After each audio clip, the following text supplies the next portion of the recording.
Order.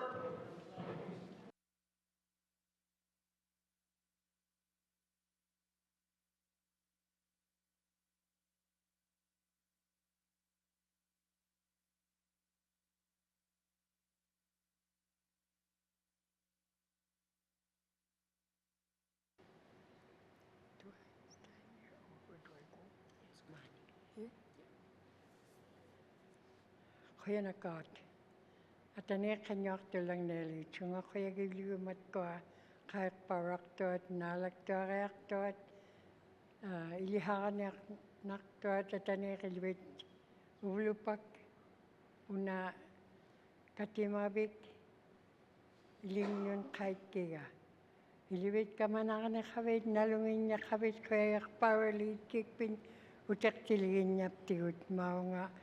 Atanekilwit mumiktitaktabut atanekilisaakiliwi isaatun mumiktitsilit sumaud ublupak ukuattaaq isumakranginnik isaaqtaamik aitsorluit mumihuutaitsuamik qavinaqtuamik matkualu nakamahaqanaitsuamik atanekilwit qaitsikiliitkiti ilwit kamanaqane qavit nalunginna qavit hunalaqa angalannaqapku Ilingnan kanyuaqtartunga ublupak. Ublupakahin kutsakiliwi disoaqtuamik.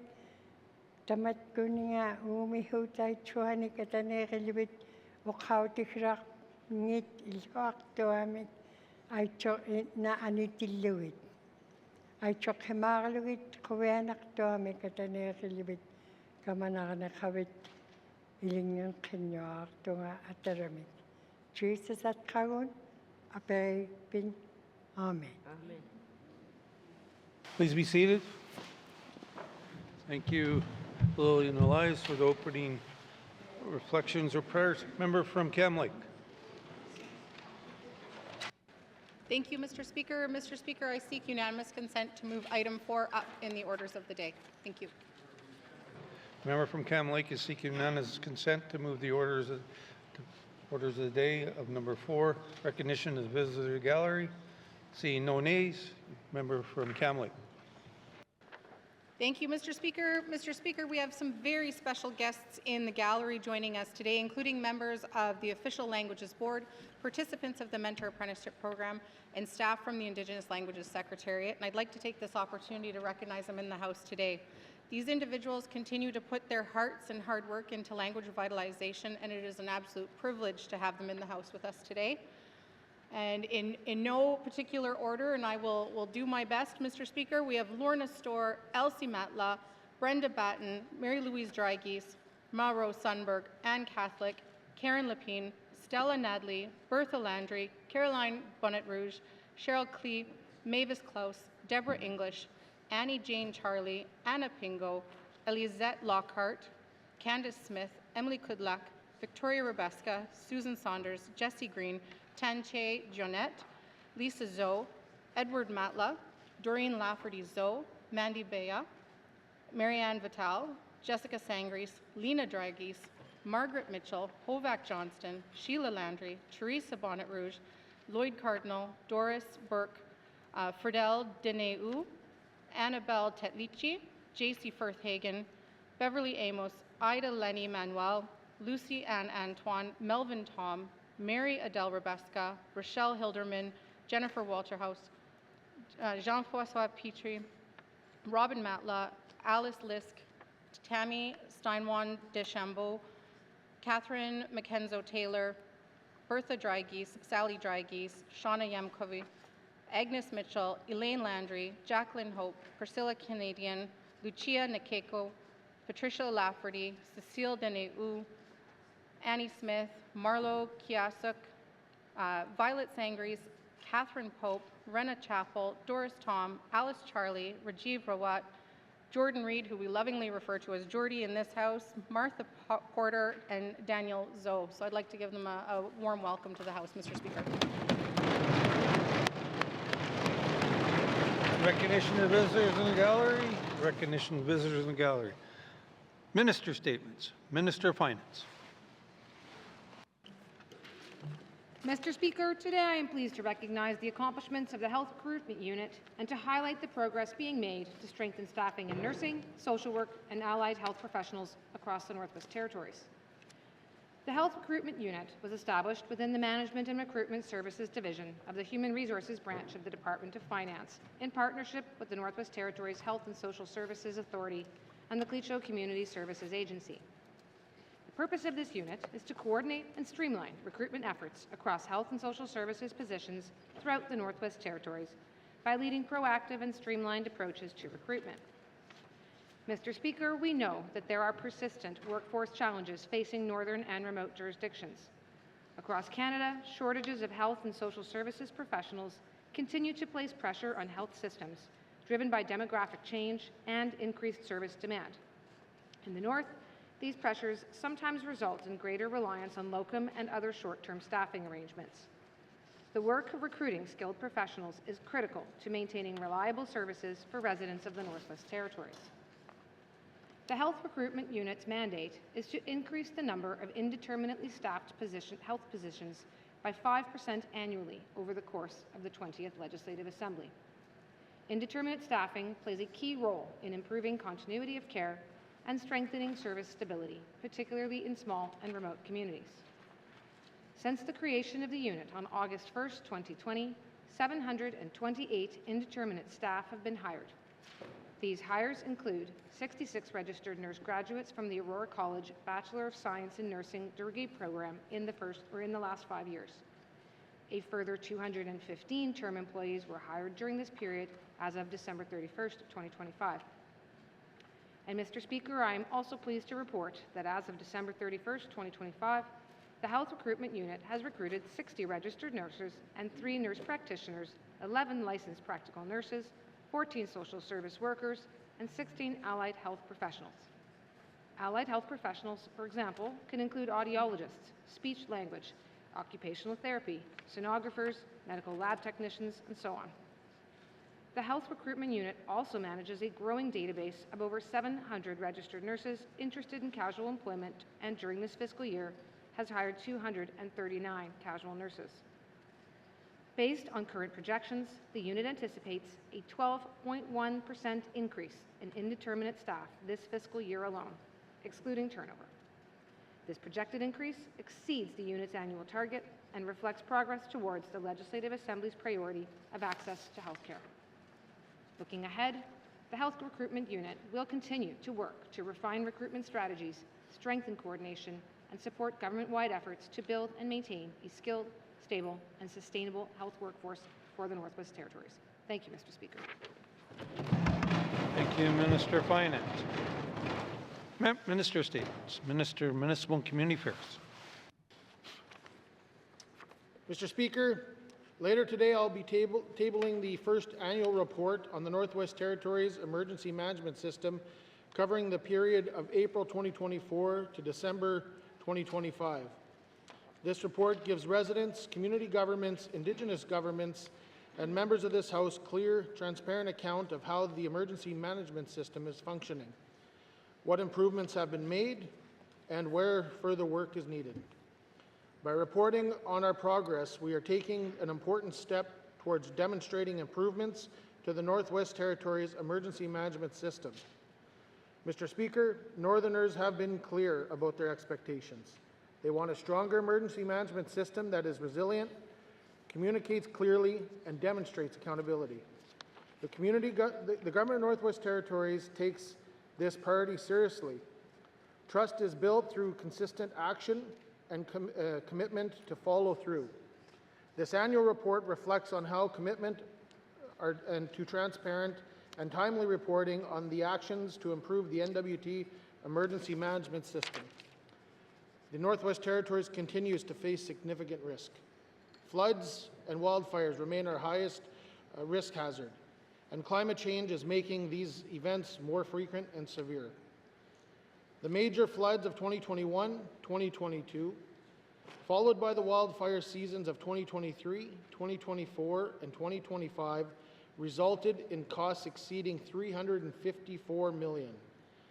As a result, the Government of Northwest Territories has strengthened its approach to emergency management by applying after-action review recommendations and lessons learned to each disaster. Feedback from community governments, Indigenous governments, and emergency management staff also guide improvements to planning, training, and operational procedures. These emergency events have had real impacts on families, businesses, and communities, reinforcing the need for a resilient emergency management system that residents can rely on. Mr. Speaker, the Government of Northwest Territories has invested in staffing, creating a new dedicated training officer position, and these roles ensure consistent training, increased support for communities to develop and practice their emergency plans, and improved local readiness. The Government of Northwest Territories has also expanded its communications team to strengthen risk communication, coordinate public information, and improve engagement with communities before and during emergencies.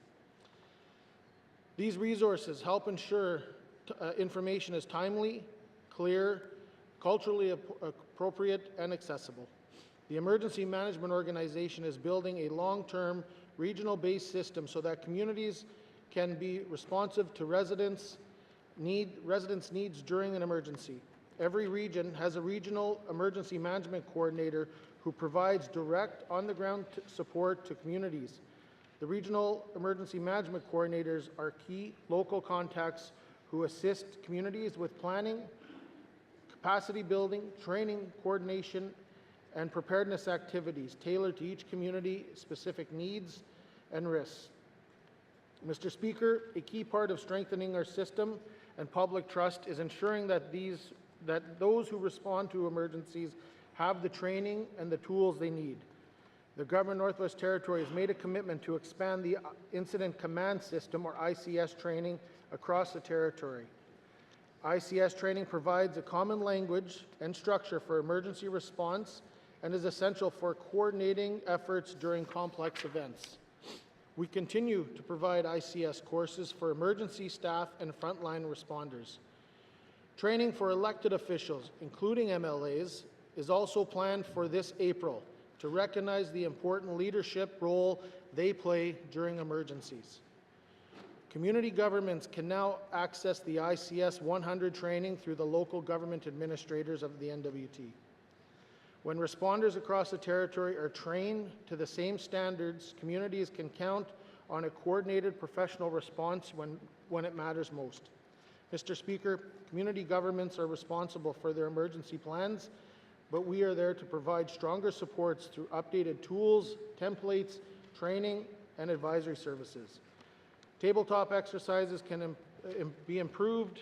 Planning resources help ensure that community governments understand their roles and responsibilities and are ready to act when an emergency occurs. When communities are well prepared and well supported, residents have greater confidence in the system that serves them. Improving public communication during emergencies is also a key focus. Residents can expect timely, transparent updates using plain language so that residents better understand the risks they face and know what to do. Mr. Speaker, these changes are making a difference. Since 2023, the GNWT, community governments, and frontline responders have a better understanding of their role, improved information flow, and more structured response system. Standardized reporting and documentation have strengthened oversight during emergency responses, and after-action reviews are now more robust and better informed. These improvements demonstrate that the system is learning, adapting, and improving. Public feedback has played an important role in shaping these improvements.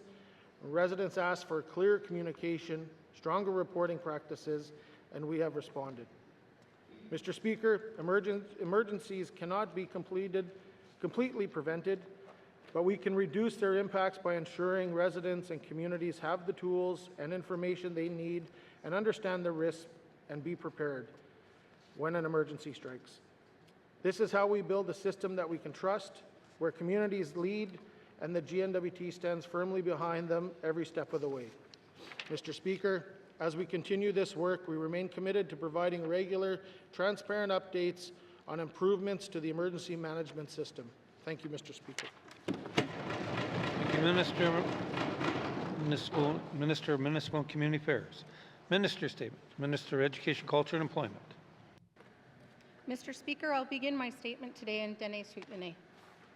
Mr. Speaker, Done Detline Ti Ane Beyati Za Neba Huzu Nide Sana Dwe Za Nulta E Done Detline Ti Une Iye Beyati Za Ha Hulka At Eo Duri Rek E Tat In Yatita languages work Hudye Eyi Har Done Detlin Si Une Beyati Behalada Ha'a Si Done A Ni Eyi Ukli Ha Bet Ora Ha At La Zi Hunt U Bet At U Hayorilat I Ta Kuraldeo A Ti Hutsel Da Nu I Bet A La Dule Sana Dwe Za Nutake ECE Hudye Chu NWT Literacy Council Hudye Chu Ja Et Za Nun Kiya He Nai Done Language Champions Hudye Dali Tsi La Ele Cha Do to nali a sat u done detlin ti une beati deni bet a ti ha a iye ha done hel ha hi hel ni ha. Mr. Speaker, Indigenous languages in the Northwest Territories are at a critical point. The 2025 Community Survey shows declining numbers of speakers in every region of this territory. This trend is real, and it is concerning, but it also strengthens our determination. Indigenous governments, elders, community organizations, schools, language workers are leading the way, and the GNWT is committed to walking alongside them. This is also work we are legally and morally obliged to do through the Official Languages Act and the United Nations Declaration on the Rights of Indigenous Peoples Implementation Act. It is also work we believe in. Mr. Speaker, several initiatives are helping us move forward. The Indigenous Languages Revitalization Scholarship continues to support Northerners pursuing post-secondary studies in their language. This year, we were awarded the full 10 scholarships of up to $5,000 each, bringing the total to 91 recipients. Interpreters and translators remain essential to language revitalization, helping normalize the use of Indigenous language in public life in the Northwest Territories. Last May, we co-hosted an interpreter-translator gathering with the Legislative Assembly to support training, development, and succession planning, especially for those who work during session. I want to thank every interpreter in this House for the time and expertise they contribute as we work together. Mr. Speaker, in June 2025, we launched the Indigenous Language Service Request Portal, a centralized translation management system now used across the government. The portal helps departments coordinate translation requests more efficiently and maintain a shared terminology database, which strengthens consistency, accuracy, and capacity for future work. In the 8 months since launching, the portal has helped coordinate over 80 translations. Mr. Speaker, 2026 marks the 7th year of the Mentor Apprenticeship Program. Over 180 apprentices have now completed their 200-hour immersion experience, and some have continued over multiple years. 6 former apprentices have progressed into mentor roles. This growth speaks to the increasing confidence, proficiency, and leadership within communities. Schools also play a key role. In 2025-26 school year, 40 of 49 schools offered Indigenous languages programming as a second language, 4 continued immersion programming, and 3 regions are taking part in the Indigenous Language Instructor Employment Plan pilot. This pilot creates trainee positions where emerging instructors learn alongside experienced language teachers. Mr. Speaker, all NWT residents deserve access to GNWT programs and services in their Indigenous language. Beginning this spring, the government will begin introducing Indigenous language service standards. staff who deliver frontline services will be trained and equipped to support the public in their language by email, voicemail, or in person at service offices. Finally, the Department of Education, Culture and Employment is developing a new long-term strategic approach for Indigenous languages following the conclusion of the 2018-2025 Indigenous Languages Framework and Action Plan. The new approach will align efforts across governments and organizations, reduce duplication, and strengthen collective impact in revitalization work. This government is taking steps towards this collaborative, developed approach with Indigenous governments and will also collaborate with language authorities, the Official Languages Board, education partners, and community organizations. Mr. Speaker, this work is practical, steady, and grounded in reconciliation. It also creates more opportunities to use, hear, and strengthen Indigenous languages and communities. Language is a source of strength, identity, and continuity.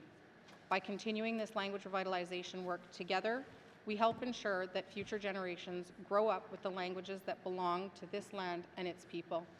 Merci, Mr. Speaker.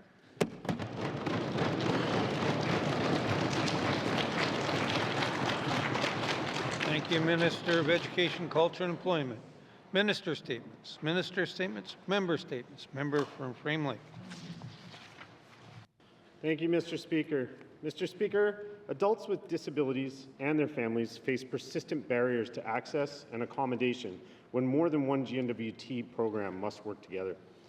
There is currently no single coordinated access and accommodation pathway across GNWT programs, resulting in delays, service gaps, and ineffective accommodation. This problem is systemic, not just case-specific.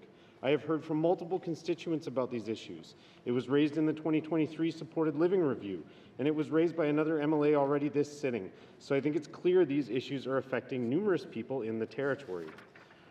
Programs commonly involved in fragmented access are home and community-based care and personal support services, respite and short-term placement within long-term care facilities, GNWT-funded community and disability support programs requiring individualized accommodation, and GNWT-administered income and disability-related support programs.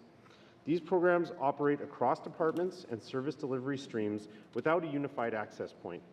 In the absence of effective coordination and accommodation mechanisms, caregivers are routinely required to fill operational and staffing gaps in GNWT service delivery in order to prevent service breakdowns.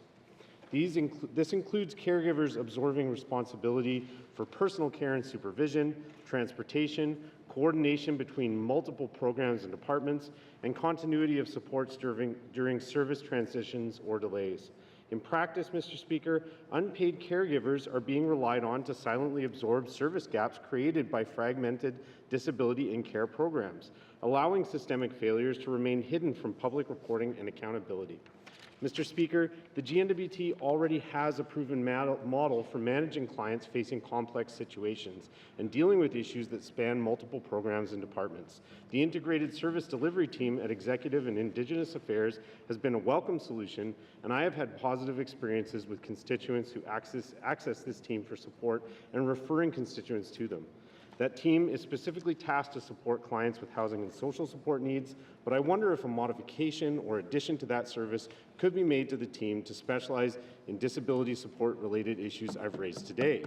I request unanimous consent to conclude my statement, Mr. Speaker. Member from Frame Lake. The member from Frame Lake is seeking unanimous consent to conclude his statement.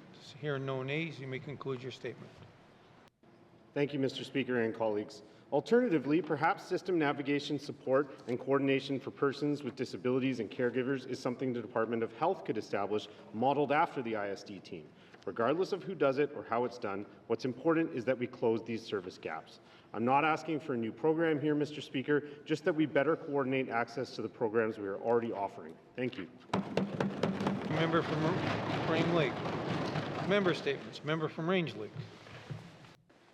Mr. Speaker, yesterday evening I had the pleasure of meeting Annette King, Yukon's child and youth advocate, alongside with several of my MLA colleagues to discuss the vital work she and her peers champion for the rights of children across Canada.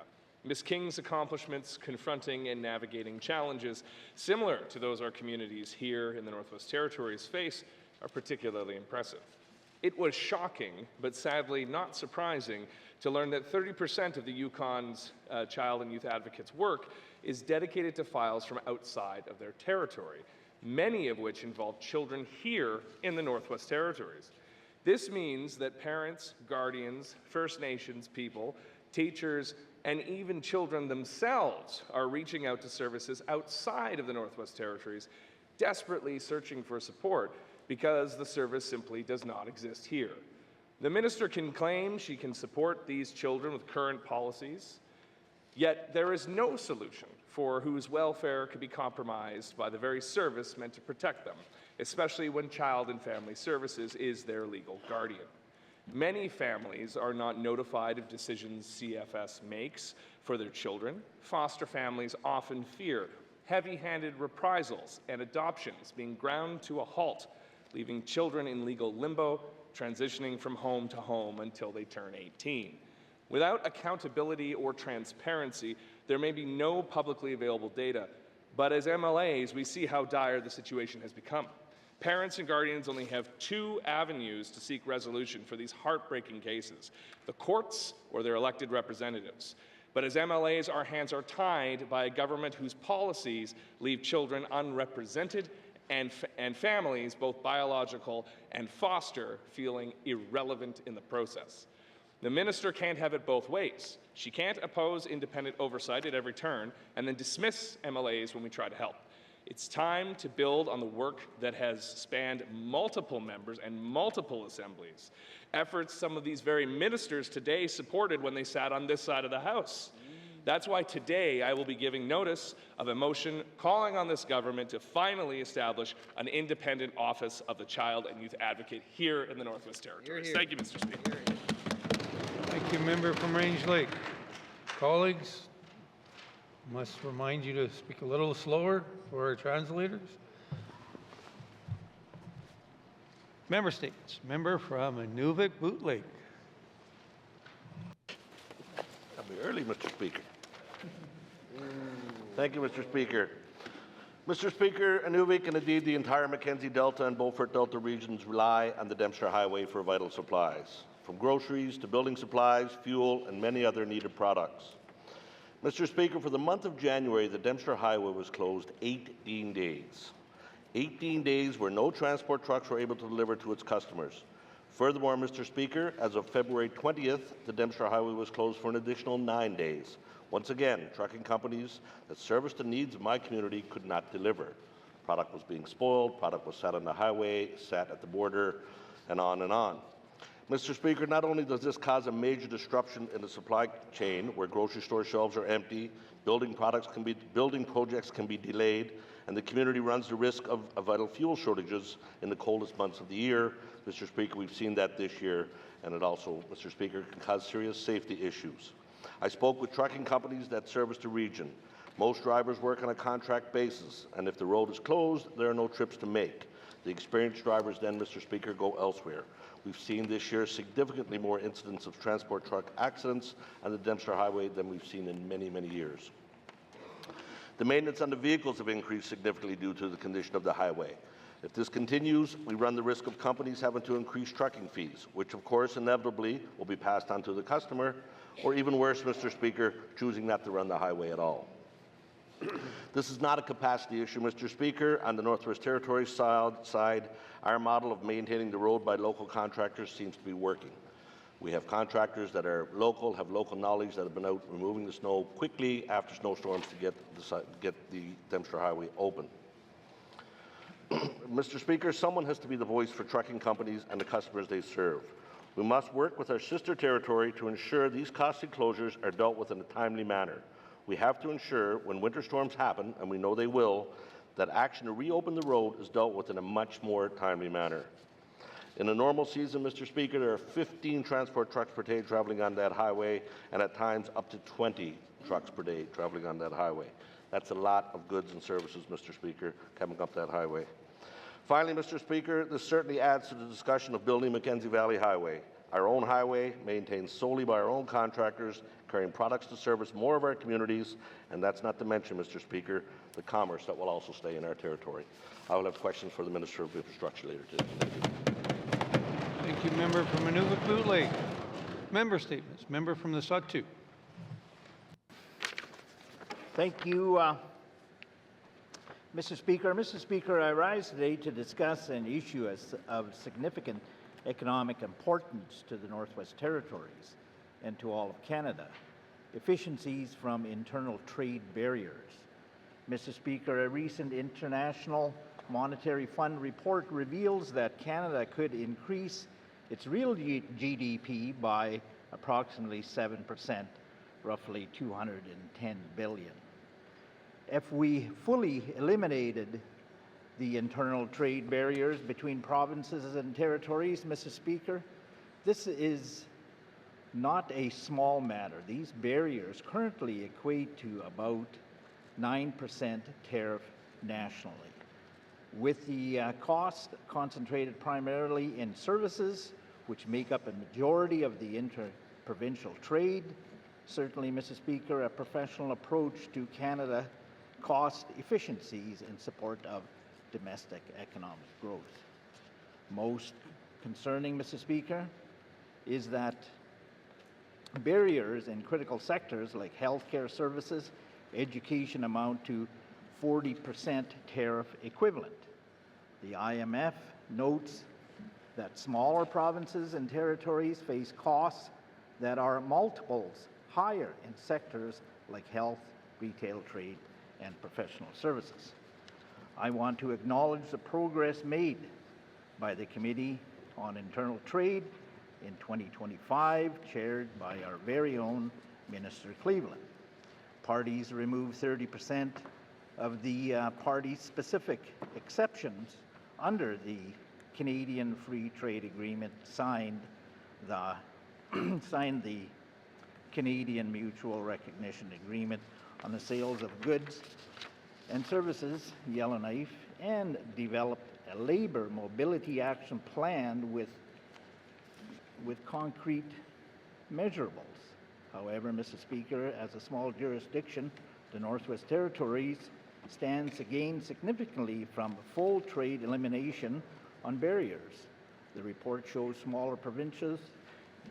Excuse me there, Mr. Speaker. Can I seek unanimous consent to conclude my statement? Must Thank you, member from the Sahtu. Member from Sahtu seeking unanimous consent to conclude his statement. Seeing no nays, you may conclude your statement.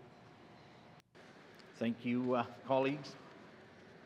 The report shows smaller provinces could see changes of up to 40% points in the GDP per worker. Mr. Speaker, the opportunity is now, the prize is large.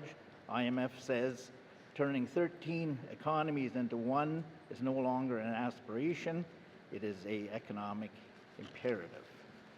Masi. Thank you, member from the Sahtu. Member statements. Member from Techo. Masi, Mr. Speaker, Dusala, Denege, Godzente, Samagunte. Thank you, Mr. Speaker. I just mentioned that this month is Languages Month. Mr. Speaker, today I want to address an issue that has significant implications for student success in the Northwest Territories: the practice of peer group placement in our education system. Peer group placement occurs when a student who has not met most grade level expectations is advanced to the next grade with their peers, supported by an education program plan designed to meet their learning needs. However, advancing students before they have developed essential foundational skills can create long-term challenges. Students who move ahead without the necessary competencies often begin the next school year at a disadvantage. If these gaps are not addressed, they can widen over time, affecting academic progress, confidence, and overall engagement. Students who repeatedly feel unprepared may withdraw, experience frustration, or lose trust in their own abilities. This loss of confidence can follow them into post-secondary education, where expectations are higher and greater independence is required. Without strong foundational skills, students may struggle to keep up, relying on upgrading or leave their programs before completion. These challenges can also extend into the workplace, limiting the careers they feel prepared to pursue, making it harder to meet job requirements or advance within their chosen field. It is important to note that peer group placement is not used in grades 10 to 12. By the end of grade 9, students must be prepared for high school, where progression depends on meeting course outcomes rather than age. This underscores the need for strong early intervention and thoughtful support through the junior kindergarten to grade 9 years. Mr. Speaker, our children deserve an education system that prepares them for success at every stage. Ensuring students are ready academically, socially, developmentally is essential for both their futures and future of the Northwest Territories. Merci, Mr. Speaker. I have questions for the Minister of ECC. Thank you, member from Ladacho. Colleagues, before I go any further to member statements, I'd like to recognize the Grand Chief from the Cleat-Show, Mr. Jackson Lafferty, former member, former minister, and former Speaker of the House. So welcome to the House. Member statements. Member statements. Member from Trinidad-Willity. Thank you, Mr. Speaker. Last week, my colleague from Range Lake tabled the Standing Committee on Public Accounts review of the Auditor General's report audit of protected and conserved areas in the Northwest Territories. One part of the report caught my attention. UNDRIPIA came into force on October 6, 2023 and required, in cooperation with the Indigenous governments or organization of the NWT and the Executive Council, a co-development action plan to achieve the objectives of the declaration within 2 years. The committee noted that this legislative timeline has passed, that no action plans was tabled, and that the required public engagement did not occur. I was at the previous assembly when Bill 85 was passed. It was meant to be a proudly historic moment, a landmark initiative by our government to align itself with comprehensive, far-reaching international rights. The UNDRIP Implementation Act was intended as a major step forward in Territory's history, which since division with Nunavut has struggled to create a new model of governance its people have long called for. At the time, my constituents told me that they wanted action, not words. They have heard soaring rhetoric about rights, reconciliation, and cooperation from their government for decades. Every day is in session when we ask for progress. The government simply tells us how dedicated they are to upholding treaty rights and implementing UNDRIP. The TRC calls to action, and the Miigwech calls for justice. Based on those words alone, you might think this is the most progressive government in the country, but words don't get my constituents timely medical care. Words don't fund schools. Words don't solve housing crisis. Words don't create jobs or bring economic opportunities to their communities, or a seat for them at the table to determine economic development. When it comes to action on all fronts, this government has failed. The Premier's 50-year vision for the North is more like a 50-year reversal back in time to when we were helpless, dependent on Ottawa. My people are used to failure and disappointment from their territorial government, but do not consent to it.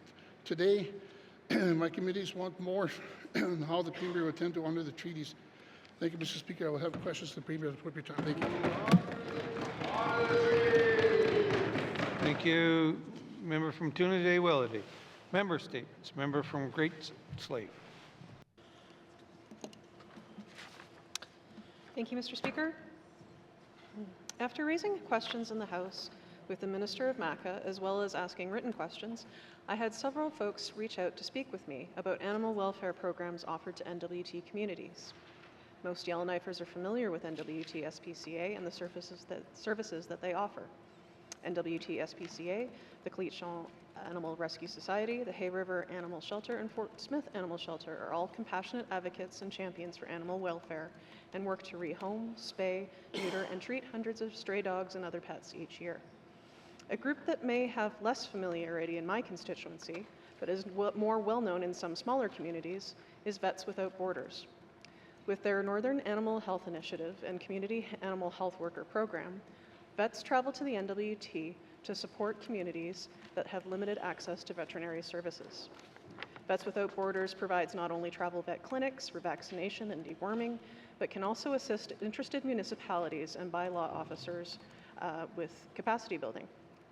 Vets Without Borders can provide them with telehealth supports, educational supports, teaching of pet first aid, and training for lay vaccinators to prevent disease outbreak. Rabies and dog bites can be costly to our human health system, Mr. Speaker. Mr. Speaker, across the North, passionate animal lovers are doing much needed work to assist animals on pathways to new adoptive homes. Vets Without Borders is assisting animals and communities where they are at. Animal welfare has many facets, and some facets could be supported with in-kind government work. With some targeted support for communities, we can lessen downstream impacts on our animal shelters. I'll have questions for the Minister of MACA at the appropriate time. Thank you. Thank you, member from Great Slave. Member statements. Member from Yellowknife North. Mr. Speaker, many things about healthcare keep me up at night. One concern I haven't spoken about yet is the department's growing focus on integrating private contracted paramedics into both small community health centres and our hospital emergency departments. To be clear, paramedics do difficult, important work. Their specialty is in responding to emergency events and stabilizing patients for transport, to take them to other medical professionals with broader scope. In the NWT, paramedics have mainly been working for either municipalities with ambulance services like Yellowknife, working for mines or with firefighting crews to support remote operations, or else working for private companies that run medevacs. Two things are new that concern me.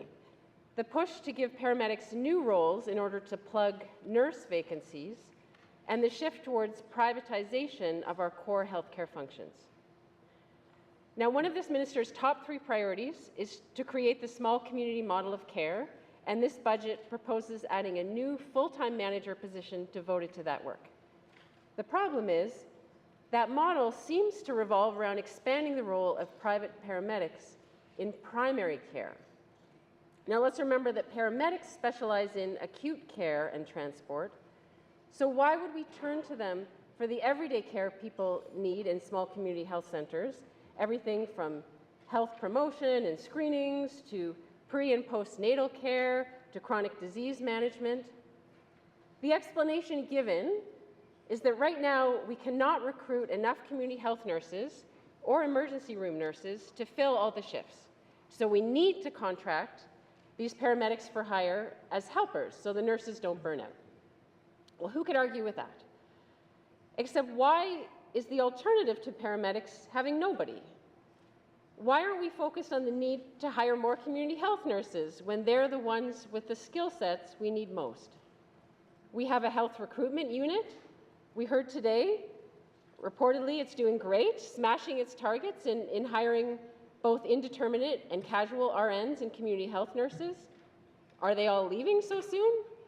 The shift towards filling gaps with private paramedics seems more like a short-sighted move of desperation than a long-term strategy we should pour more resources into. Mr. Speaker, I ask for unanimous consent to conclude my statement. Member from Yellowknife North. The member from Yellowknife North is seeking unanimous consent to conclude her statement. Seeing no nays, you may conclude your statement. Thank you, Mr. Speaker. I'll simply conclude by saying I will have more to say in the coming days about my concerns with the increasing privatization of primary care through paramedics. Thank you, Mr. Speaker. Thank you, member from Yellowknife North. Member statements. Member from Mophie. Thank you, Mr. Speaker. Mr. Speaker, this item that I'm going to talk about is regarding relative and how relatives and families work together and respecting each other. Mr. Speaker, this issue that I'm talking about is our ancestors' knowledge. So that is important.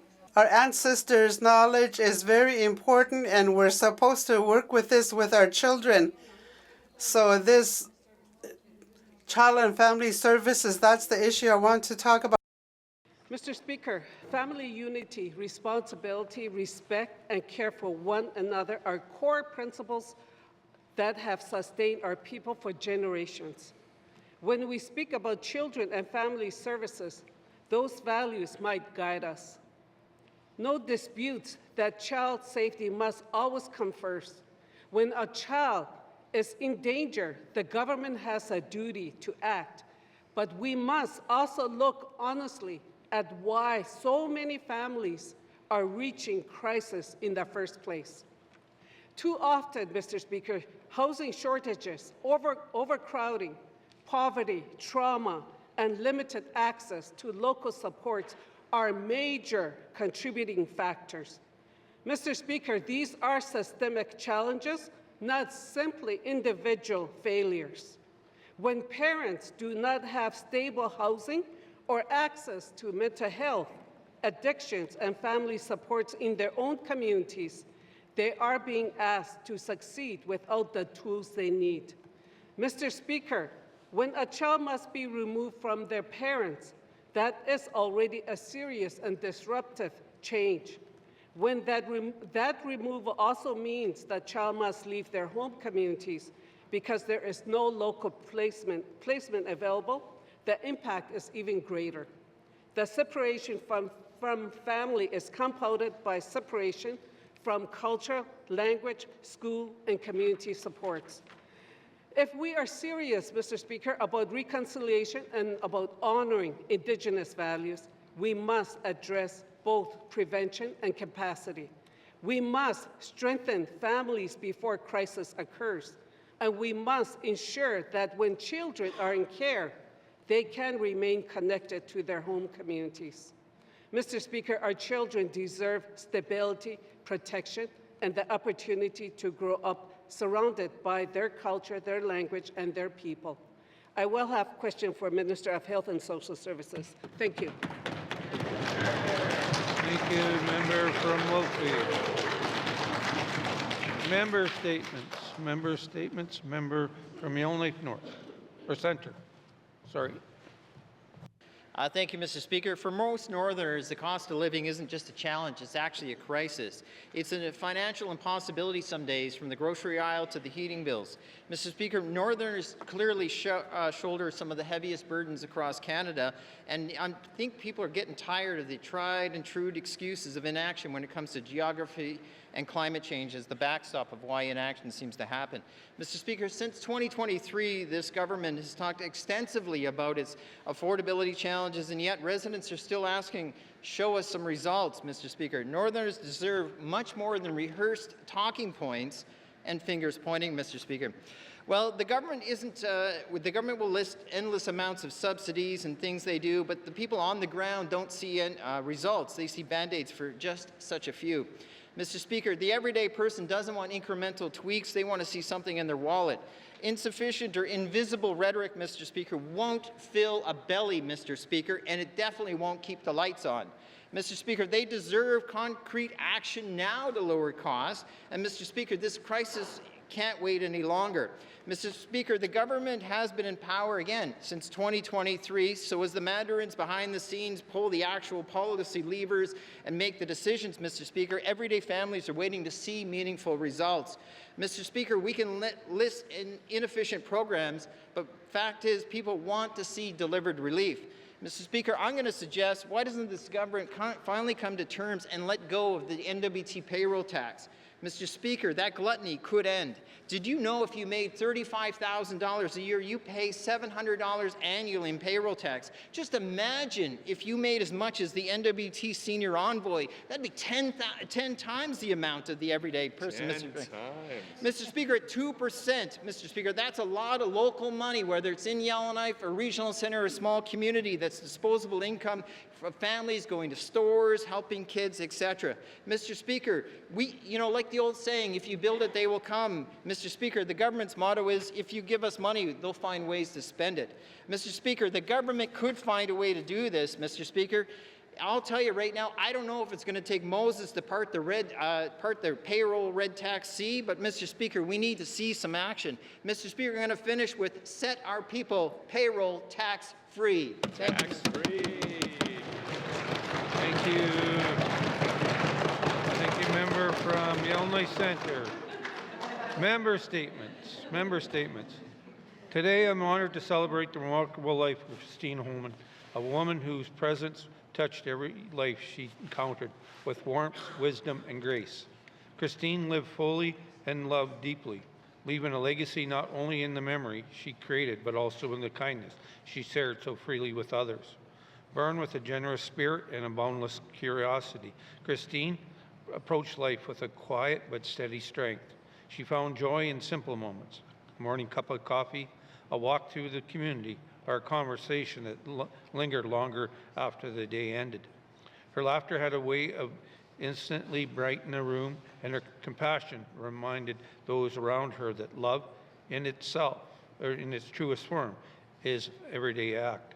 Christina dedicated herself to her family and friends, always leading with empathy and faith. She believed in the power of listening, of showing up, and finding beauty in the imperfection. Her home was a place of comfort, acceptance, where everyone felt welcome and valued. Beyond her kindness, Christine also embodied resilience. Through her life's challenges, she met hardship with courage and grace, showing us that strength, hope can coexist even in difficult times. She never stopped learning, growing, or inspiring others to do the same. I knew this amazing soul as a neighbor, a sounding board, and someone who was always willing to share her ideas in a meaningful way. When she said she wanted to chat with me, I knew I'd expect wisdom and insight. I will miss her deeply. Her family would often joke that Christina made it a point to support every community fundraiser, even if she didn't particularly enjoy playing bingo. She'd buy her card, dab away as the numbers were called, and laugh all the same.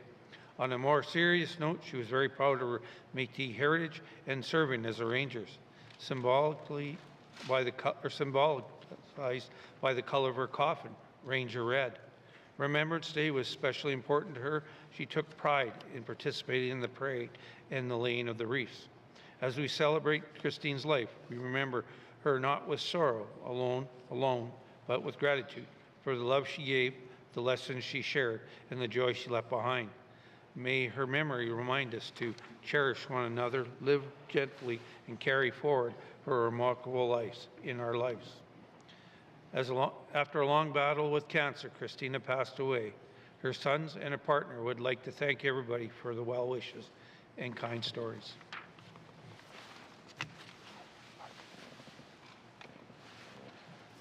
Member statements. Member statements. Recognition of visitors in the gallery. Recognition of visitors in the gallery. Member from the Sawtooth. Thank you, Mr. Speaker. I would like to recognize a bunch of beautiful ladies there from my riding, starting with my auntie Kathy Pope, Marie Speakman, and Mandy Bayal. There's so many up there to remember. So many beautiful ladies. Lucianne Beneco, Rena Chappell, and Marianne Vitale. Must Joe, welcome. Recognition of visitors in the gallery. Member from Trinidad-Willity. Thank you, Mr. Speaker. I too would like to recognize some of my constituents from Data and also Thutsuke. I want to recognize Sally Dragis, Lena Dragis, Bertha Dragis, Mary Louise Dragis, and Mary Rose Sunberg is here, and also Elizette Lockhart, and to all the beautiful women here today. Welcome. But most important, Mr. Speaker, I'd like to recognize all the translators here as well. Thank you. Thank you. Member from Sawtooth. Recognition of visitors in the gallery. Member from Wolfie. Masi, Mr. Speaker. Mr. Speaker, Sihi Masi, the whole. I myself would like to say to show respect. I also like our Grand Chief Jackson Lafferty is here, the Kingtron Grand Chief, and also Doreen Lafferty, Charlie Ayakfo, Doris Tom, Marvin Tom, Tammy DeChambeau, Elsie Mantla, and Melissa Zoe, Daniel Zoe, and Bertha Dragis, all the ones that I know that are here. Mary Ann Vitale from Delaney is also here. And also Casey Smith. Each and every one of you that are in the gallery, thank you for being here. Musty, Mr. Speaker. Thank you, member from Wolfie. Recognition of visitors in the gallery, member from the Decho. Merci, Mr. Speaker. I too would like to recognize our translators here, Sarah Gargan and Mary Jane Kazon, as well as the 7th year MAP participants and my constituents, Teresa Bonarouge, Stella Nadley, Bertha Landry, Elaine Landry, Sheila Landry, my mom, Caroline Bonarouge, my sisters, Jacqueline Hope and Cecile Denua, and my niece that was supposed to be here but isn't, Fidel Denua, and all the other beautiful ladies that are on the MAP program. Welcome to the Legislative Assembly. Thank you, member from the Decho. Recognition of visitors in the gallery. Recognition of the visitor gallery. Member from Frame Lake. Thank you, Mr. Speaker. Mr. Speaker, I don't have the best view of the gallery in my seat, but I did notice a few constituents coming in this morning. So recognition to Susan Saunders and Rajiv Rawat, and I do apologize if I've missed anyone from the Frame Lake riding. Thank you. Thank you, member from Frame Lake. Recognition of visitors in the gallery. Member from Rangeley. Thank you, Mr. Speaker. I feel like the handsome men are getting overlooked, so I'm going to recognize a handsome friend of mine, the Grand Chief of the Tlicho, Mr. Jackson Lafferty. Great to see you here today. And I also want to give a shout out to all of our interpreters. We could not do this job without you. I think a few of you are in Range Lake, but thank you so much for the service you provide in keeping Indigenous languages alive and well here in the NWT. Thank you, Mr. Speaker. Thank you, member from Range Lake. Recognition of visitor gallery. Member from Hay River South. Thank you, Mr. Speaker. I'd like to recognize a couple people in the gallery, Patricia Lafferty, Mavis Close, Fidel Denua, and Cecile Denua. I'd also like to acknowledge a couple pages that are working here this week from Hay River, Kennedy Bolt, Malachi Bolio, and Natalie Boucher. Thank you, Mr. Speaker. Thank you, member from Hay River South. Recognition of visitors gallery. Member from the Nutboot. Speaker. Mr. Speaker, I'd like to recognize Emily Kudluk from Ulahakduk and Beverly Amos from Ikahak, Sax Harbor. Thank you for joining us today and good to see you both. Also would like to recognize Anna Pingo, Marla Kasuk, and Deborah English. Nice to see you all. Thank you, member from Nutboot. Recognition of visitors in the gallery. Member from Inuvik, Boot Lake. Thank you, Mr. Speaker. And although I don't have a list, so I run the risk of missing someone, I did hear some names that certainly I recognize from Inuvik, residents or previous residents. I'd like to recognize Anna Pingo, Annabelle Tetlici, Beverly Amos, Annie Smith, Deborah English, and Marla Kasuk. Welcome everyone to the Legislative Assembly. If I missed anyone, I apologize, but it's really great to see everyone here. Thank you, member from Inuvik, Boot Lake. Recognition of visitors in the gallery. Member from Yonley Center. Thank you, Mr. Speaker. Just briefly, even with the benefit of spectacles, age is creeping up on me, and it's hard for me to make faces out in the gallery. But to that, I want to say to my friends up there, and the new ones and the old friends, my kindest regards. But, Mr. Speaker, I do know, recognizing Indigenous Language Month, that my favorite interpreter, Ms. Sarah Cleary, is here today, and I want to say a shout out to her. I always try to say hi to her because she's one of my fondest friends. Thank you much. Thank you, member from Yonley Center. Recognition of visitor gallery, and the member from the Sawtooth forgot somebody, so I'll go back to him. I'm privileged there, Mr. Speaker. I'd be in the bad books if I didn't recognize Ida Manuel from Fort Godot, my home community, and the Grand Chief Jackson Lafferty. Welcome to the gallery, Mussy. Recognition of visitors in the gallery. Somebody else forgot. Member from the Tunde Wallet. Well, thank you, Mr. Speaker. I also would like to recognize the Grand Chief, Jackson Lafferty here, and also the former president of the Ford Resolution Métis, Lloyd Cardinal. I believe he's up here, so welcome. Thank you, Mr. Speaker. Thank you. Member from Tune-It-Away. Member from Recognition of Visitors in the Gallery. Member from Here River North. Thank you, Mr. Speaker. I'd like to recognize our former colleague and Clecho Grand Chief Jackson Lafferty. As well, I want to recognize the individuals that my colleague from Hay River South recognized, and all of the mentors, apprentices, and language champions that we're lucky enough to have with us in the gallery today. Thank you, Mr. Speaker. Thank you. Member from Hay River North. Recognition as visitors in the gallery. I have to recognize a constituent from the Henday, Cheryl Klee. Welcome to the Assembly as well. Tammy, sorry, I have to just say first name because I can't say her last name properly. So Steinwan was, but she's got this other part to it. So I turned her a nice color of red. So anyway, welcome to the Assembly. If we missed anyone in the gallery today, welcome to your Assembly. You put us in these seats. We appreciate the fact that you honored us with this opportunity to represent you for the 4 years, and we have 2 years left. So I hope you enjoy the proceedings. If there's, and it's so nice to see people in there. If we missed anybody, please, welcome to your Assembly. Recognition of visitors in the gallery. Recognition of visitors in the gallery. Reports on committee on the review of bills. Reports on the committee on the review of bills. Reports on standing and special committees. Reports on standing and special committees. Returns to oral question. Minister of Health and Social Services. Thank you, Mr. Speaker. And since you didn't see my hand, I'm just going to recognize Anna Pingo because I know she is my constituent.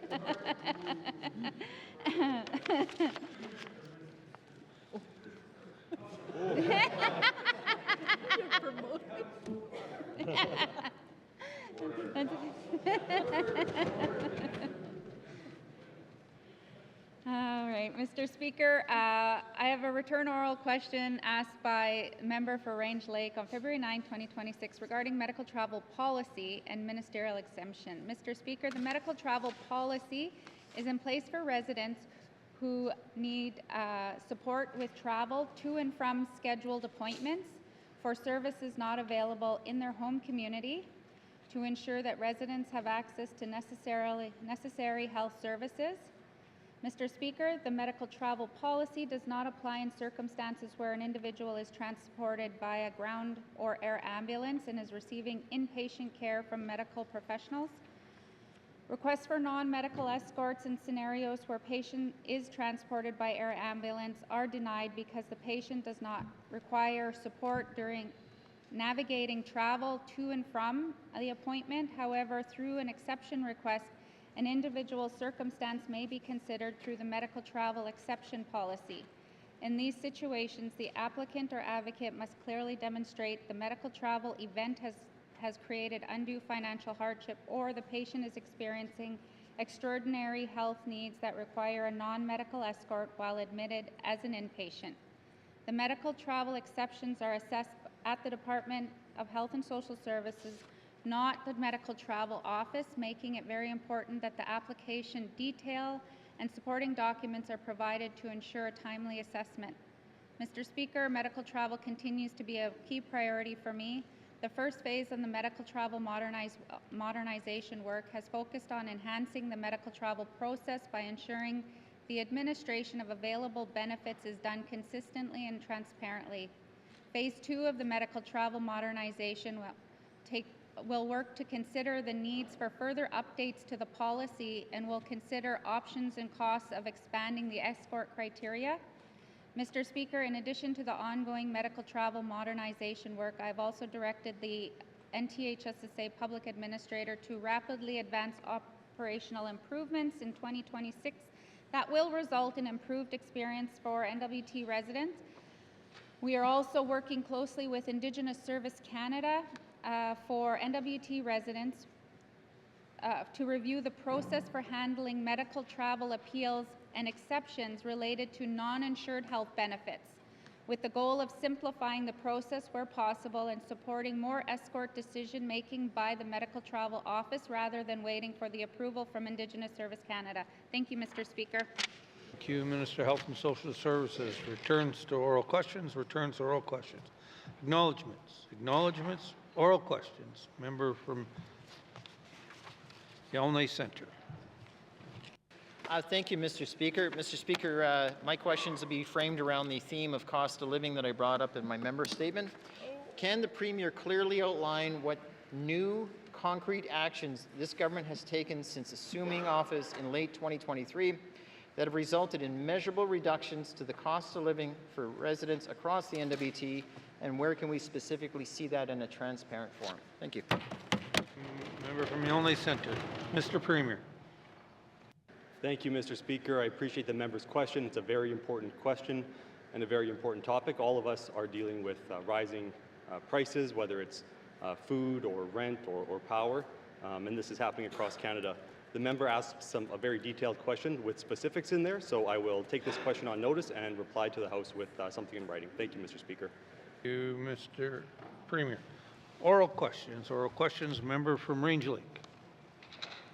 Thank you, Mr. Speaker. Mr. Speaker, as I said in my member statement, yesterday a number of MLAs met with the Yukon's child and youth advocate, and I think it was eye-opening for a lot of us, but to see the important good work they do. One of the statistics that was shown to us was that 30% of the files dealt with at the Yukon Child and Youth Advocate are from outside of territory. Many of those deal with Indigenous children in the Northwest Territories. So I'd like to ask the Minister of Health and Social Services, who is responsible in particular for children in care, which is the majority of the work of these offices, how are we tracking the concerns from parents, from foster families, from biological families, and from children themselves when concerns are brought forward? Can she demonstrate a similar amount of volume of concern so we know that our system is in fact being responsive to the concerns of children in the Northwest Territories? Thank you. Hear, hear.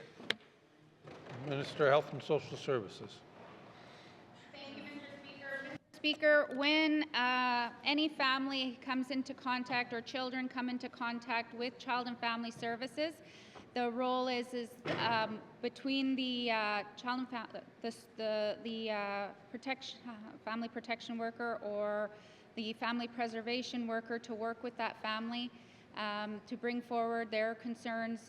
If there's protection issues, then the child protection worker works with the family to ensure that there's a safe place for the child.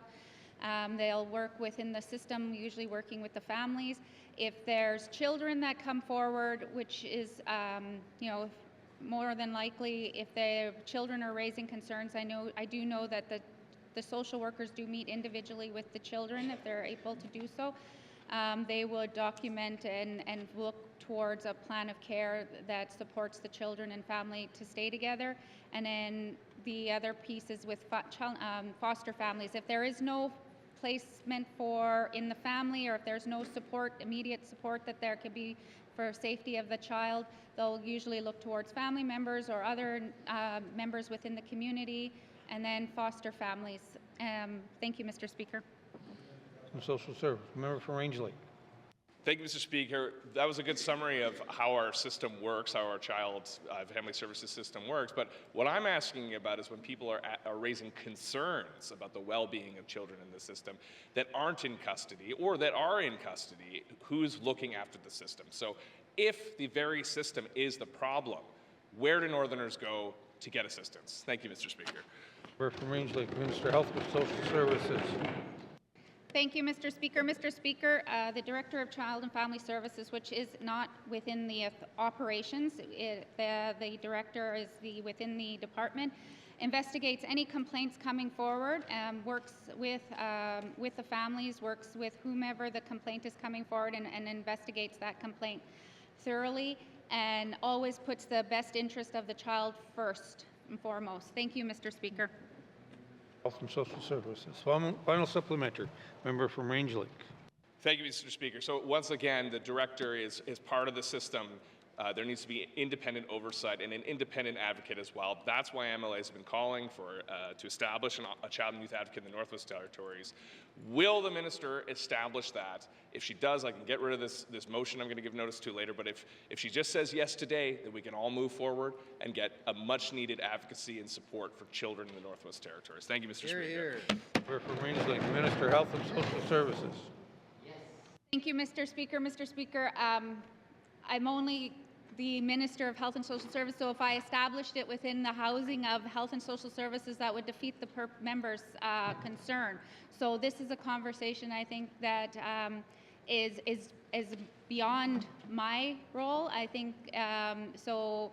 You know, we've been having these conversations, and the member is correct. Like we've heard from members in the past government, and I was part of the other side of the House where these concerns come up. But what we need to do is we need to identify, is it where these concerns are coming, what is the actual concern, how is that going to be improved? And so I look forward to working with the regular members and my cabinet colleagues to resolve this issue. Thank you, Mr. Speaker. Minister of Health and Social Services. Oral questions. Member from Nunavut Lake. Thank you, Mr. Speaker. Following up on my member statement regarding the state of the Dempster Highway these past couple of months, my question is for the Minister of Infrastructure. I know he's aware, obviously, of these closures. He would get those reports through his department. Can the minister tell me if he's met with his counterpart in the Yukon or whether or not that meeting is scheduled to discuss the ongoing issues with the Dempster Highway? Thank you. Member from Nunavut Lake, Minister of Infrastructure. Thank you, Mr. Speaker. Yes, I have met with the Minister for Transportation Yukon. We were in contact over the holidays. In fact, Christmas Day we were in contact over the closures, trying to assist Inuvik with their propane shortage. So we've been in contact numerous times to support the opening and keeping open the Dempster Highway. Unfortunately, climate change has been an issue. We all know that, and it's impacted our side of the highway, the Dempster Highway, and also the Inuvik ITH. So it's no different on the Dempster Highway with all the mountains and everything else. So yes, I have been in contact with her, and we continue to work with the Yukon government on maintaining the highway and the open Dempster Highway. Thank you, Mr. Speaker. Minister of Infrastructure, member from Nunavut Lake. Thank you, Mr. Speaker, and thank you for that. And yes, and I'm aware, I know the minister was very helpful during the closer crisis we had during the fuel delivery issue we had on Inuvik when the highway was closed. And I understand, yes, climate change is real, it's happening on both sides of the border, but our contractors seem to be able to keep it open. I understand there's a little more mountainous areas on the other side, but 18 days is a long time. So does the minister have any comments, or did he get any comments from his counterpart, the Minister of Transportation in the Yukon, as to actually putting more capacity, more resources to ensure that we don't get a month where there's 18 days or a 20-day period where there's 9 days in February where it's closed? Has there been any commitment from the Yukon side? Thank you. Member from Nunavut Lake, Minister of Infrastructure. Thank you, Mr. Speaker. Just to add to what the member says, we have a lot of good contractors on both sides of the Yukon and NWT. Our contractors have been working hard to maintain the roads and keep them open. I know Yukon, our departments have been communicating, and they are doing a bunch of work to the Dempster Highway, and there's plans being developed on exactly what they're going to do. Unfortunately, I don't have details on what their action plans are for maintaining the road during winter events and when there is winter storms or anything like that on the Yukon side. So I will reach out to the government of Yukon to see if there's an opportunity on how we can work together and maybe some better communication on helping keep the Dempster Highway open for less impacts. Thank you, Mr. Speaker. To Minister of Infrastructure. Final supplementary, member from Nunavut Lake. Thank you, Mr. Speaker. Appreciate that. I know there's funding to do some upgrades on that highway, and certainly appreciate that too in the summer. The minister mentioned that he will meet again and talk about doing some commitments. Will the minister include with that? And I know in speaking with our contractors on the NWT side, they've often went down and said, yeah, we could get that open, but yet a couple of days passed before it's actually done. Is there a potential that we could actually provide some of that service to the government of Yukon? From Nunavut Lake, Minister of Infrastructure.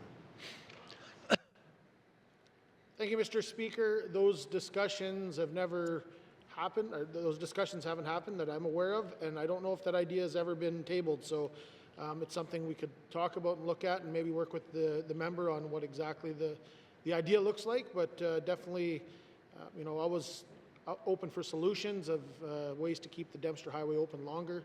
I think it's important to get supplies and services to all the communities in the north. So thank you, Mr. Speaker. Oral questions. A member from Frame Lake.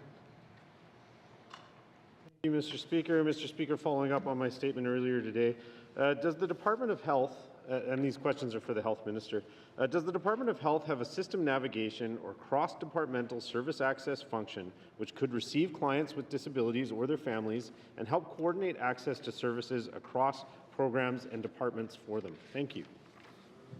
Minister of Health and Social Services. Mr. Speaker, no. Persons with disability access supports like any other Northwest Territories resident based on what their assessed needs are. So within health, if they have certain needs, then health will look within their system to support those needs.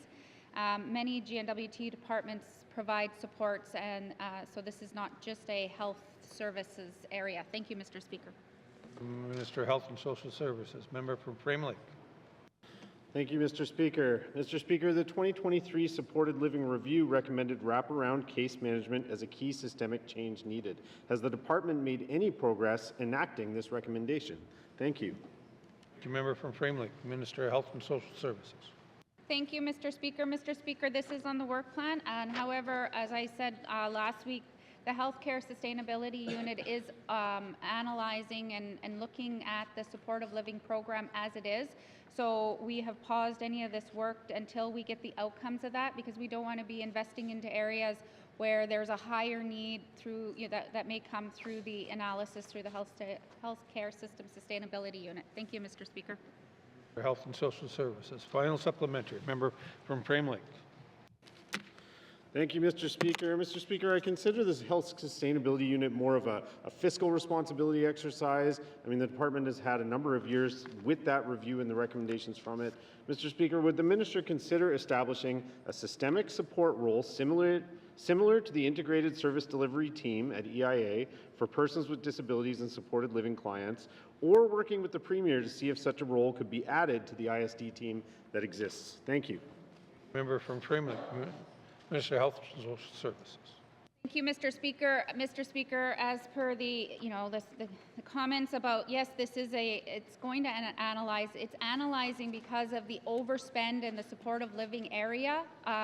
Every year we're spending, millions and millions of dollars on supportive living, and so when we got this report, it's also recommending to spend many, many more millions. So we have processes that we need to go through for that in order to implement all those recommendations. However, we have, within health, we have child and family services recommendations, we have healthcare, hospital service recommendations, we have primary care recommendations. So I'm trying to balance all of those recommendations as to implementing the highest needs. But at this time, what I can do is I can have a conversation with the Premier, with EIA, as to how we could establish or work together better, but not at this time. We won't be establishing that within health because it is across the board. Thank you, Mr. Speaker. Minister of Health and Social Services. Member statements. Oral questions. Member from Great Slave. Thank you, Mr. Speaker.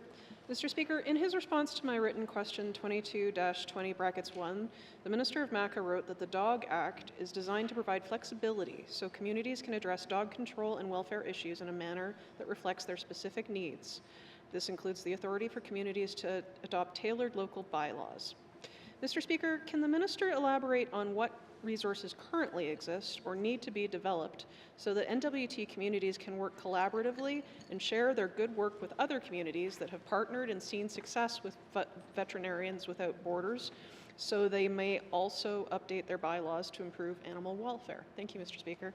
Thank you, member from Great Slave. Minister of Municipal and Community Affairs. Thank you, Mr. Speaker. Communities across the Northwest Territories use a range of tools to promote animal welfare, including local bylaws, public education, and partnership with external organizations. The GNWT supports community governments by providing them guidance, developing and updating animal control bylaws, and help strengthen local capacity. While the Government of Northwest Territories does not deliver veterinary services, communities interested in expanding their animal welfare programming can explore partnerships with organizations like Veterinarians Without Borders and their Northern Animal Health Initiatives. Some communities are finding success in these programs, others other than the ones mentioned by the member, such as Arctic Paws and Inuvik. The GNWT can assist sharing information and highlight success approaches that are already underway by other communities. This helps ensure that communities interested in updating their bylaws and are enhancing their animal welfare practices have access to examples, resources, and partnerships needed to support informed decision-making at the local level. Thank you, Mr. Speaker. Mr. Municipal and Community Affairs, member from Great Slave. Thank you, Mr. Speaker. You know, and I believe, and thank you to the Minister for that. I also believe he's met with representatives from Vets Without Borders. And could the Minister explain if he's identified any actions that MACA could take coming out of that contact with that group? Thank you, Mr. Speaker. Mr. Municipal and Community Affairs. Actually, Mr. Speaker, I can confirm that I have not met with the Veterinarians Without Borders. However, when communities express interest, the Department of Municipal and Community Affairs is prepared to facilitate any connections. Communities are also welcome to reach out to the Veterinarians Without Borders directly at any time. Thank you, Mr. Speaker. Thank you, member. Minister of Municipal and Community Affairs. Final supplementary. Member from Great Slave. Thank you, Mr. Speaker. My mistake. They're great people to talk to. Mr. Speaker, I hazard to guess that all bylaw officers in the territory would rather help stray animals than to destroy them.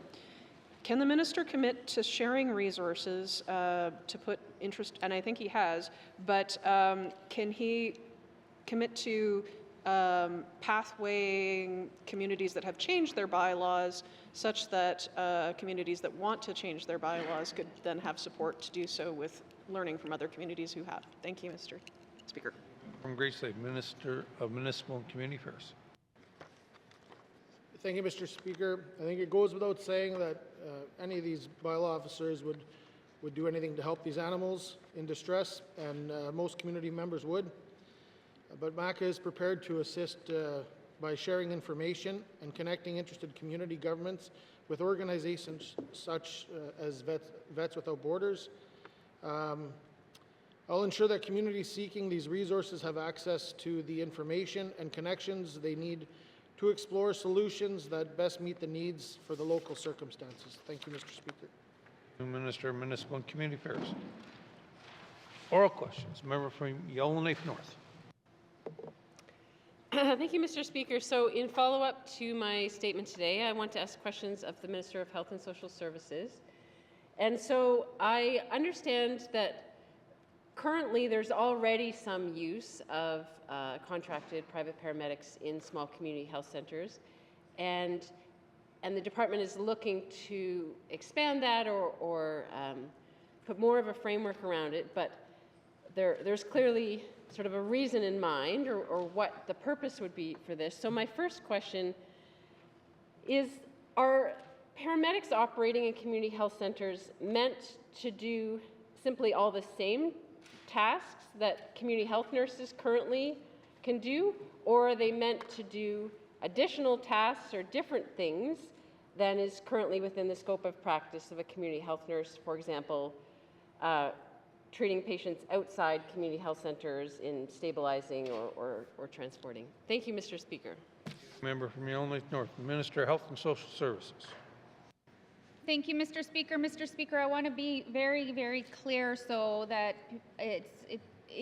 the paramedics that we have used in the health centers are a contract that we are obligated to hold when it's fire season. So we contract paramedics so that way if a community is evacuated, that we send the health, like the community health nurse and all of the staff in the community leave the community. However, we need to send in paramedics into that health center to support the emergency responders working in that community. So what we have done is we've been paying for them, and so over the summer months is also a time when it's challenging to ensure that our community health centers remain open, because nurses do work, we have casual nurses that are coming in and some are on their time off. So the primary objective right now is for them to maintain operations at a minimum, avoiding closures during those months. Paramedics have different scopes than CHINs, and they only work within their scope. Thank you, Mr. Speaker. Thank you, Minister of Health and Social Services. Member from Yellowknife North. Thank you, Mr. Speaker. So, can the minister clarify whether paramedics that are operating in community health centers, are they required to be supervised by a health authority employee, such as the nurse in charge, at all times, or are they permitted to work shifts alone? Thank you, Mr. Speaker. Member from Yellowknife North, Minister of Health and Social Services. Thank you, Mr. Speaker. Paramedics that are operating in the health centers are overseen at all times and are part of the collaborative team. When they are the only resource in a health center due to being an emergency service, paramedics will consult with physician orders, and community health nurses do have the ability to initiate some treatment without under the protocols that they have without physician orders. Thank you, Mr. Speaker. Thank you, Minister of Health and Social Services. Final supplementary, member from Yellowknife North. Thank you, Mr. Speaker. So the minister has mentioned in the past in this House that part of the idea of having a paramedic there to help is to be able to take the night shift so a community health nurse can have more rest. So if that was occurring and the paramedic was answering phones at night, and yet we've just heard they're required to be overseen at all times by the nurse in charge, if a paramedic made a decision about a patient, say in the middle of the night, that had serious negative consequences for that patient, who would then be responsible? Is it the nurse in charge or the paramedic? Thank you, Mr. Speaker.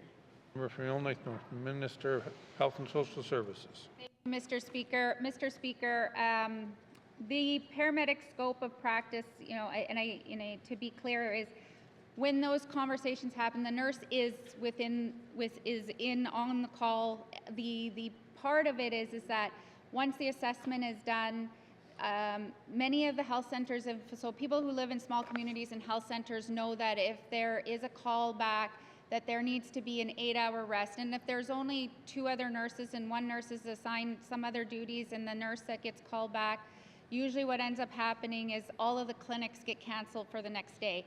So what this is to enhance the support in the health center, to take the call, then to, because a lot of times when the health center gets phone calls and things like that, they can refer them to 811, and they can triage the call the nurse down and be there to start the assessment, which might limit the time that the CHIN actually has to be called back. So there's, and as I'm saying, this is something that's not set in stone, as the member has stated, that there's a position that is in the proposed budget that we did a high-level analysis, that we know that the health center model of care hasn't changed. My entire career, anybody who's worked in the system has known that we need to make changes. We need to make sure that it's flexible.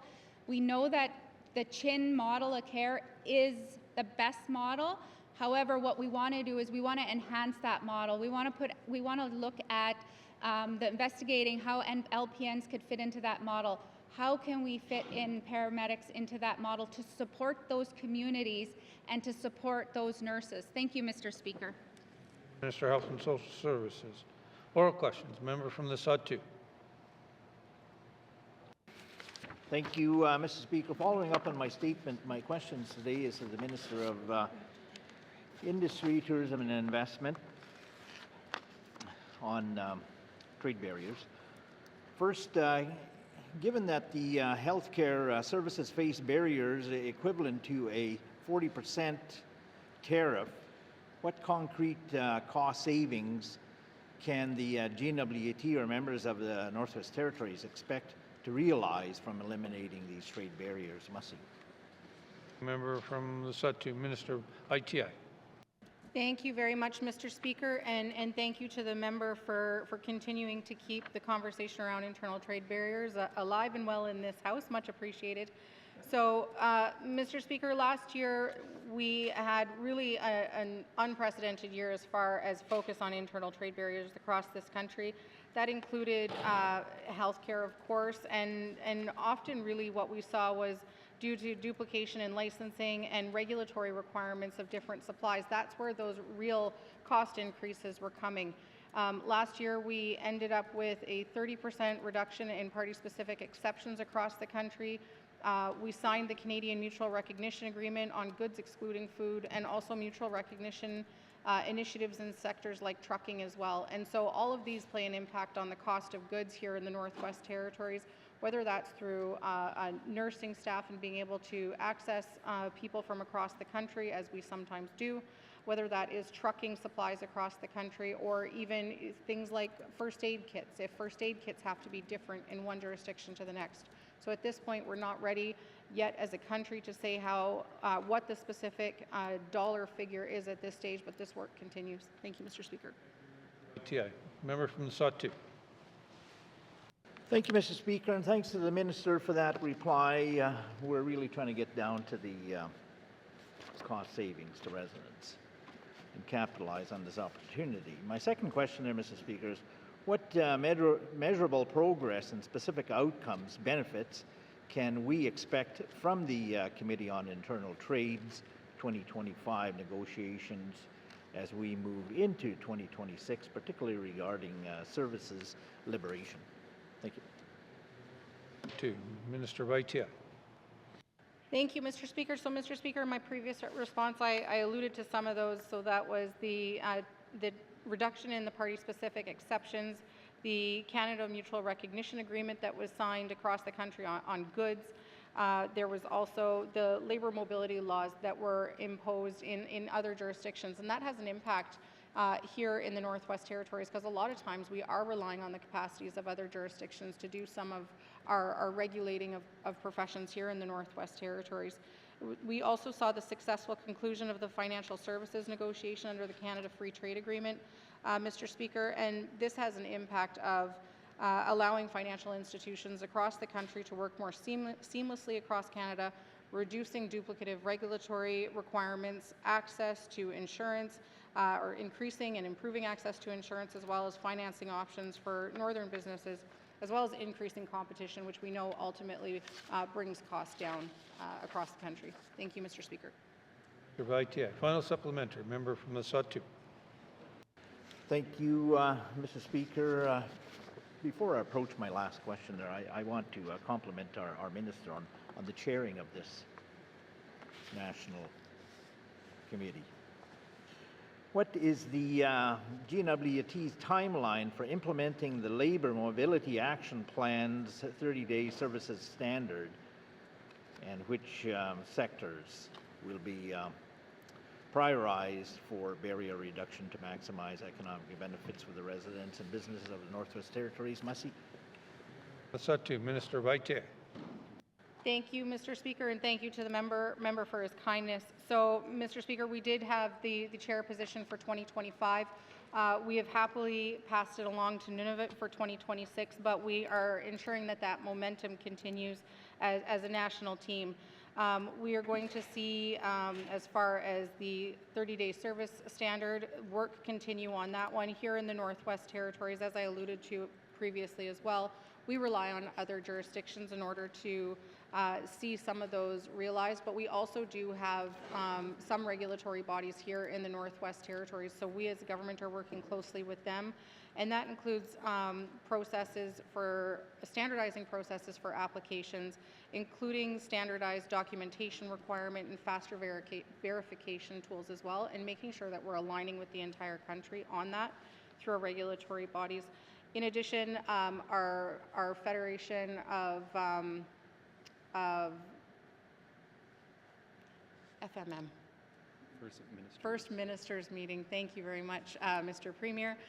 We speak a little bit, sometimes too much in acronyms, and anyway, so we are still being directed by FMM, First Ministers, as far as maintaining the momentum at that table and ensuring that we're focused on things that do make a difference to Canadians. And with 2026, we're focusing and narrowing in on what services we can provide some consistency and standardization to across the country. Thank you. Yeah. Oral questions. Member from the Decho. Merci, Mr. Speaker. Mr. Speaker, my questions are for the Minister of ECE. Given that peer group placement is used only from junior kindergarten to grade 9, what steps is the department taking to ensure that students who are advanced with an education program plan are actually developing the foundational skills they need before entering grade 10, where peer group placement is no longer an option? Thank you, Mr. Speaker. Decho, Minister of Education, Culture and Employment. Thank you very much, Mr. Speaker. Mr. Speaker, over the course of this term and the previous term, this was an issue and a concern that members have consistently raised, and so I want to thank members of the 19th and 20th Assembly for continuing to raise this concern. We've introduced a standardized grade transition process. It's territory-wide so that there is a standard process that's followed with teachers across the territory in how grade transitions occur. And this is critical in ensuring that we're also not only treating those grade transitions the same way, but also making sure that we're providing supports in the same way to the students that need them. So that's number one. Number two is ensuring that the teachers and school-based support team are working with parents. And then the third one I would say is that review on inclusive schooling that we're doing right now, because that is ultimately where the rubber hits the road, is those supports that our students need in the classroom to ensure that their individualized education plan can be followed. Thank you. Culture and Employment. Member from Decho. Merci, Mr. Speaker. When students do not meet the most grade level expectations, a school-based support team must review evidence of learning and identify supports. What additional interventions or instructional strategies is the department putting in place to ensure these supports are delivered consistently across the territory so learning gaps do not follow students from grade to grade? And thank you, Mr. Speaker. From Decho, Minister of Education, Culture and Employment. Thank you very much, Mr. Speaker. So, Mr. Speaker, ensuring that we have a standard process across the territory so that we can support teachers in this work as well as supporting students. So, step one is that standardized process that I was talking about for teachers, and then step two is adjusting our inclusive schooling directive to really meet students with where they're at right now. We know that that directive is a decade old, and our students have changed tremendously in the last decade, including the supports that they need across the Northwest Territories. And making sure that that directive is current and that the supports that go along with it are properly funded is going to be key for ensuring that students have the supports they need in our classrooms. Thank you. Culture and Employment. Final supplementary. Member from the Decho. Merci, Mr. Speaker. The peer group placement process requires families to be informed and involved in decisions about their child's learning needs. How is the department improving communication with parents and guardians to ensure they fully understand the implications of peer group placement and the programming their child will receive in the next grade? Thank you. Member from the Decho, Minister of Education, Culture and Employment. Thank you, Mr. Speaker. So, Mr. Speaker, the member is right. In the previous assembly, there was a change made in regulation that made it a requirement that parents were involved in this decision making. And that's a relationship and a conversation that happens right from the child's school to the family. And so it's the teacher and the school-based support team that participate together with the family to ensure that they have all of the decisions and all of the options in front of them, as well as the details of the child's individualized education plan, so that together those decisions can be made. But it's critically important that families are involved in that decision making and can continue to support their child at home as well. Thank you. Education, Culture, and Employment. Oral questions. Member from Trinidad Willety. Thank you, Mr. Speaker. Mr. Speaker, in my member statement, I talked about the Auditor General's report and audit. Also talked about UNDRIPIA, and also the council is supposed to work in collaboration with Indigenous governments to create an action plan. Mr. Speaker, my question to the Premier is who in this government is responsible for the failure to implement UNDRIPIA action plan, and where is the accountability within this government for missing this obligation, and what are the consequences? Thank you, Mr. Speaker. Member from Trinidad Willety. Mr. Premier. Thank you, Mr. Speaker. It's a good question, and all of those answers are actually found in the legislation. So the United Nations Declaration on the Rights of Indigenous Peoples Implementation Act was passed at the end of the last government. It may have been our last sitting, actually, because there was a no coming into force clause. The legislation actually came into force immediately, which I believe was last October 6th, perhaps, 2023. I'm looking at the clerks to see if they're nodding their heads, but they're stone-faced, so no support there. Which meant the clock started ticking during the election period, really. And so it wasn't until April of the following year that the Action Plan Committee got together. And then I was, just like everyone else, I was expecting that report 2 years after the law came into force in last October. I wrote to the Action Plan Committee, noting to them that I expected to receive the report as required by the legislation. But as it goes, when you collaborate, and as I've said since day one, it takes longer to do things when you do things together, but we have to do things together. And this is an area where we are actually mandated to do this together. And it's a requirement that the Government of the Northwest Territories and Indigenous governments collectively work on this action plan. The Action Plan Committee let me know that they are still continuing their work. They're not prepared to put something forward. And so that is the way things are going. I'm not the boss of the Action Plan Committee. I'm not the boss of the Indigenous governments who are on the Action Plan Committee. And so I don't have the ability to compel them to bring it forward. In the Act, there are no provisions for violations of the Act. There's no fines, there's no imprisonment specified. And so, like much of our legislation, it's essentially the honor system, and it is members standing up in the House and bringing this to our attention and holding us accountable is how accountability works. Thank you, Mr. Speaker. Premier. Member from Trinidad Willety. Thank you, Mr. Speaker. Mr. Speaker, in the 19th Assembly, I was part of Bill 85 when we created that document. But, Mr. Speaker, my question is that a lot of the resources and time went into this, and energy went into this bill. My question, again, is to the Premier. What did this government allow the legislative timeline under UNDRIP to pass without tabling the required action plan? Thank you, Mr. Speaker. Trinidad Willety. Mr. Premier. Thank you, Mr. Speaker. I am required as the minister under the legislation to table the action plan in the House, and I failed to do that. It's because I didn't have an action plan to table. And so, once again, the Action Plan Committee is comprised of officials from the Government of the Northwest Territories, as well as a number of Indigenous governments. I was not in a position to go to one of their meetings and take the papers off the desk and say, this is what you have at this date, this is what I'm tabling.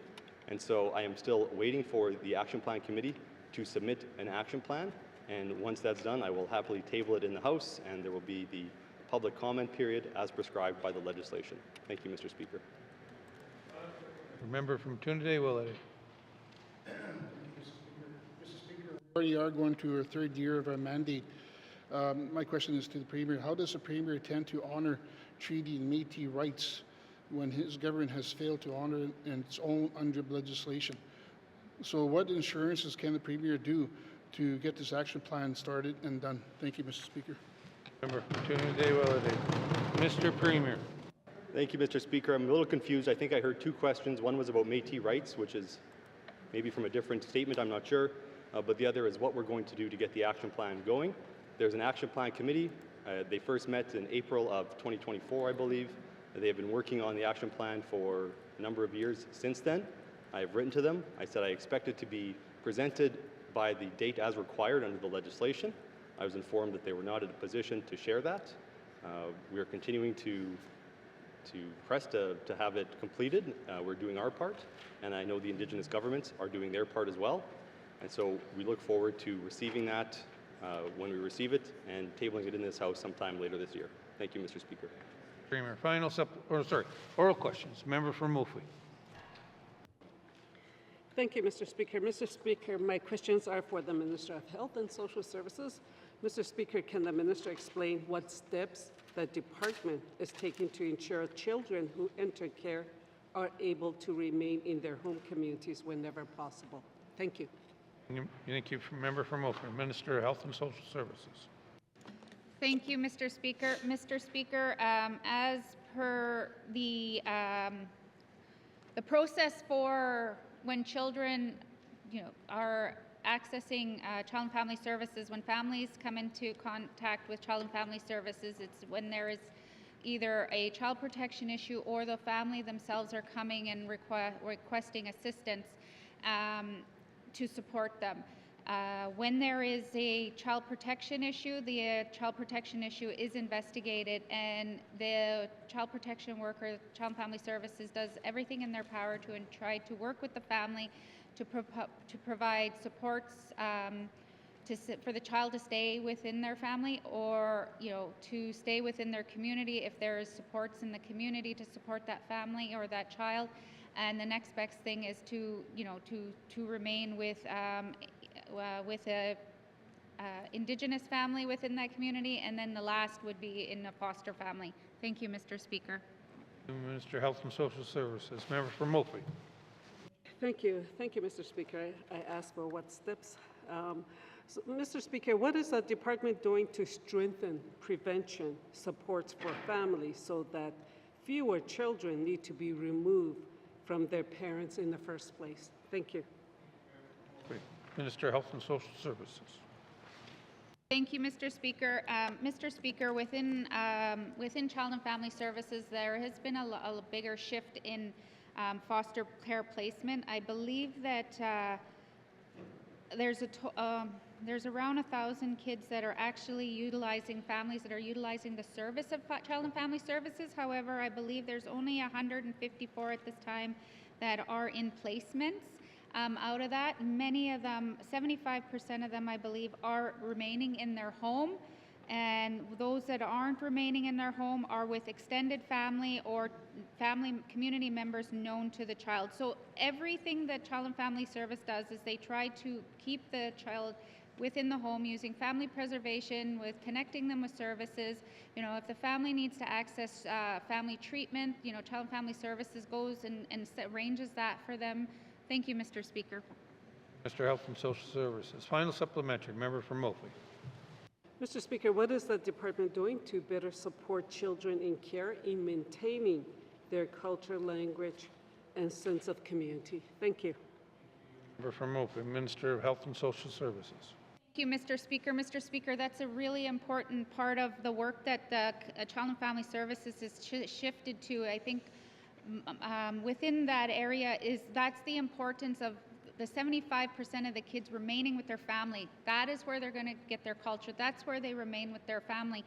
The next part is extended family. If it's a child protection issue within their immediate family, it's extended family, and they work to support that children. And that's why they now have the family volunteer agreements with family members. And this was something that we heard loud and clear, that family members that were able to take care of these kids sometimes didn't have the means of the financial piece to take care of them. So there was a shift in that, so that we heard from many grandparents that took care of their grandchildren but couldn't be a foster family, so weren't being financially supported. These things are now happening, and so, as I said before, everything that they try to do is keep the child with the family, with extended family, and within the community before ever going outside of that. Thank you, Mr. Speaker. Minister of Health and Social Services. Oral questions. Member from Yonley Centre. Thank you, Mr. Speaker. Mr. Speaker, continuing on the cost of living theme on Northerners, and certainly steps the government could do, my questions are now targeted to the Minister of Justice. Mr. Speaker, is the minister familiar with the study and assessment that has been done at the Department of Justice with respect to territorial judges being elevated to the Supreme Court bench, which would be a direct cost savings to the territorial taxpayer, where the federal government would pick up that cost? In other words, eliminate territorial judges and make them all Supreme Court judges. Thank you. Member for Milne Centre. Minister of Justice. Thank you, Mr. Speaker. No, I'm not. Thank you, Mr. Speaker. Minister of Justice. Member for Milne Centre. As I'm sure the minister is aware, Supreme Court judges can hear all matters, but territorial judges must stay in their lane, Mr. Speaker. This is an expense save on the Nunavut taxpayer, which is a direct comparison. Mr. Speaker, will the minister investigate this potential huge financial savings on the territorial taxpayer? Thank you. Member for Milne Centre. Minister of Justice. Thank you, Mr. Speaker. Mr. Speaker, I will take the member's suggestion away. Thank you, Mr. Speaker. Minister of Justice. Final supplementary. Member for Milne Centre. He's quickly becoming my favorite justice minister. Thank you, Mr. Speaker. If I recall, just to be clear, the last time this was reviewed or kicked around, it was about a $5 million savings to the territorial taxpayer. So my question now is, would the minister agree to consider the opportunity to implement this approach if it boils down to administrative process and minor tweaks to territorial legislation to accommodate this necessity, an opportunity to save money on the territorial taxpayer? Thank you. Member for Milne Centre. Minister of Justice. Thank you, Mr. Speaker. Mr. Speaker, you know, as the minister always looking for opportunities to, you know, reduce budget across our department. You know, I think that the member has brought forward something that I was unfamiliar with, and I'm happy to consider his suggestions as we move forward. Thank you, Mr. Speaker. Justice. Oral questions. Member from Yellowknife North. Thank you, Mr. Speaker. So following up with further questions for the Minister of Health and Social Services, and picking up on some of the things I mentioned in my member statement. So my first question is, do paramedics have adequate training to engage in the common primary care activities that are needed in small community health centers, such as pre- and postnatal care, chronic disease management, or, for example, recognizing when the symptoms in a stable patient might lead soon to a serious decline? Do paramedics have the right training to address those things? Thank you, Mr. Speaker. From Yellowknife North.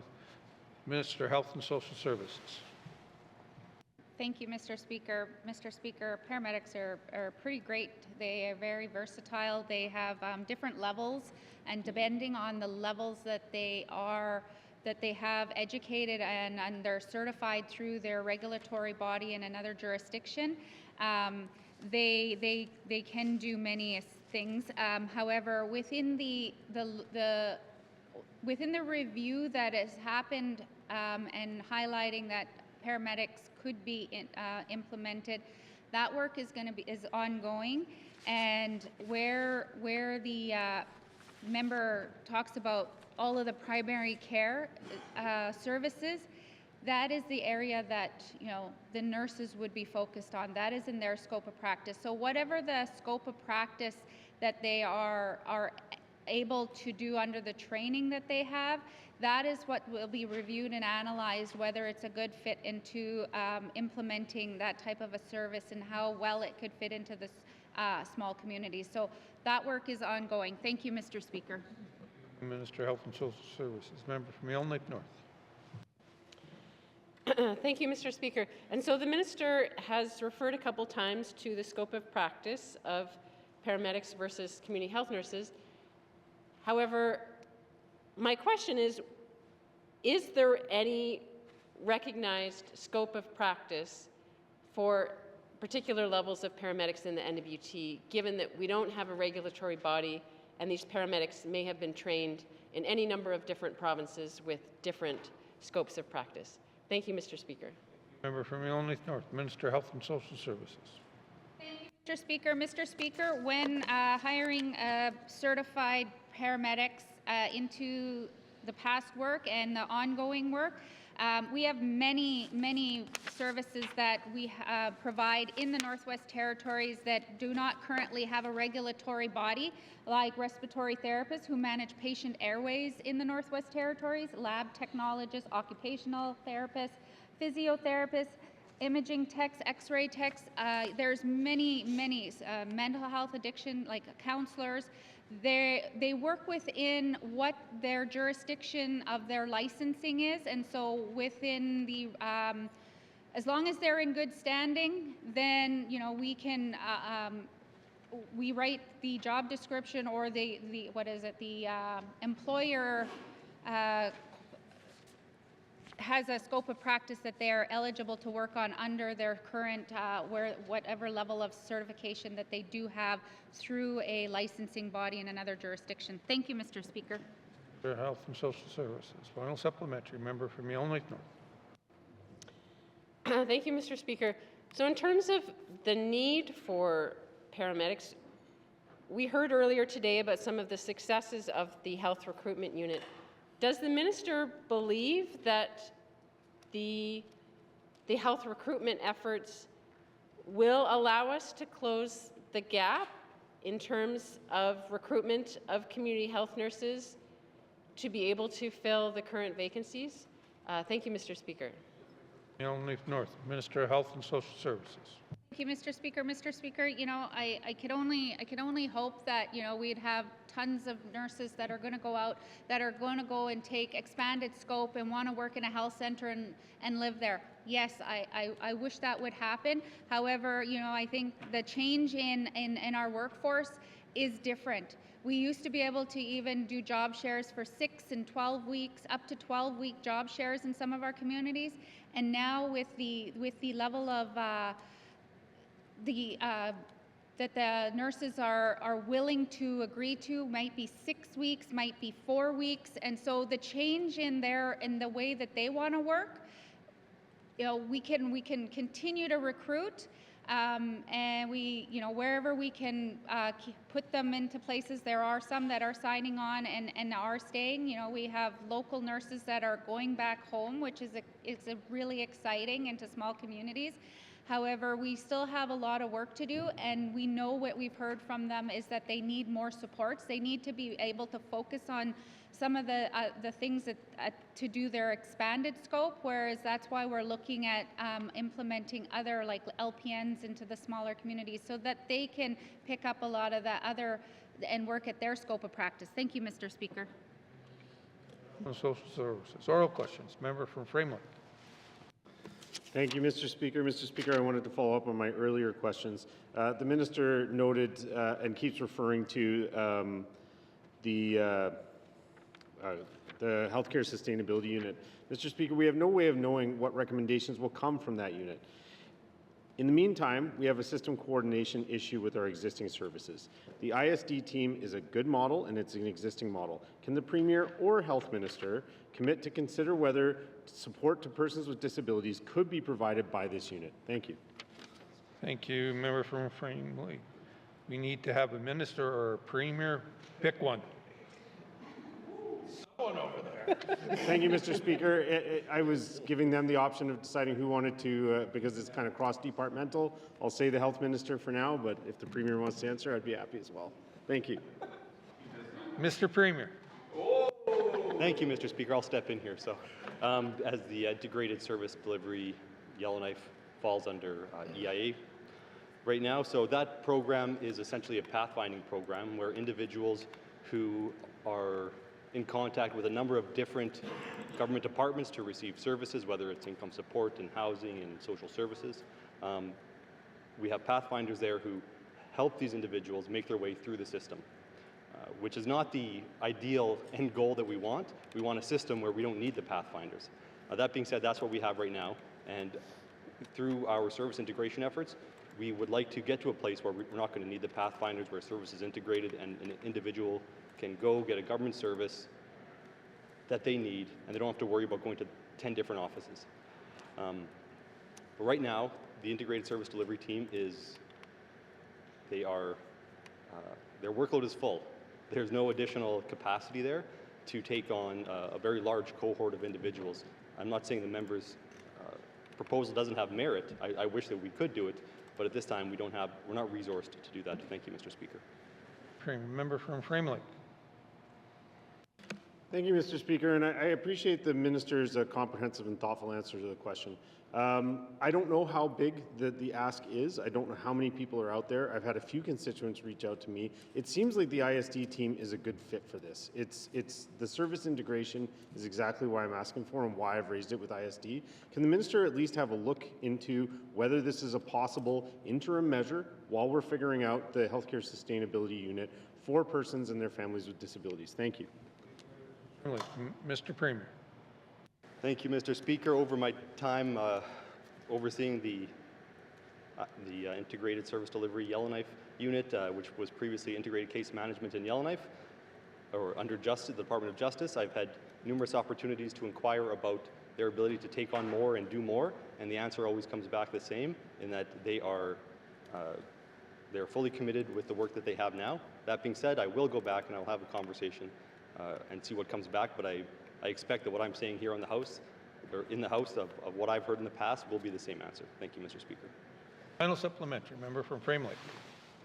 Thank you, Mr. Speaker, and appreciate again the response from the minister. And I'm wondering if maybe something like the ISD team could be established in health, considering how complex some of the files are that health system clients have. So if the Premier wants to consider a new team or an expansion of the team, it's certainly something I would support. So would appreciate hearing from the Premier on that as well. Thank you. From Frame Lake, Mr. Premier. Thank you, Mr. Speaker. So I would recommend that when there's proposals like this, they be brought forward at a point in the planning process that they could then make it into a future main estimate. So right now, we have the main estimates in front of us, in front of committee, and the money for the budget for next year is in that document, and there is not a line item for what the member is speaking about. That being said, it's now on the radar, and it can be something that is considered going forward, but it would be, I'm guessing, a significant investment of resources and personnel. Thank you, Mr. Speaker. Premier. Oral questions. Member from Range Lake. Thank you, Mr. Speaker. Mr. Speaker, it was with great delight that Northerners who rely on the Northwest Territories nominee program got the rules finally last week. But there's a new points criteria that's been attached to the employer-driven stream. Unfortunately, when my office asked for more information about that, we're told to look for the articles and documents. People want to see what this is all about. Will the minister publish very clear guidance about how the point system will work for the NTNP program? Thank you. From Range Lake, Minister of Education, Culture, and Employment. Thank you very much, Mr. Speaker. Mr. Speaker, absolutely. We want people to have access to information along with guidelines that they can access, so we can certainly publish some information, and this information is currently available, but I mean, I'm more than happy to understand what the member feels is missing, but it's available on immigratennwt.ca. Thank you. Mr. Education, Culture, member from Range Lake. Thank you, Mr. Speaker. The specific, to answer the minister's question, the specific criteria on how applications will be weighted, how the points will work, how they will be weighted. People will need to feel that they want to see more things. They understand how the process is, that there's this new step, but they need to understand what points they will get, how that will be evaluated against other applications, the whole kit and caboodle. Thank you. From Range Lake, Minister of Education, Culture, and Employment. Thank you very much, Mr. Speaker. So, Mr. Speaker, on immigratennwt.ca, there is an employer-driven stream expression of interest points grid that's currently available. This points grid goes through all the different categories, what points are afforded and how, because the major thing that we heard was an ask from the NWT, whether it was employers or people participating in the program, was transparency and fairness. And so we wanted to ensure that we were both publishing the different points that they would be graded against, the grid they would be used, and then within 5 days of them submitting their application, they would get something that would confirm how many points that they were allotted, so that they could they could compare and know exactly where they were at. And we also made the commitment as well of making sure that we were being transparent as a government and letting people know what range different applicants were falling into within the Northwest Territories. So we had an idea as an entire territory of who was applying and kind of what where they fell within that prioritization grid. Thank you. Employment. Final supplementary. Member from Range Lake. Thank you, Mr. Speaker, and I haven't heard any critiques about it. People just want to know how it works. So will the minister proactively provide more clear information about this whole new scheme to everyone who is currently engaged in the program or who is interested in being engaged in the program? Whether, well, it's the employer stream, so employers who use the program, will she direct the department to proactively engage with them and make sure they have everything they need? Thank you. Range Lake. Minister of Education, Culture, and Employment. Thank you very much, Mr. Speaker. Mr. Speaker, certainly the day that the program was launched and announced on February 18th, we made sure that all of these documents were found on Immigrate NWT so that both people interested in applying, whether it be employers or residents that wanted to partake in the program, could access it. I'm certainly keen to hear either from employers, the member, or residents what they feel is missing, because one of the kind of key pillars of the relaunch of this program was transparency. So we're wanting to make sure that this information is accessible and it is available on Immigrate NWT. Thank you. Minister of Education, Culture, and Employment. Mr. Clerk. Speaker, pursuant to Rule 7.2, bracket 7.2, I received follow-up information for the following oral questions from the first session of the 20th Legislative Assembly, 928 and 988. These follow-ups will be printed in full in today's Hansard. Thank you, Mr. Speaker. Thank you, Mr. Clerk. Colleagues, our time is up for oral questions. Oral questions. Oral questions. Written questions. Member from Range Lake. Thank you, Mr. Speaker. And Mr. Speaker, I have questions for the Minister of Health and Social Services. Medical travel continues to place growing financial pressures on the healthcare system. My questions are for the Minister of Health and Social Services. One, the Department of Health and Social Services recently released its report on medical travel services. The report indicates the overall cost of medical travel has continued to increase over the past 3 years. Can the minister outline what specific factors are driving the cost increases year after year? Two, can the minister provide a general breakdown of the annual medical travel budget into major cost categories such as flights, accommodations, escorts, and administrative processing so the public can understand where the program is coming under financial strain? Three, does the department track cases where residents travel for medical purposes without prior approval, and if so, how many such cases occurred in the last fiscal year? Four, how many medical travel requests, both scheduled and emergency, were submitted in the last fiscal year, and how does that compare to the average volume over the previous 5 years? Five, can the minister provide the number and percentage of medical travel requests denied last fiscal year, along with the top categories of reasons for denial? Thank you, Mr. Speaker. Member from Range Lake. Written questions. Written questions. Member from Range Lake. Thank you, Mr. Speaker. Improving the overall reliability of the medical travel system requires addressing delays, strengthening coordination, ensuring clear communication standards, and reducing avoidable repeat travel. My questions are for the Minister of Health and Social Services. One, can the minister provide the average and maximum wait times for medical travel approvals over the past fiscal year and explain what actions are being taken to reduce delays for patients who need to travel urgently? Two, what specific steps is the department taking to streamline coordination with non-insured health benefits, brackets NIHB, especially for cases waiting on NIHB escort or travel approvals? And how many medical trips were delayed last year due to pending NIHB decisions? Three, what portion of medical travel expenditures in the last fiscal year was driven by avoidable travel, such as repeat trips caused by appointment cancellations, inadequate pre-screening, or delays in diagnostic services? And what measures is the department implementing to reduce preventable travel? Four, can the minister outline what service standards, if any, exist for communication with patients regarding itinerary changes, cancellations, or approval updates, and how often were those standards met over the past fiscal year? 5, what proportion of medical travel cases last fiscal year involved repeat travel for the same medical issue due to canceled appointments, incomplete treatments, or diagnostic follow-ups, and what strategies are being implemented to reduce unnecessary repeat travel? Thank you, Mr. Speaker. From Range Lake.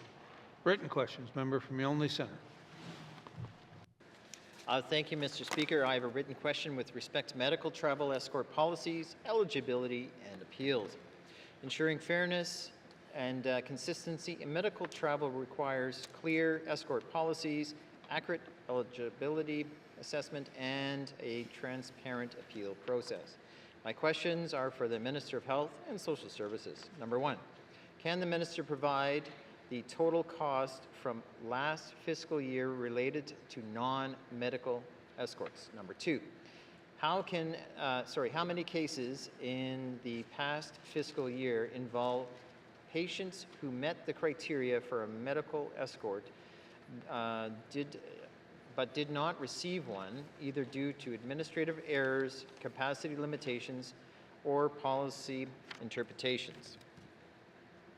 Number 3, how many of the medical travel requests that were denied last fiscal year were later overturned through appeals, members of the Legislative Assembly inquiries, or ministerial interventions? Number 4, what steps is the department taking to ensure that escort eligibility is identified early, particularly for vulnerable patients, to prevent last-minute denials or unnecessary hardships during travel?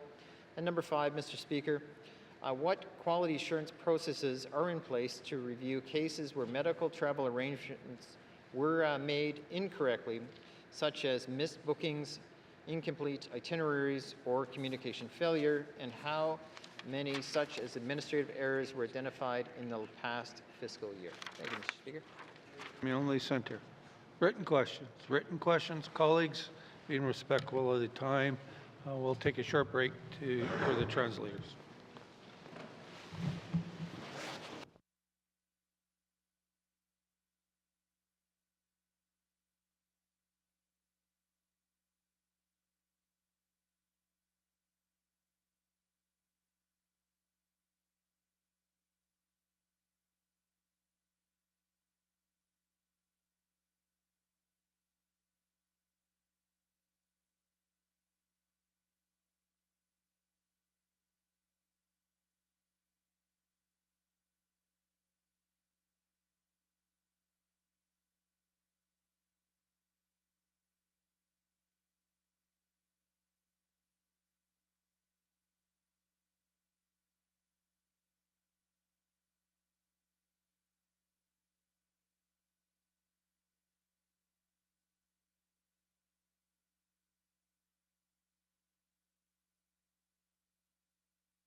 Test 1 2 3. Test 1 2 3. Test 1 2 3. Test 1 2 3. What do you think? More? Test 1 2 3. Test 1 2 3.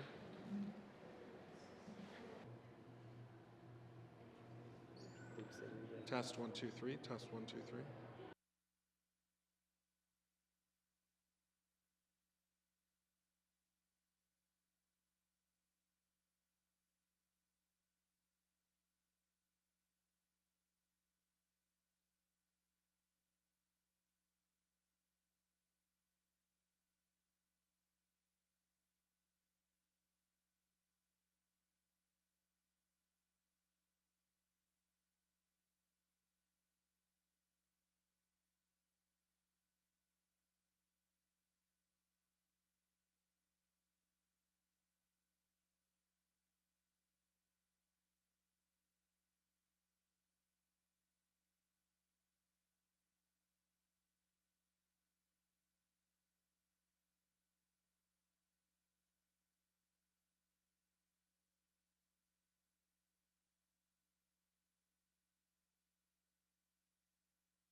Thank you, colleagues.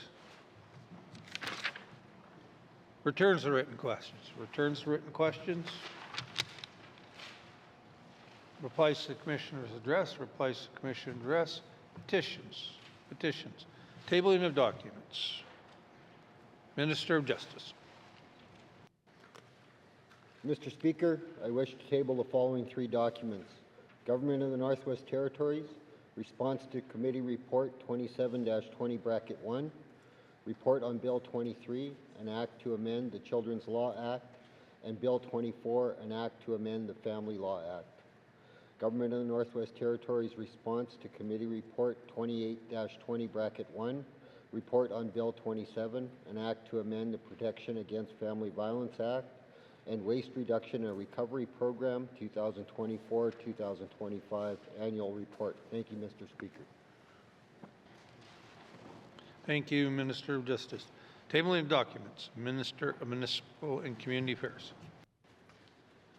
Mr. Speaker, I wish to table the following document, Northwest Territories Emergency Management System Annual Report 2025. Thank you, Mr. Speaker. Minister of Municipal and Community Affairs. Tabling of documents. Mr. Premier. Mr. Speaker, I wish to table the following 2 documents.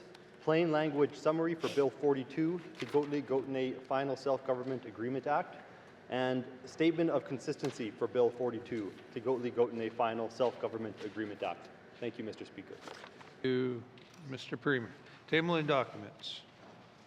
I wish to table the response to the Northwest Territories Legislative Assembly to Committee Report 31-20-1, Standing Committee on Government Operations Report on the review of the 2024-2025 Annual Report of the Northwest Territories Office of the Ombudsman and the 2024-2025 Annual Report of the Language Commissioner. Tabling of documents. Tabling of documents. Notice of motions. Member from Range Lake. Mr. Speaker, I give notice that on Thursday, February 26, 2026, I will move the following motion. Now, therefore, I move, seconded by the member from Monfouy, that the Legislative Assembly calls upon the Government of the Northwest Territories to take immediate steps to establish an independent Office of the Child and Youth Advocate as an officer of the Legislative Assembly, and further, that the Government of the Northwest Territories introduce enabling legislation defining the advocate's mandate, powers, and responsibilities, including but not limited to the authority to investigate complaints, initiate systemic reviews, make recommendations, and report directly to the Legislative Assembly, and furthermore, that the Government of the Northwest Territories make comprehensive amendments to the Child and Family Services Act to strengthen transparency and accountability and to require cooperation with and responsiveness to the oversight exercised by the Child and Youth Advocate in relation to the administration of the Act. Thank you, Mr. Speaker. Member from Range Lake. Notice of motions. Notice of motions. Motions. Motions. Notice of motions for first reading of bills. Notice of motion for first reading of bills. First reading of bills. First reading of bills. Second reading of bills. Mr. Premier. Mr. Speaker, I move, seconded by the Honourable Member for Hay River South, that Bill 42, Tigotli-Gotney Final Self-Government Agreement Act, be read for the second time. The proposed Tigotli-Gotney Final Self-Government Agreement Act will approve and give legal effect to the Final Self-Government Agreement for the Tigotli-Gotney. The Act is comprised of provisions addressing the approval of, giving effect to, and declaring valid of the Final Self-Government Agreement, including the governance, legal structure, and authority of the Tigotli-Gotney government, authorizing the creation of regulations that may be needed to support the agreement, and ultimately serves as the legislative mechanism by which the Government of the Northwest Territories fulfills its ratification obligations under the Final Self-Government Agreement. Thank you, Mr. Speaker. Mr. Premier. To the Prince of Blue Hill. Question has been called. All those in favor? All those opposed? All those abstaining?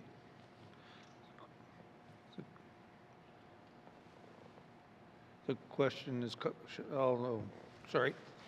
Motion is carried. Bill 42 has been read for a second time and is referred to the Standing Committee on Assembly sorry, Mr. Premier. Mr. Speaker, I seek unanimous consent to waive Rule 8.2, bracket 7, and have Bill 42 deemed ready for third reading. Thank you, Mr. Speaker. Member is seeking unanimous consent to waive, what's that? 8.2. Seeing no nays, member from Bill 42 will be read for the second time, and third reading will be on Wednesday, February 24th, 2026. Second reading of bills. Second reading of bills. Consideration in Committee of the Whole of bills and other matters with the member from Toonadee-Willity in the chair.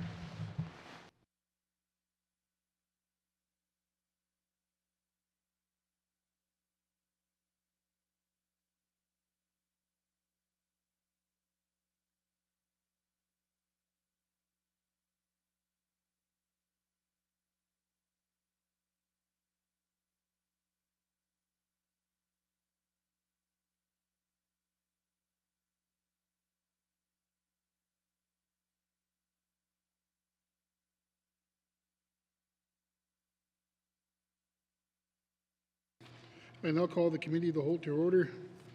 What is the wish of the committee? I'll go to the member from Nunavut-Boot Lake.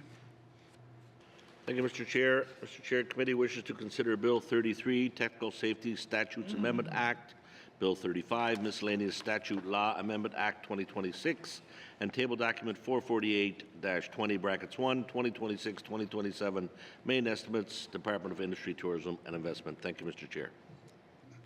Thank you. Does committee agree? Thank you.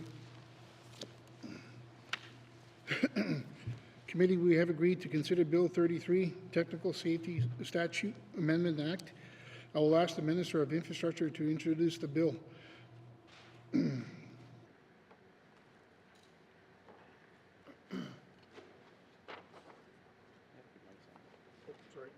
Thank you, Mr. Chair. I'm here to present Bill 33, Technical Safety Statutes Amendment Act. Bill 33 updates and replaces the current Elevators and Lifts Act with the new framework called the Technical Safety Act, or TSA. The bill will cover elevators and lifts, boilers and pressure vessels, electrical systems, and gas safety under one act.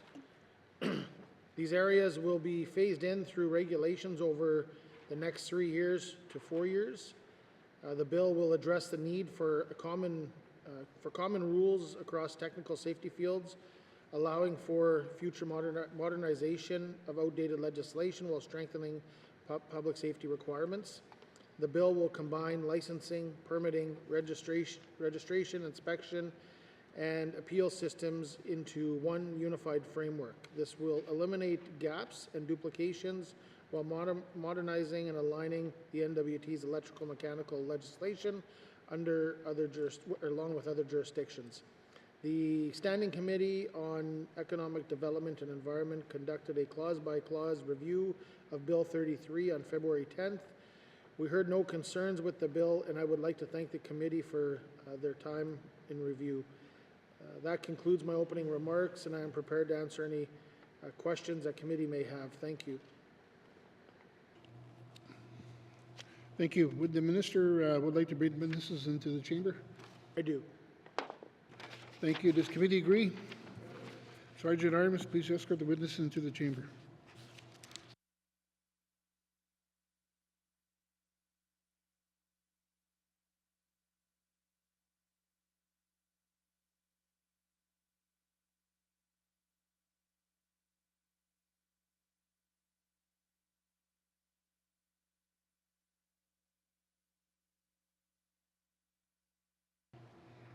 Thank you.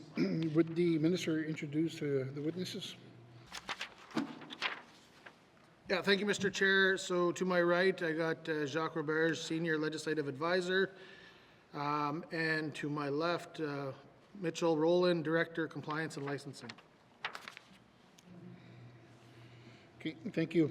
I will now turn to the Chair of the Standing Committee on Economic Development and Environment, the committee that reviewed the bill, for any opening comments on Bill 33.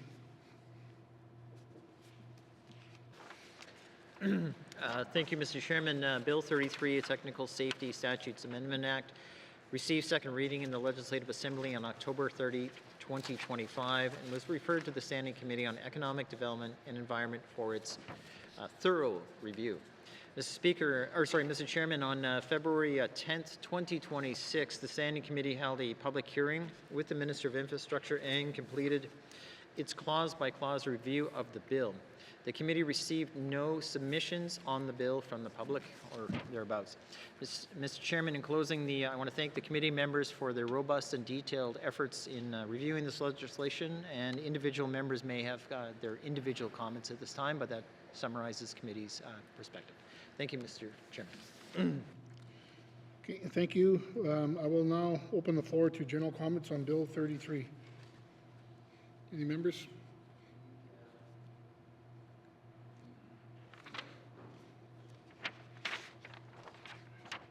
Is the committee agreed that there is no further general comments? Oh, sorry. You agree? Okay. Thank you. Can we proceed to clause-by-clause review of the bill? Committee will defer the bill number and title until consideration of the clause. I will call the clause in the groups of 10. Please turn to page 1 of the bill, clauses 1 to 10. Does committee agree? Thank you. Clause 11 to 20. Does the committee agree? Thank you. Clause 21 to 30. Does committee agree? Thank you. Clauses 31 to 40. Does committee agree? Thank you. Clauses 41 to 50. Does committee agree? Thank you. Clauses 51 to 60. Does committee agree? Clauses 61 to 70. Does committee agree? Thank you. Clause 71 to 80. Does committee agree? Clauses 81 to 89. Does committee agree?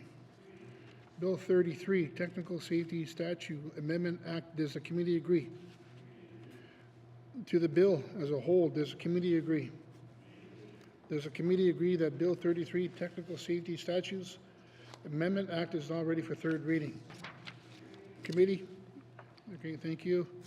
Does the committee agree that this concludes our consideration of Bill 33, Technical Safety Statutes Amendment Act?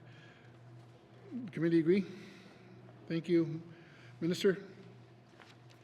I'm going to go to the member from Yonge Center. Yeah, thank you. Thank you, Mr. Chairman. I think for those that do pay attention to this, they should just wanted to provide a quick comment, although it was, in my view, it wasn't quite mentioned by the minister. It was in some ways, but it's just a molding of multiple acts problems together. And it's not a technical change in the context of anything really changes in the system.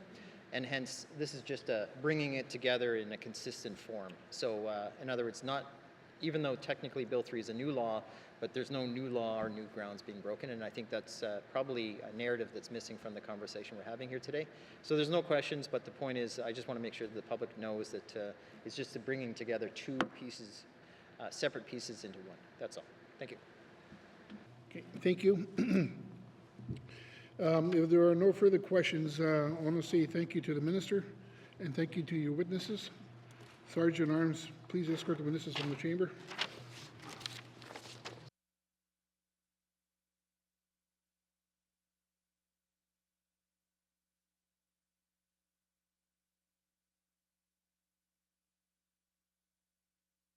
Okay, committee, we have agreed to consider Bill 35, Miscellaneous Statute Law Amendment Act 2026. I will ask the Minister of Justice to introduce the bill. Thank you, Mr. Chair. Mr. Chair, I'm pleased to be here today to discuss Bill 35, the Miscellaneous Statute Law Amendment Act 2026.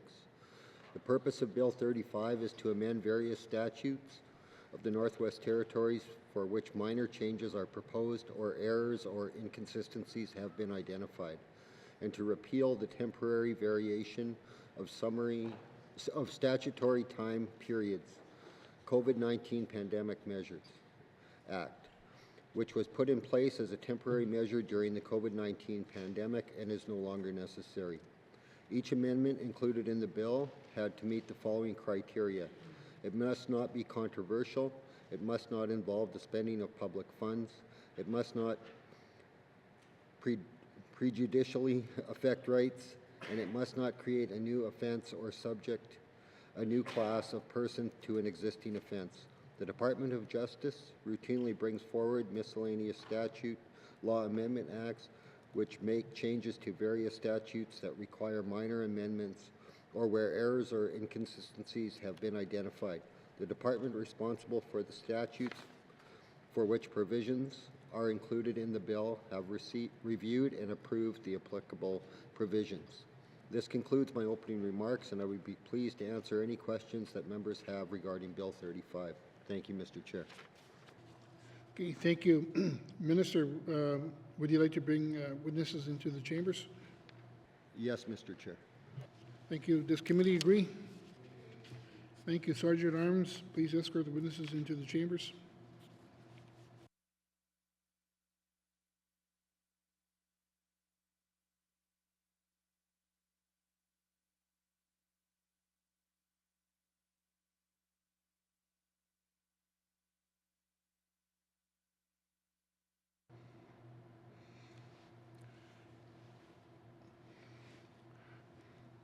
Minister, please introduce your witnesses.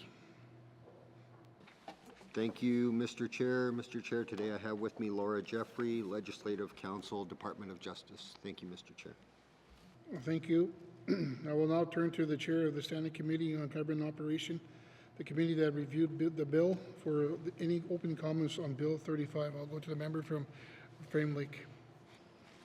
Thank you, Mr. Chair. My opening comments are short and sweet. Mr. Chair, Bill 35, Miscellaneous Statute Law Amendment Act 2026, received second reading in the Legislative Assembly on October 31st, 2025, and was referred to the Standing Committee on Government Operations for review. The committee completed its clause-by-clause review of the bill with the Minister of Justice on February 16th, 2026. I thank the committee members for their efforts in reviewing this legislation. Thank you, Mr. Chair. Thank you. I will now open the floor to general comments on Bill 35. Are there any questions? Okay, seeing none, is the committee agreed that there are no further general comments? Committee? Okay, thank you. Can we proceed to clause-by-clause review of the bill? Committee, we will defer the bill number and the title until after the consideration of the clauses. Please turn to page 1 of the bill. Clause 1, does committee agree? Thank you. Clause 2, does committee agree? Clause 3, does committee agree? Clause 4, does committee agree? Clause 5, does committee agree? Please turn to page 2 of the bill. Clause 6, does committee agree? Clause 7, does committee agree? Clause 8, does committee agree? Clause 9, does the committee agree? Clause 10, does the committee agree? Clause 11, does committee agree? Return to the bill's number and title. Bill 35, Miscellaneous Statute Law Amendment Act 2026. Does committee agree? To the bill as a whole, does the committee agree? Does the committee agree that the Bill 35 Miscellaneous Statute Law Amendment Act 2026 is now ready for third reading? Does the committee agree? Thank you. Committee, does the committee agree that this concludes our consideration on Bill 35 Miscellaneous Statute Law Amendment Act 2026? Does the committee agree? Thank you. Minister, and thank you to the witnesses. Sergeant Irons, please escort the witnesses in the chamber.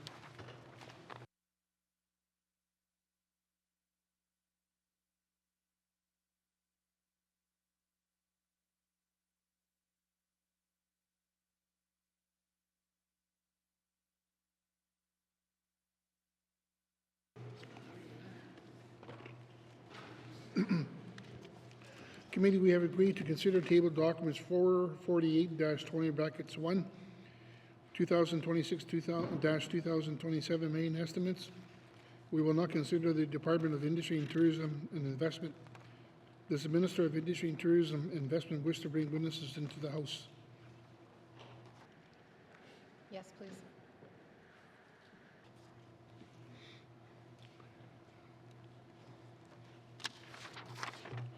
Okay, I'll go back to the Minister of Industry and Tourism and Investment.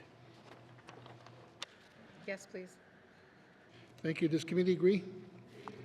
Thank you. Sergeant at Arms, please escort the witnesses into the chambers.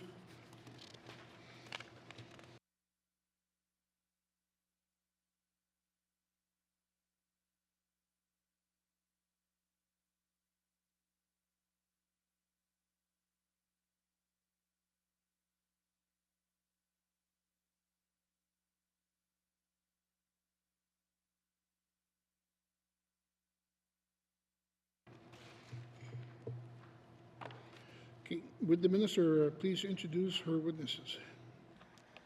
Thank you, Mr. Chair. Mr. Chair, on my left, I have Pamela Strand, who's the Deputy Minister of Industry, Tourism, and Investment. And on my right, I have Nina Salvador, who is the Director of Corporate Services and Administration for Industry, Tourism, and Investment. Okay, thank you. The committee has agreed to forego general comments. Does the committee agree to proceed to the details contained in the tabled documents? Committee? Thank you. Committee, we will defer to the department summary and review the estimates by activity summary. Beginning with corporate management, starting on page 232, with information items on page 234. Are there any questions? I'll go to the member from Great Sleeve. Thank you, Mr. Chair.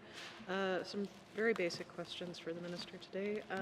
In the business plan, it says that the SEED program review and evaluation is due in February 2026. Could the minister provide an update on when committee will see this work? Thank you. Thank you. Thank you. I'll go to the minister.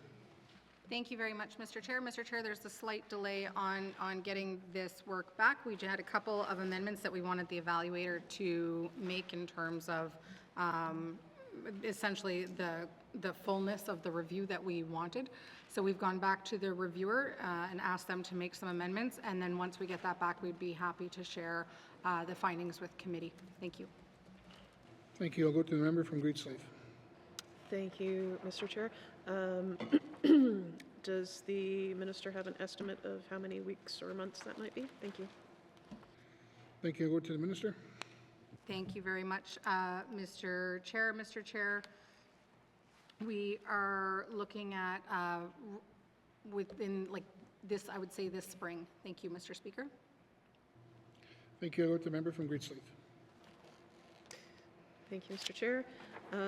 Similarly, the Indigenous Capacity Building Program, there is some discussion around outcomes of looking into and evaluating that program, and the business plan says it should be due in March of this year. Can I get an update on that, please, Mr. Chair? Thank you. I'll go to the minister. Thank you very much, Mr. Chair. So, Mr. Chair, that will be available mid-summer. Thank you. Okay, thank you. I'll go to the member from Great Slave. Okay. Sorry, I'm just scribbling this down, Mr. Chair. In addition to those two pieces, I did note as well that the grants and contribution policy had many mentions throughout the business plan, and that things were going to be posted on the work is going to be posted on ITI's website imminently. Can I have an update on that work too, please, Mr. Chair? Thank you. I'll go to the minister.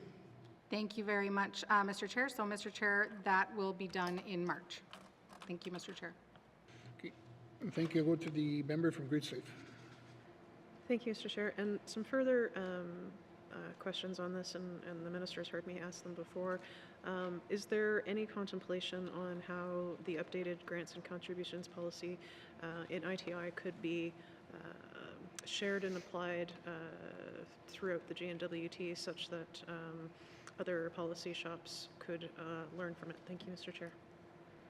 Thank you. I'll go to the minister. Thank you very much, Mr. Chair. So, Mr. Chair, both from a political and operations level, we'll make sure that it is shared. So I'll make sure that I share it with my colleagues at the cabinet table, and in addition to that, the Deputy Minister will be sharing it with her colleagues as well. Thank you. Thank you. I'll go to the member from Great Slave. Thank you, Mr. Chair. Nothing further from me. Okay, thank you. Is there any other members that have questions? Member from Yellowknife North. Thank you, Mr. Chair. Just wanted to clarify on their, I think it's in the business plan, I don't have a specific page here, but there's a report that's expected soon, final report on the socioeconomic agreement program redesign. Can the minister clarify whether this report is actually complete and if it will be made public, and if so, when could it be made public? Thank you, Mr. Chair. Thank you. I'll go to the minister. Thank you, Mr. Chair. For all of the finer details on this one, I'd like to pass to the Deputy Minister. Thank you. I'll go to the Deputy Minister.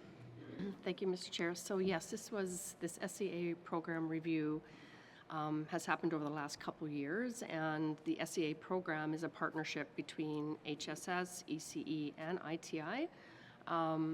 A number of these considerations would require additional resourcing. So those are all pieces that we're considering, and this will be rolled into some of the decision-making in the Mineral Resources Act in regards to the SCA program under that umbrella. So we still have a bit of work to do on what actions we will be taking, which ones not, and I think that, yes, it is our intention to make that final report public. Thank you, Mr. Chair. Okay, thank you. I'll go to the member from Yellowknife North. Thank you, Mr. Chair. Is there an estimated timeline on that? And I assume that as part of making it public, the department will also publish its sort of responses to recommendations or the plan about what is going to be done about the program. Is there a timeline for when we might see that? Thank you, Mr. Chair. Okay, thank you. I'll go to the minister. Thank you very much, Mr. Chair. Mr. Chair, as with much of what we do, we try to be as transparent as possible. So absolutely, there will be a publication of the report itself, the review itself, as well as a management response.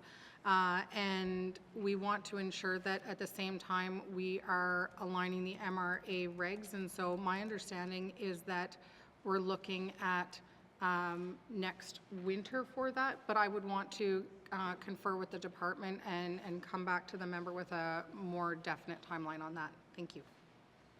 Okay, thank you. I'll go to the minister. A member from Yellowknife North. Thank you, Mr. Chair. So I appreciate the minister getting back to us on that. And further on the theme of socioeconomic agreements, in the business plan on page 16, it lists targets related to the socioeconomic agreements around increasing NWT Indigenous and resident procurement and employment stats in the natural resource sector overall. So right now in the business plan, it just lists the figures from 2024 under progress to date, but there's no sense of whether things are getting better, things are getting worse, how the trends have changed over time. And so it's hard to measure progress when your baseline is just like the current year or just the last year. Is the intention to update the business plan, or, I mean, we do have many years of data on this. It's not like it's the first year we're collecting data on this. Those socioeconomic agreements, for example, with the diamond mines have been there for 10, 20 or more years, and data has been collected over time on those indicators. So is ITI going to update the business plan with targets of how we're going to increase procurement or employment over what time period, and then look at data over that specified time period? Or is the goal just to start with right now as the baseline? What's the intention there? Thank you, Mr. Chair. Okay, thank you. I'll go to the minister. Thank you very much, Mr. Chair. So, Mr. Chair, I'll start on this one, and then I'd like to see if the Deputy Minister would like to add. I think what the member is looking for are the annual socioeconomic agreement reports that are produced every year, and so those would show more of that trending information that the member is looking for. Within the business plans themselves, we have a very small box to be able to put information in, and so a lot more of that more detailed information is found within those annual reports. One of the pieces in this entire conversation is those socioeconomic agreements are certainly not just a government conversation, not just a resident conversation, not just an industry conversation, but definitely a partnership with all of the partners at the table. And as a government, especially through more on the education, culture, and employment side, we make sure that we're working with industry to let them know what programs we have available. When I meet with industry, I'm constantly asking, for example, for their workforce forecast so that I can communicate that to our career education advisors and to our career development officers, as well to our business development officers, to ensure that we are aligned with industry and that we're all basically working in the same direction at the end of the day. But Mr. Speaker, or Mr. Chair, sorry, through yourself, I'd love to pass to the Deputy Minister to be able to add more detailed context on that as well. Thank you. Okay, thank you. I'll go to the Deputy Minister. Yes, thank you. So yes, a bit more on the SEA program. We've learned a lot about the SEAs since the diamond mine started, and these SEAs are 20 years old, and they're not very consistent between the three of them. Some of them contemplate the different phases of a mine, so construction, operations, closure. Other ones don't. Some have Indigenous targets for employment, others don't. Our hope is that with the Mineral Resources Act, there will be some standardization where we can actually consider what is appropriate for targets through the different mine phases, because we always know, for example, in construction, we'll have a surge and we can't, bring all that capacity in. So the intention is to learn from that. So what we'll bring into the next generation of mines will be really important from what we learned through the diamond mines. We will publish this year's report in June about, and that actually sets out targets and how the projects are performing. We do know they exceed in the procurement piece. So we know where the work is needed in that partnership approach is on the employment side.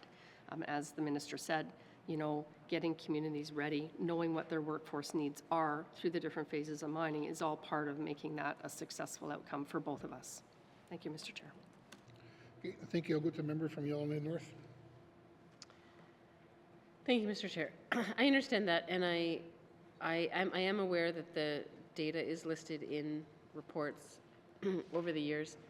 My concern was that we haven't put a meaningful goal in our business plan, because there's a target there to increase these things, but we haven't said, like, starting when.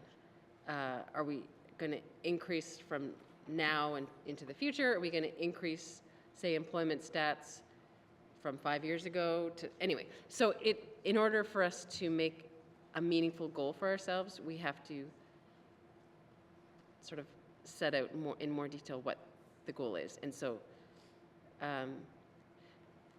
I would hope that we can. I know it's challenging when we don't have complete control over this. We're one partner, but that is part of the overall challenge of these socioeconomic agreements, is that it's a number of partners coming together to commit to something that no one is truly accountable for at the end of the day. Everyone commits to it, but then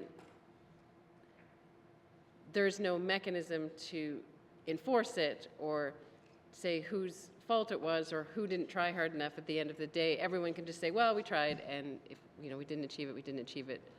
It was a partnership. And anyway, so I would love for us going forward to find ways to hold ourselves more accountable for our part in the bargain and set clear targets and hold ourselves to them, as opposed to saying, well, we set a target, but we had no control and we didn't meet it, and outside our control. So I'll leave it there on that one. I do have a couple more questions, and maybe there'll be another chance, but to finish it off here, on page 17 in the business plan, it talks about an action around growing the workforce that says promote and support mentorship and capacity building programs in all non-extractive sectors, and then it lists for each region, I guess, the number of participants. There's no detail provided there. Can the minister or staff provide examples or details of what kinds of mentorship and capacity building programs we're talking about here? What do those numbers represent? 42, 85, 29, what is going on there? Thank you, Mr. Chair. Thank you. I'll go to the minister. Thank you very much, Mr. Chair. So, Mr. Chair, and I'll come back to this, but I wanted to first speak on what the member was referencing in regards to clear kind of targets within the diamond mine sector, within the socioeconomic agreements. And I agree with the member. If we want to get somewhere, we have to have an idea of where we're trying to get to. So absolutely agree with the member, but I think it's also important that we consider the context of what's happening around us and what has changed since the very beginning of the 20th Assembly. The world has definitely changed in the last 2 years, and so we've changed a lot, or we've seen a lot of change within the diamond industry globally, and that's having an impact here at home in the Northwest Territories. And so while there are other markers within the business plan that speak to increasing northern employment, increasing education levels of northerners, increasing the number of businesses we have in the Northwest Territories, we are going to continue to see changes within the diamond sector in the Northwest Territories. And I think it's important that we take when we're making goals, we have to consider what is happening around the world that has an impact on those goals as well. So there are other indicators, though, within the business plans that do speak to us wanting to grow our private industry, grow our private sector, and also grow our education and training levels of northerners. The page that the member is on and the numbers that are being referenced are in regards to the northernmost host training. That relates to tourism, and industry tourism and investment also does mentorship opportunities within the film industry, arts industry, within the agriculture industry through the Territorial Agricultural Association as well.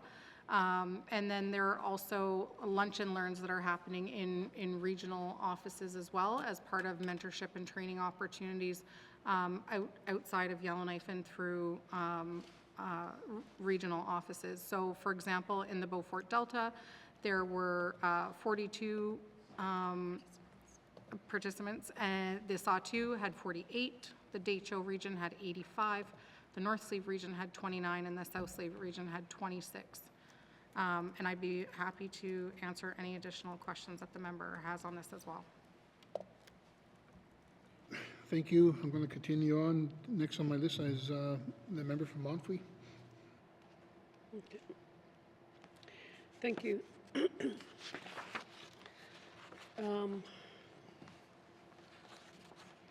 According to your business plan, here on page 15, 14 and 15,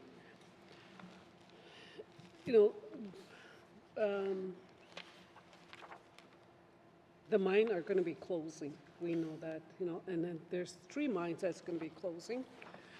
And I know it's going to have a major impact, especially on my region, because there's a lot of people employed in my, a lot of people from my region are employed at the mine. So I just want to ask the minister, it says here 100% of Diavik mine closure workers that want to stay in the NWT are employed. And on the next one, it says NWT workforce is maintained. So I just want to ask the minister, okay, 100% of the diamond closure, is it all of the NWT, northern NWT workers that we're talking about? Or does that number represent the NWT workers, or is it does that include the southern workers too as well? Thank you. Thank you. I'll go to the minister. Thank you very much, Mr. Chair. Mr. Chair, we're talking about the NWT resident workers in there. Thank you. Okay. Thank you. I'll go to the member from Montfrey. Now with the mine closure, like I said, my region is going to be impacted more. So now with the mine closure, are we still going to employ people from the south, knowing that we need, the family needs to survive, or that rely on the mine? Are we still going to keep those southern workers, have them working here rather than using 100% of northern resident workers? It doesn't say here about the progress. Thank you. Thank you. Go to the minister. Thank you very much, Mr. Chair. So, Mr. Chair, this is in regards to the staff of Diavik Diamond Mine that are employed by the mine. And so we've worked closely with Diavik to participate, for example, in their career fairs, made sure that through our different available programs within especially ITI and ECE, that mine workers are made aware of them and have our support of our staff to apply on them if they want to take advantage of them. Every time I do sit down with all of the diamond mines and speak with them, we talk about the importance of maintaining NWT residents as much as possible, and this is a commitment that they continuously make is doing their best to maintain their northern workforce. But at the end of the day, I don't have control over who they keep on their mine site and what staff they require at the end of the day. It might be an issue of, for example, if they have 5 heavy equipment operators, they're supposed to and have committed to maintaining the NWT resident heavy equipment operators and letting go of the southern ones. But if some of the workers are of, I don't know, whatever position, and there's only a southern worker in it and they're not a northern one, then they would have to maintain that person in that position for the safe operation of the mine. Thank you. Okay, thank you. I'll go to the member from Monfrey. Thank you. I've heard, and I'm sure there must be some other members too that heard from their constituents saying that, the older workers, they've said it many times that they train. They don't mind training their own indigenous, but not others, because then they take over the jobs, and then our young people lose out. So that's why some of them had an issue with it. So that's why I'm asking, if it's 100% northern residents that were employed. And I know a lot of them had issue with that. And I thought I mentioned that in here. Another one too, because here you have a number here, northern employment at the 3 diamond mines was 32.1 in 2024, and at the same time, 16% was indigenous worker. So this 32% includes the indigenous, or is that a number by itself? Thank you. Thank you. I'll go to the minister. Thank you very much, Mr. Chair. So, Mr. Chair, the northern employment at the 3 diamond mines of 32.1%, that's NWT residents, and then indigenous employment of NWT indigenous persons at the mine was 16%. Okay, thank you. I'll go to the member from Monfrey. Okay. Thank you. Thank you for that answer. And another one here is that same thing on the same page. Northern companies in 2024, was nearly at $800 million. Northern companies that, this is regarding the procurement. And procurement with Northern Indigenous Company was at $456 million. This is Northern Indigenous companies. How big are some of these Indigenous companies? And it would have been nice, because I know for the impact benefit agreement with the Klitschko, they're, for the procurement, they're considered first in my region. So, and if they're, for whatever reason that, okay, due to capacity or whatever it is, but then they can, go with it or not. So it only mentioned indigenous companies, but I just want to know about small business, small northern indigenous business that consists of 1 or 2 people. Do we have a number for this as well? Northern indigenous companies, doesn't say just, it would have been nice if there was a large to small, if it was identified in this business plan. So that way we have an idea of, who and where. And it should have been by region as well, too, because I know that every region needs money. Every region they have families, and a lot of them rely on, if they're an entrepreneur, they need the business. We know that. You know that, too. So I'm just asking that if there's a breakdown, or is there any other information about the Northern Indigenous companies and in Northern Indigenous companies, as mentioned here, for 2024. Thank you. Thank you. I'll go to the minister. Thank you very much, Mr. Chair. Mr. Chair, I don't have that level of detail from the diamond mines, but this would be everything, for example, from a one-person business operation to something as big as Clecho Investment Corporation and beyond, who has hundreds of employees. Thank you. Okay, thank you. I'll go to the member from Monthly. What I meant to say here is that from 2024 to date, I would like to get that information, but if you can provide us with that information, that would be good, so that we can share with our members. I know increase NWT Indigenous and NWT resident employment at the natural resource sector. Is that only related to the diamond mine at this time, or is there any other exploration? Thank you. Thank you. I'll go to the minister. Thank you very much, Mr. Speaker. Mr. Speaker, there is other exploration happening in the territory. There's other drill projects happening in the territory, other advanced projects happening in the NWT as well. But the only mines who report to us for these types of statistics at this point, because they have their IBAs, are the diamond mines. And as far as the member's first question in regards to providing information on procurement, I'd be happy to provide the member with the information that we do receive from the diamond mines, and definitely happy to share that. Thank you. Okay, I'll go back to the member from Monthly. Thank you. I think we're out of time, but yeah, that's it for now. Okay, thank you.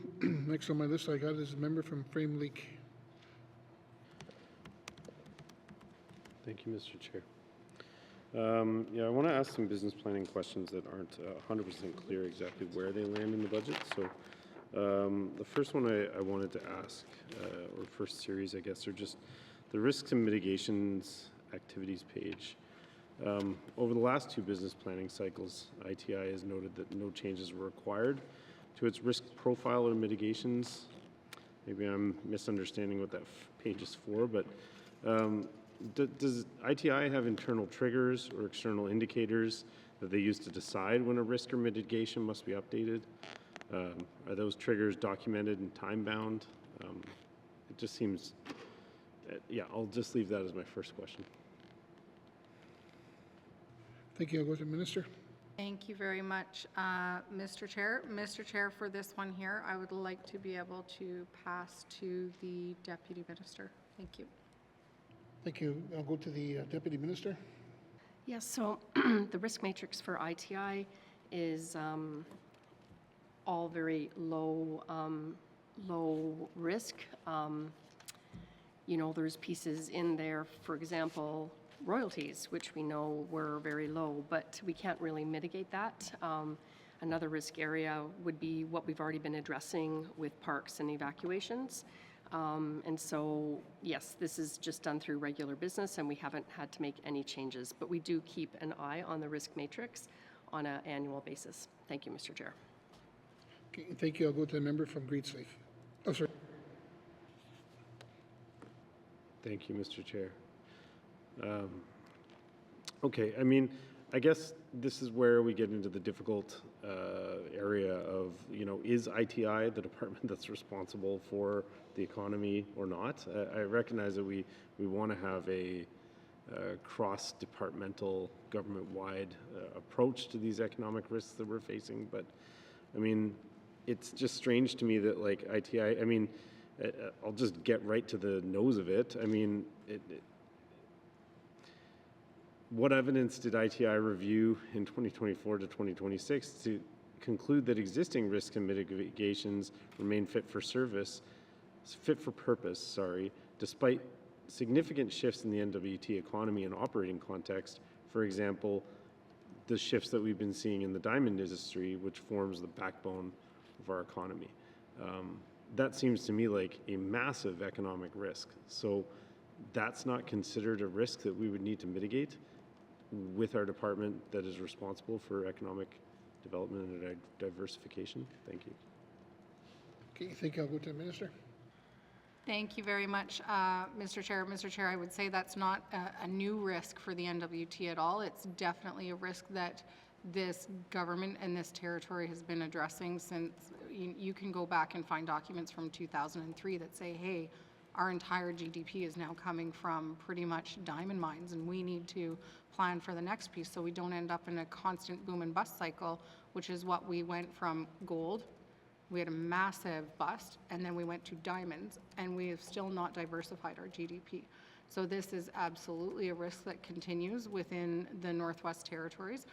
But our controls do lie within how we ensure that we are supporting industry, supporting diversification of our GDP, how we are doing things like reviewing our royalties, how we collect royalties, how we are reviewing our Mineral Resources Act. And so that is all information that is captured within the business plan already.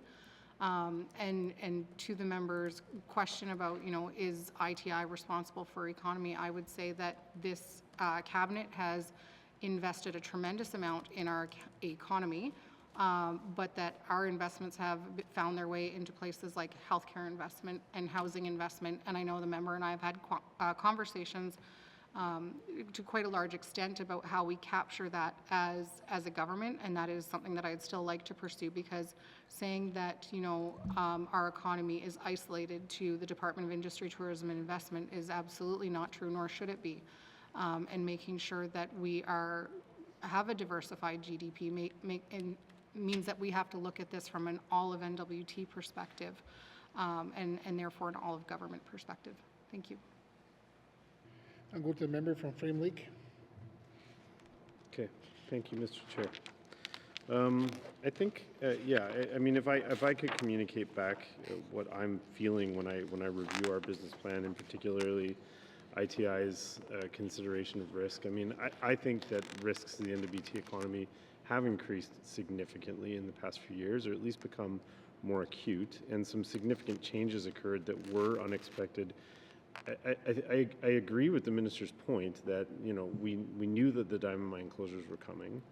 I've made lots of statements about that, and I think lots of members have noted it. However, there have been some changes to diamond markets over the past few years that have significantly accelerated the problem. And so I think when I look to risk mitigation, particularly with the Department of ITI, I think that acceleration is something that should be acknowledged. And I think people in the NWT would take probably a fair bit of comfort knowing that the government is pulling out all the stops, is recognizing the increased risk that changes in the diamond market have created for our economy, and are looking to this department and the GNWT as a whole to respond to those risks and challenges. So it's just a piece of feedback in terms of seeing that in the business plan, and that piece missing there feels to me like an oversight. I know that I do want to pause here and just note that the general public probably doesn't read the business plans generally. I certainly didn't when I was a member of the public. But I want to be clear that what goes into the business plans and what comes out of the business plans does matter to the public. And so, yeah, I guess I'm just making a point here, but I am curious to hear the minister's feedback on that. Thanks. Thank you. I'll go to the minister. Thank you, Mr. Chair. I definitely appreciate the member's point. All that to say that, well, that page specifically has not been used to capture the extent of risks as far as the economy is concerned. I'm happy to take away the member's feedback and to kind of have a conversation around the department about, or sorry, have a conversation with the department around how we're interpreting what needs to land on that page. So I can definitely take that away and revisit as well kind of how other departments are using it to make sure that there is alignment between each of them and bring that back. Thank you. Okay, thank you. I'll go to the member from Frame Lake. Thank you, Mr. Chair. And just to kind of close out my comments on the risk that don't relate to economic development and diversification, which I'll ask at a later page. I would just note that I think taking a risk-based approach to our economic planning and response may be a change that we could look into. I think, you know, as risk increases or as the greatest risks that we're facing, I just think it would be helpful to look at it in that sense and think about mitigations that we could be putting in place and think about changes that could be, because it's very easy to get locked into, we've got these programs, these are what we're delivering. Yeah, the economy is facing some major challenges, but we're working away at it. I think it's helpful to revisit things that we're doing, to consider whether we're doing enough or whether we're doing the right things. And so thinking of it in the sense of risk mitigation may be helpful. Just putting a plug in for that.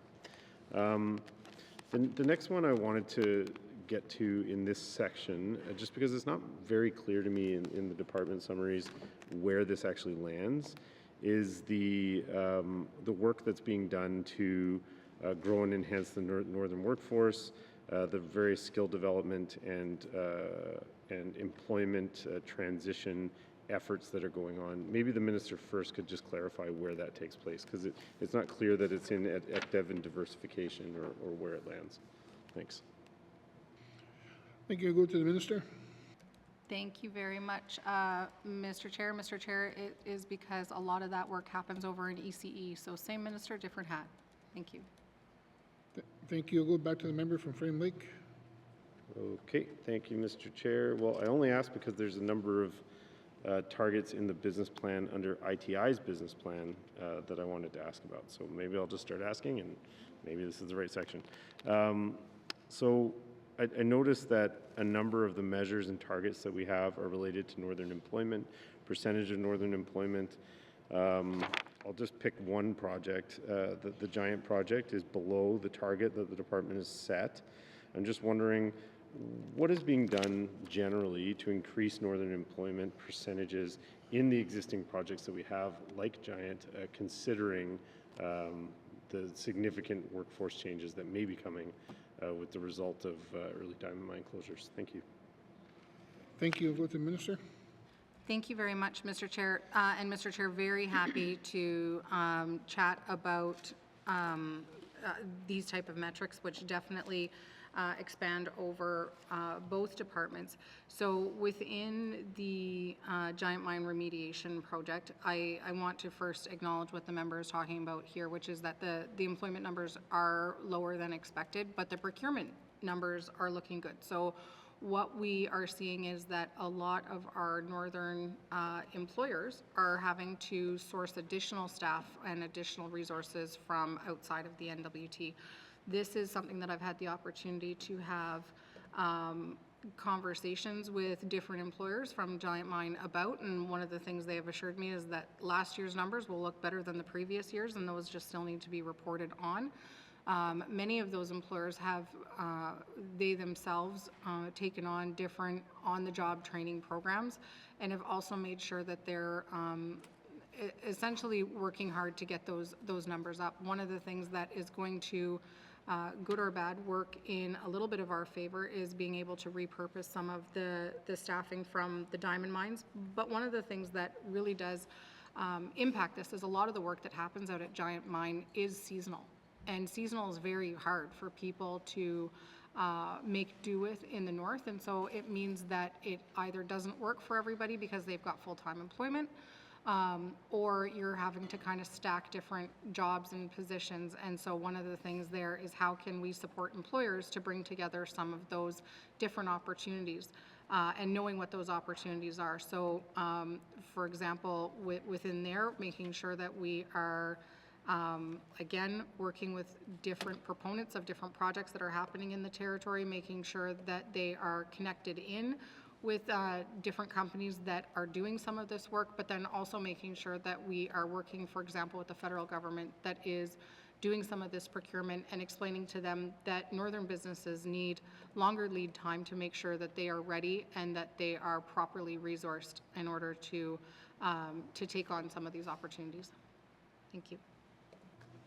Okay, thank you. Next on my list I got is the member from Great Sleeve. No, Mr. Chair, I don't have anything further at this moment. Thank you. Is there any questions from members? I'll go back to the member from Frame Lake. Thank you, Mr. Chair. I'll try to be brief. I just want to kind of finish up the conversation that was having with the minister here. And can the minister just, considering that the growing and enhancing the northern workforce by investing in skill development, there's a number of pages in the business plan, in ITI's business plan, that speak to this, recognizing that skill development and workforce tends to be an ECE thing. Can the minister just help us better understand what the Department of ITI is responsible for regarding all these metrics and measures that they have in the business plan related to workforce growth and transition? Thank you. Okay, thank you. I'll go to the minister.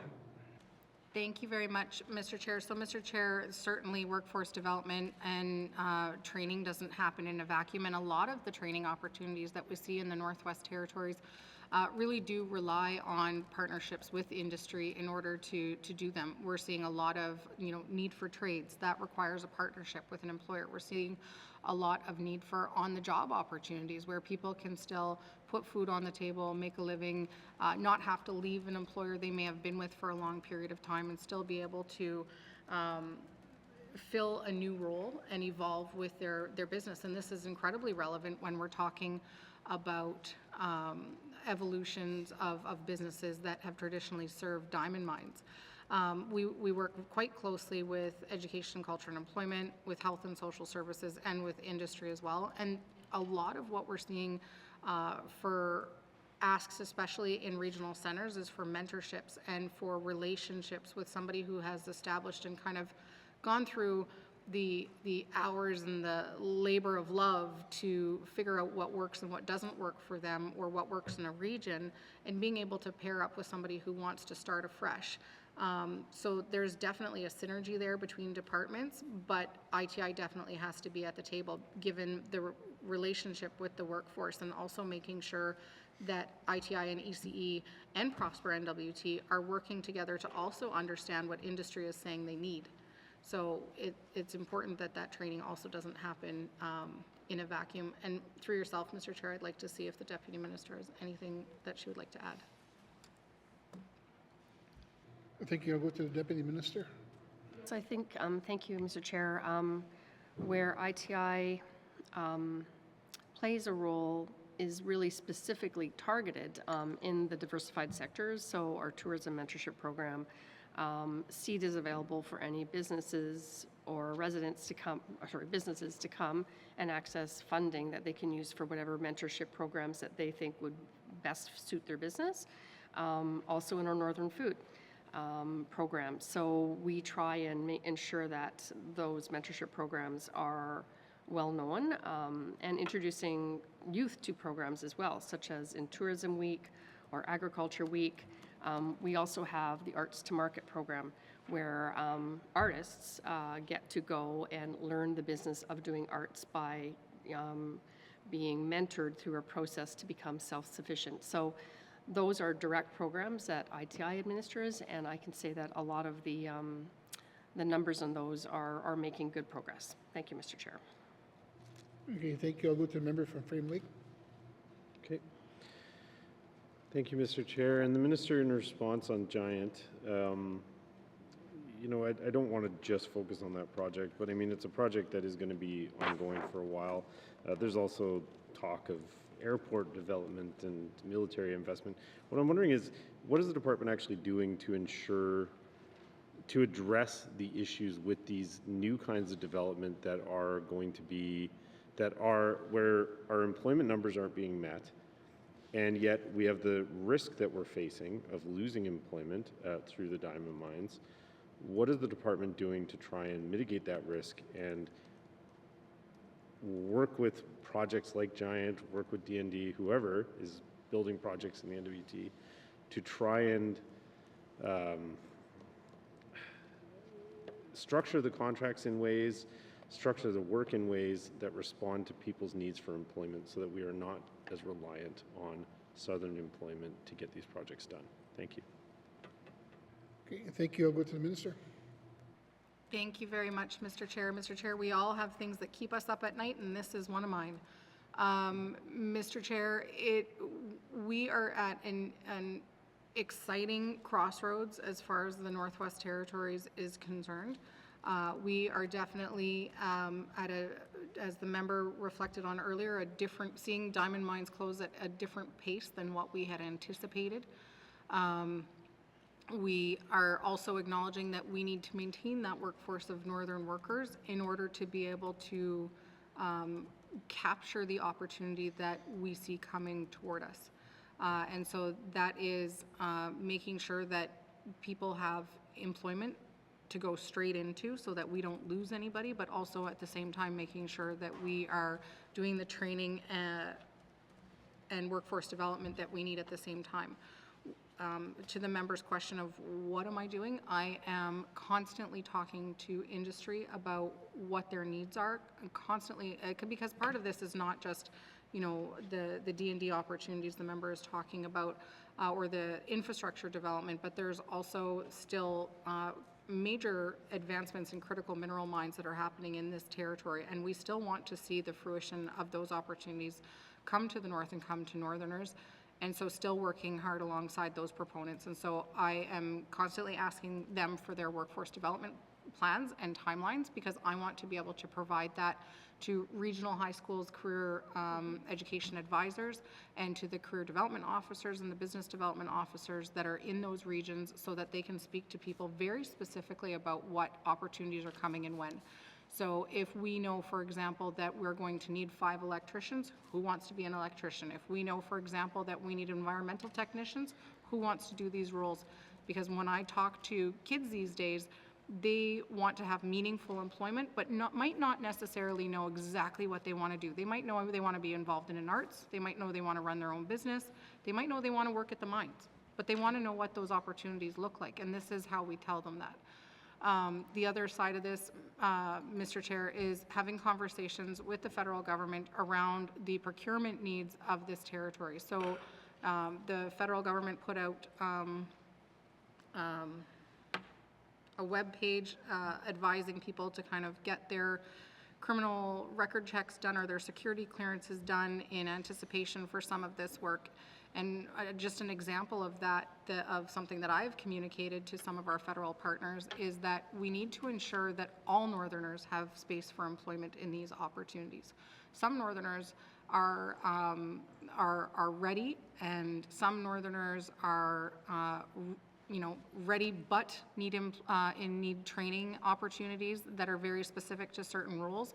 And some Northerners have training but might also be carrying with them a minor infraction from 30 years ago that landed them a criminal record. And that might mean that, for example, they won't get a security clearance to clear brush on a site that is being prepared for a D&D project. And we need to make sure that there are tiered levels of security that make these projects accessible to all Northerners, because we want to make sure that from one NWT border to the other, that if somebody wants access to an opportunity, we're working together to create it for them. Thank you. Thank you. I'll go to the member from Frame Lake. Thank you, Mr. Chair. No, the minister shared a lot of information there. I think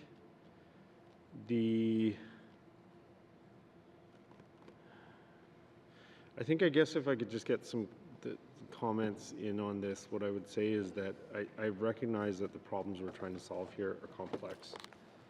And it's not easy to just answer on the fly and on the floor. And I don't expect necessarily answers on the fly and on the floor to these kinds of questions. But my point is that I want the department, because I can't see where else this could land. It could be ECE, it could be ITI, but we need to be thinking about how to deal with this workforce transition that I think is about to hit us like a wave. And I want to be really clear about that on the floor and be eyes wide open about it. I keep using that phrase, but it was a good one. And I can't think about who would be the coordinating force here if not the GNWT. No single employer is going to step up and be able to do this. So I think we need to be thinking it through. I support the department in resourcing and making changes as needed to do it. But I think we've got to come up with solid plans and changes to how we're doing things to improve these employment numbers, considering what we're facing. I'll leave my comments at that, Mr. Chair. Yeah, okay, I'm going to go to the minister. Thank you very much, Mr. Chair. Mr. Chair, just to reassure the member and all members in this House that we have not stopped talking about this at all over at the cabinet table and with departments. We are very much having the same conversations and working through the same motions that the member speaks of, and that it is not just ITI, it is absolutely every single department. If you are all of a sudden having to stand up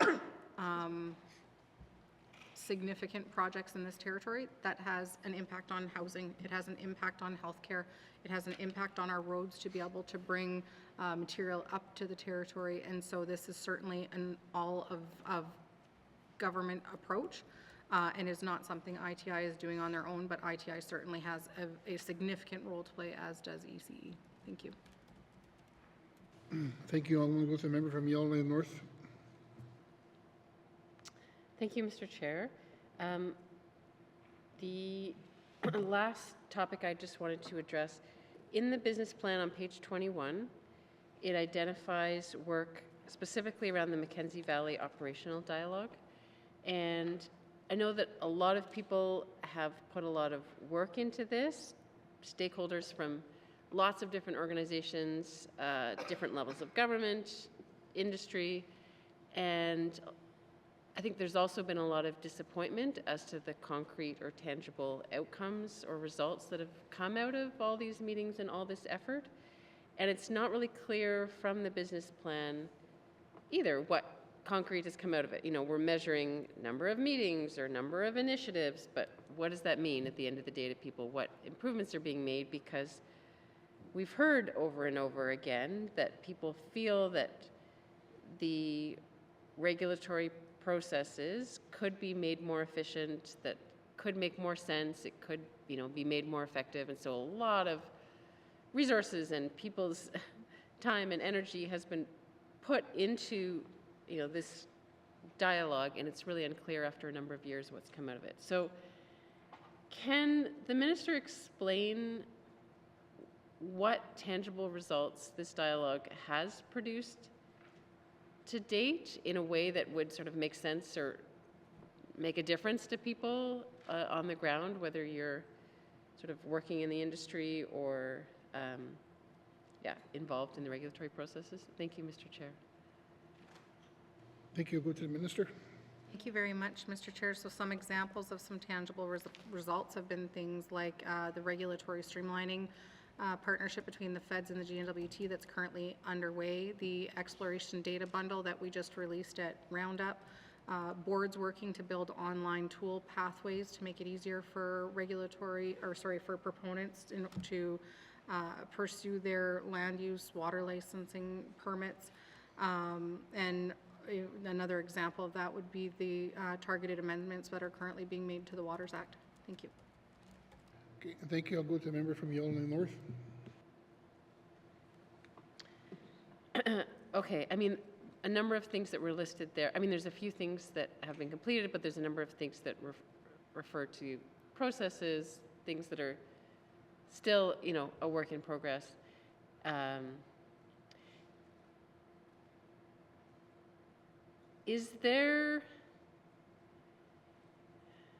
Has there been any like analysis within the dialogue itself or discussion as to, hey, is there something we can do to improve our own process to, you know, achieve things more quickly or,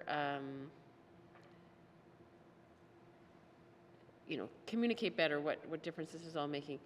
Has there been anything identified by the dialogue itself in terms of improving its own process, or is the impression of the minister that anyone who's working within the dialogue is sort of A-okay with the processes in place?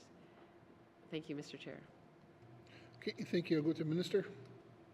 Thank you very much, Mr. Chair. Mr. Chair, I think everything we do in the world has room for improvement, and that we always need to be asking ourselves how we can do and work better together. And so one example of a change that has occurred was the group felt that working on everything as a conglomerate was too much, and you know, how do you kind of make, as the member referred to, timely change or timely decision making? And so one of the things that happened was smaller carve-off groups with more focused mandates. Thank you. Okay, and thank you. I'll go to the member from Yellowknife North. Okay, thank you, Mr. Chair. Does the GNMUT produce any reports identifying like what commitments the GNWT is making as part of this dialogue? I know, again, this is a partnership where you can't control what all the partners do, and you can't control all of the outcomes of the work, but you can identify what you as one partner can do and hold yourself accountable to that. So is there any records or reports of what the GNWT itself has committed to do in these dialogue meetings, and then sort of tracking of whether we've done it or not? How long did it take us to do it? Is that available publicly somewhere? Thank you, Mr. Chair. Thank you. Go to the minister. Thank you very much, Mr. Chair. Mr. Chair, the member is right to allude to the fact that the federal government is ultimately responsible for the reporting on that tracking, and that is currently behind. This is one of the items that would be captured under our MOU with the federal government, because I absolutely agree with the member that we need to make sure that we're seeing traction at these tables, and that traction is publicly reported. Thank you. Thank you. I'll go to the member from Yellowknife North. Okay, and so can we assume then from that answer that currently there is not public reporting as to the outcomes of those meetings and initiatives, or is there public reports available somewhere online? Thank you, Mr. Chair. Thank you. I'll go to the minister. Thank you very much, Mr. Chair. So there is publicly available reports that are available online, but the reporting is currently behind. So the reports that are currently online are dated. Thank you. Okay, thank you. I'll go to the member from Yellowknife North. Okay. Yeah, I did notice that there didn't seem to be anything from 2025. So does the minister know when that reporting will catch up? And secondly, can there be any commitment that the GNWT's role or actions can be kind of extracted so that we can look at those separately and then keep track of whether the GNWT is fulfilling its own commitments as part of this partnership? Thank you, Mr. Chair. Okay, thank you. I'm going to go to the minister. Thank you very much, Mr. Chair. So, Mr. Chair, I can commit to following up with our federal partners on this and making sure that we're updating the online library. I'm apprehensive to kind of carve off a GNWT piece and potentially run into a scenario where we're duplicating work, because as the member for Frame Lake alluded to, we have a lot of work ahead of us, so I want to make sure that we're not being redundant. Thank you. Okay, thank you. I'll go to the member from Yellowknife North. Well, it's again another ongoing conversation that we'll continue to try to push for more results, but I'll leave it there for now. Thank you, Mr. Chair. Okay, thank you. We went to one round, second round. I'm going to continue on now. Member for Montfrey. In your business plan, tourism operator licenses, now that with mine closure, there's going to be a lot of people that's going to be looking for jobs or to start their own business. So 90% of tourism operators license maintain. That's what, the target, and it's maintained. So, and then, and here you identify progress to date. There's 159 approved, 8 pending. Can you give me an update or a report or something that shows how many of this are in Cleacho region? I mean Cleacho region, not North Slave region, because at this time, the way that it looks, we're part of North Slave, and in North Slave region, there's a lot of development, not in Cleacho region. So I just wanted to ask the minister on that. Thank you. I'll go to the minister. Thank you very much, Mr. Chair. Mr. Chair, I'd be more than happy to provide information to the member on total tourism operator licenses and the breakdown of Cleacho operators as well. Thank you. Thank you. Go to the member from Montfrey. Okay, according to her knowledge, is there any license issued to Cleacho?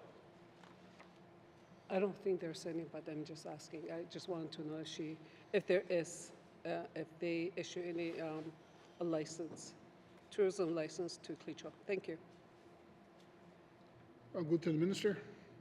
Thank you very much, Mr. Chair. Mr. Chair, the answer is yes. Cleacho do have tourism licenses.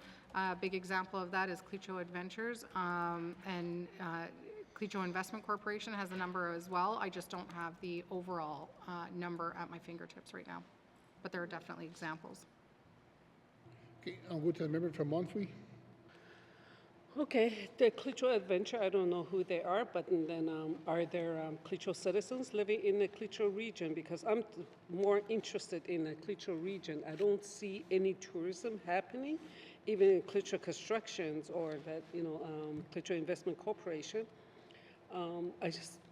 Is there, do you guys, is there an agreement in place or how do they keep track of the tourism operators? Like or I don't know how the policy works, but if it's not being used by a certain amount of time, then do they automatically cancel, or is it just something that's, or it's renewed every year, yearly?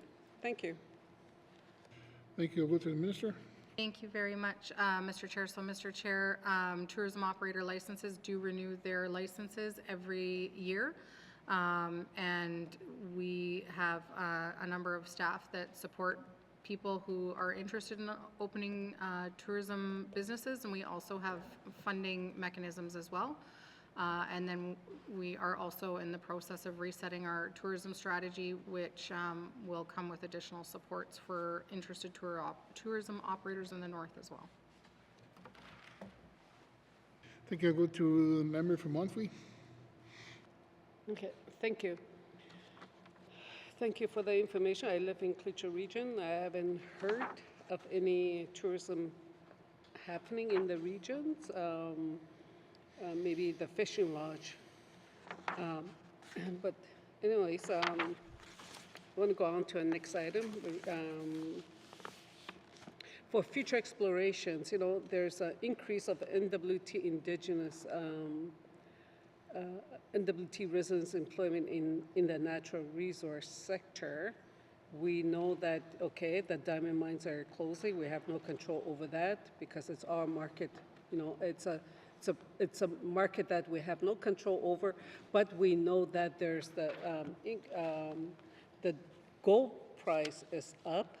So I just want to ask the minister, because I do worry just the same as her as anybody else, because we have, like, Cleacho region is going to be, really be impacted by the closure of the mine, and people have to live, provide for their families, and some have like they've been working there since the day that mine opened, so a lot of them rely on that job, and that's the only job that that they've been working at, because some of them are doing it because they love it, they want to be there, and they put in a lot of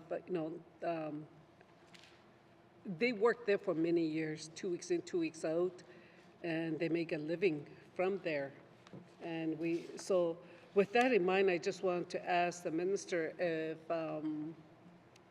if there, because I haven't heard from the government, if they are doing any, or are they working with other mining or other industries regarding future explorations for gold mine and maybe other minerals within in the Northwest Territories, because after the diamond mine closed and after the oil and gas sector, closed or slowed down, we have nothing in the Northwest Territories. So I just want to know if there's any other new development that the government is working on that we are not aware of. Because, yeah, thank you. I go to the minister. Thank you very much, Mr. Chair. Mr. Chair, I will start, and then I'd like to turn over to the Deputy Minister as well. So in short, the answer is yes. There's more drilling happening in the Northwest Territories right now than there has been in the last 10 years. So right now, there are, and multiple projects are in Clecho region as well.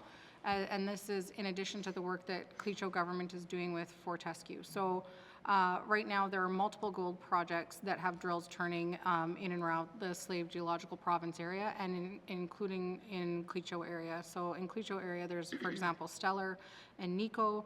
And then there's also significant dollars coming into the territory to projects as well. And they're very busy forming partnerships with interested investors. So we have the opportunity when we go down to Roundup to sit both with these proponents and their investors. And the other thing that we're currently doing is making sure that we are supporting the Critical Mineral Infrastructure Fund applications if they are critical mineral mines versus gold mines. And those are applications that go to the federal government, and we're hoping to hear sooner than later on the success of these projects so that we can share that information with members as well. With that, Mr. Chair, I'd like to turn to the Deputy Minister. Thank you. I'll go to the Deputy Minister. Thank you, Mr. Chair. So yes, further to the Minister and the members' comments, the price of gold is extremely high, and it is driving money into the market and to NWT projects. We haven't seen this much gold activity happening for a very long time, so multiple drills on several projects. Courageous Lake, which is the 15th largest unmined gold deposit in Canada, which sits north of the diamond mines, is being spun out to a new company that'll dedicate its efforts just on that. But we're also seeing commodity booms in zinc, which we haven't seen for a very long time, in tungsten, which is the Mactung project, in cobalt. So unfortunately, the opposite is true, where the diamond prices have gone down. And so it's rejuvenating all those projects with an even more urgency to be able to hit the commodity upswing. And it has made major financing. Some of them up to $50 million are coming into the companies exploring in the NWT. And so I'll say that all projects, like under our Canor MOU, for example, we will meet with all of those projects to ensure that we identify any barriers that we can help to remove with our federal partners that sit in their way, regulatory or other. Thank you, Mr. Chair. Okay, thank you. I'll go to the member for Monthly. Yeah. Thank you for the information. Thank you for sharing with us. Because I just want to ask, you mentioned Nico. Does the minister have an idea of why or why Nico is not progressing forward? Nico is it's also a mine that could happen tomorrow, but I just want to know why, if the minister has why this it's not moving forward, and it would be nice if we can have an update, a report on all the drilling, the mining exploration that's happening in the Northwest Territories. Thank you. Okay, I think I'll go to the minister.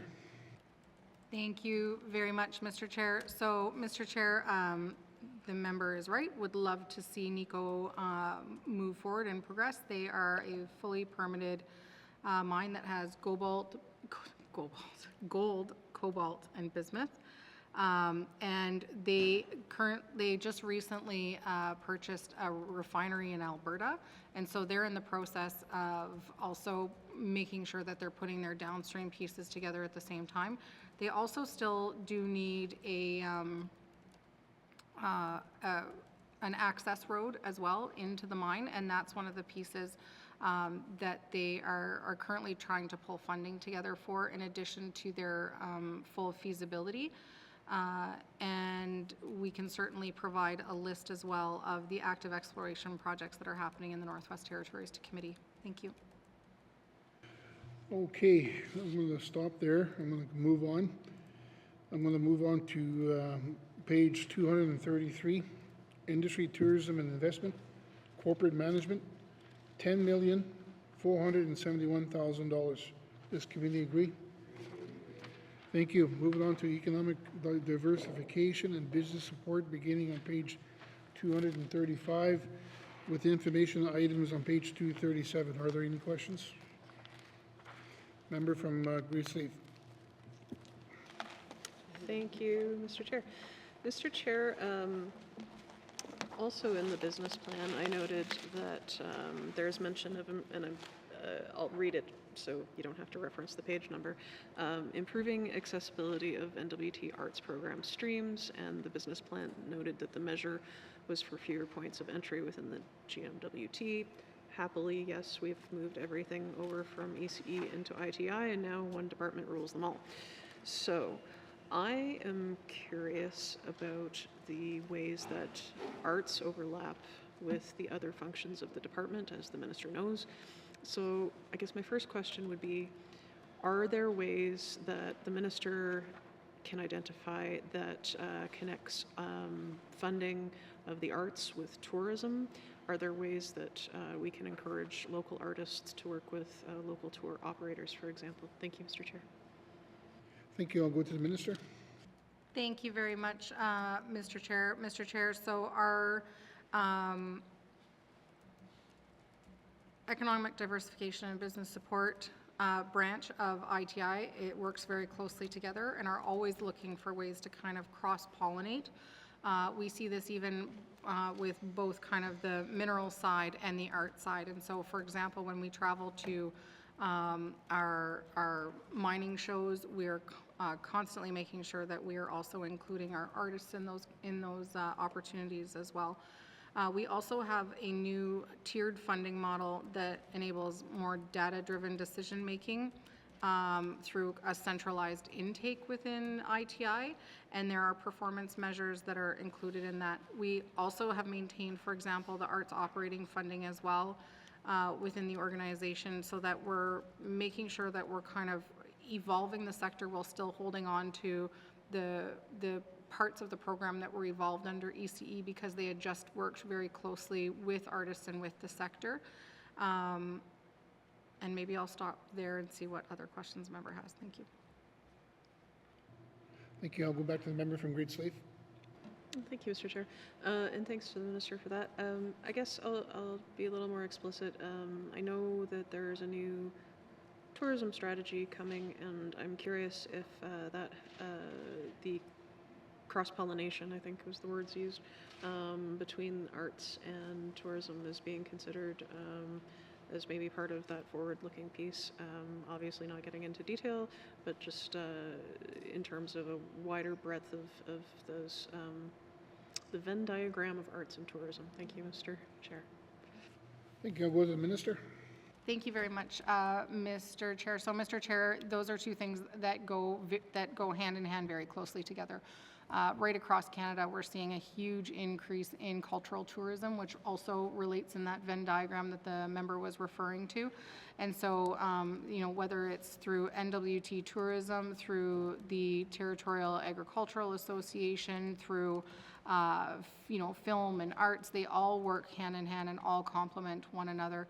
In addition to that, Mr. Chair, you know, we've got programming that really can be applied right across across funding mechanisms, for example, SEED, so that people aren't pigeonholing themselves into one area. They're really just having to develop an idea, but that idea doesn't have to just stick to one part of the Venn diagram.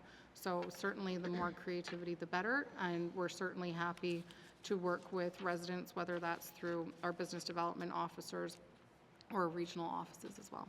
Thank you. Thank you. I'll go to the member from Greensleeve.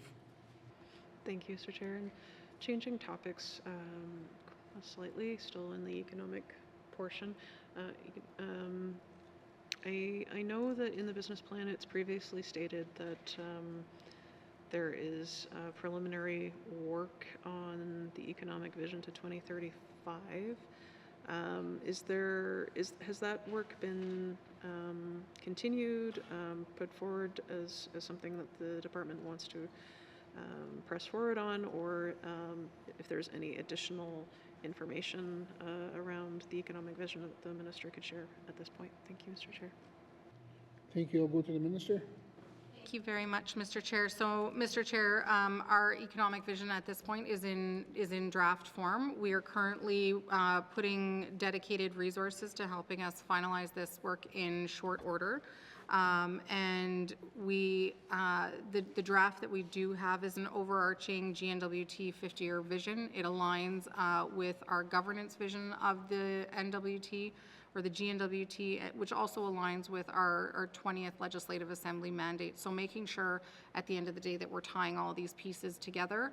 And from there, we really need to make sure that, you know, to the previous conversation I was having with the member from Frame Lake, we need to make sure that this work can be grounded in immediate action to capture the current opportunity that sits in front of Northerners. So there's some other pieces that need to be put together, given where we are and given the transition that we're in the territory right now. Certainly different than what we expected when we sat down and created a mandate together 2 years ago. But, you know, we're Northerners, we adapt, and we capture the opportunity that we have. Thank you. Okay, thank you. I'll go to the member from Greensleeve. Thank you, Mr. Chair. Well, I can appreciate that that's in draft, and the minister and her department want to get it right. What is the timeline associated with the vision? Thank you, Mr. Chair. Thank you. I'll go to the minister. Thank you very much, Mr. Speaker. Mr. Speaker, recognizing that we're certainly in a shifting geopolitical world that's really, you know, it's reshaping everything from our diamond mines to our critical mineral opportunities, and also the opportunities with Arctic security and sovereignty investments that sit in front of us. We need to make sure that we're working with the federal government in this as well. And so when the member asks for, you know, specifics on timing, I want to ensure that first and foremost, we're putting together something that is a quality document rather than working towards a specific timeline, but recognizing that the clock is ticking because these opportunities are sitting in front of us. So I would say very soon, Mr. Speaker, but I don't want to put an exact month on it because I, you know, would like to under-promise and over-deliver. I almost got that wrong, but that's not where we're going with this. Thank you. Okay, thank you. I'll go to the member from Greensleeve. Sorry.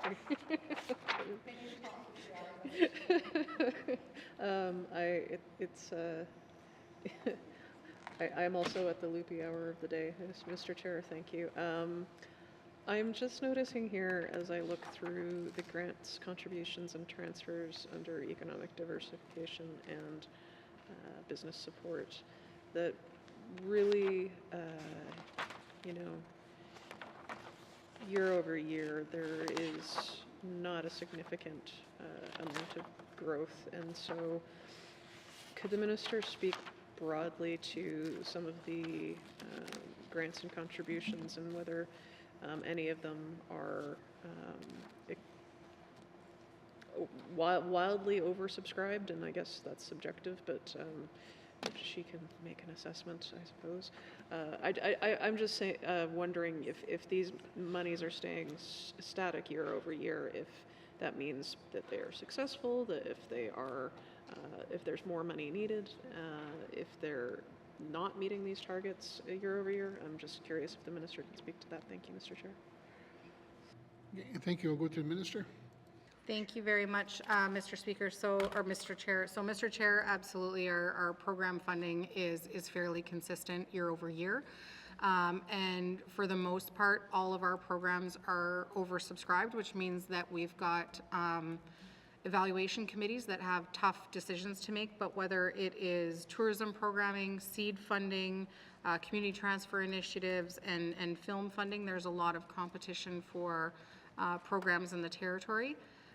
We have seen an increase in, for example, film funding because we recognize the multipliers that exist within that industry, so really trying to see growth in that sector given the significant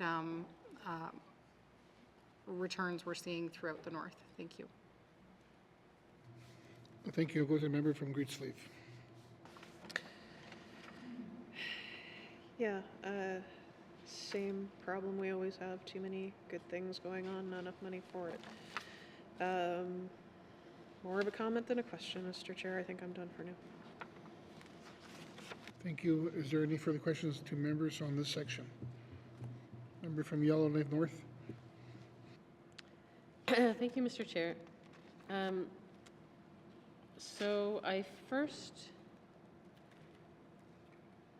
wanted to, I think it's part of this section, I always get confused. The Film Commission, my understanding is that we're establishing a new film officer position. I can't actually see where it's reflected here, but can the minister confirm whether we are intending to add a new film officer position under the NWT Film Commission? Thank you, Mr. Chair. Thank you. I'll go to the minister. Thank you very much, Mr. Chair. So, Mr. Chair, the answer is yes.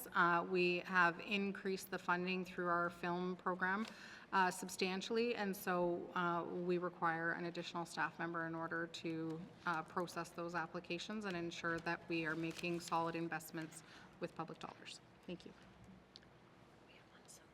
Thank you. I'll go to the member from Yellowknife North. Thank you, Mr. Chair. So just to confirm, the role of that new position is mainly to process like funding applications, or can the minister clarify what is the primary role of that new officer position? Thank you, Mr. Chair. Okay, thank you. I'll go to the minister. Thank you very much, Mr. Chair. So certainly there's the increased demand on the funding mechanism, but these positions do a lot more. They are managing multiple programs, including the producer incentive program, the film rebate program. There's also the seed for film sector funding schedule. Currently, there is very minimal staff that work within this, but they're also supporting the film producers themselves. People often call to the territory and are looking for, okay, we want an old bridge. Where is there an old bridge in the Northwest Territories? Or, hey, we want to film another season of Alive in the Northwest Territories. What do we have to go through in order to do that? Or who should we call in the community for this? And so these roles are providing pretty extensive customer service and making sure that when people choose to build a film in the Northwest Territories, that they are able to essentially hire as much local as absolutely possible, and that those connections are made. Thank you. Okay, thank you. I'll go to the member from Yellowknife North. Thank you, Mr. Chair. So that seems positive. I also wanted to ask, in terms of film, the Producers Incentive Program, my impression was that last year, or maybe it was started a couple years ago, but that it was considered a pilot and that it was being paused to be able to evaluate the success of the pilot. However, I do see that we have 200,000 in this main estimates. Does this mean that a decision has been made to go forward with the program not as a pilot but as an ongoing program, and is that evaluation complete yet? Thank you, Mr. Chair. Thank you. I'll go to the minister. Thank you very much, Mr. Chair. So, Mr. Chair, the member is absolutely right.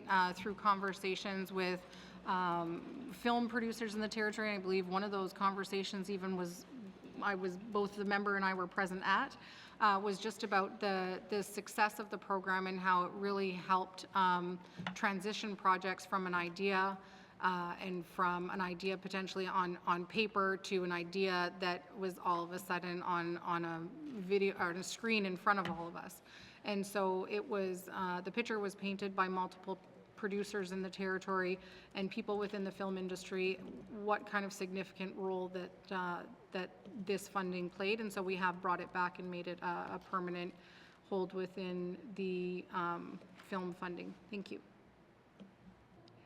Thank you. I'll go to the member from Yellowknife North. Okay, that is great news from the minister. I wanted to ask about a federal grant. It's related to the arts. It's located on page 229. So there's been an MOU between the Canada Council for the Arts and the GNVT around capacity building and sector development in the arts, and that is supposed to sunset or end this coming March. Can the minister explain what was accomplished over that 3-year pilot project to strengthen the arts sector? Like, what tangible do we have to show for it now? Thank you, Mr. Chair. Thank you. I'll go to the minister.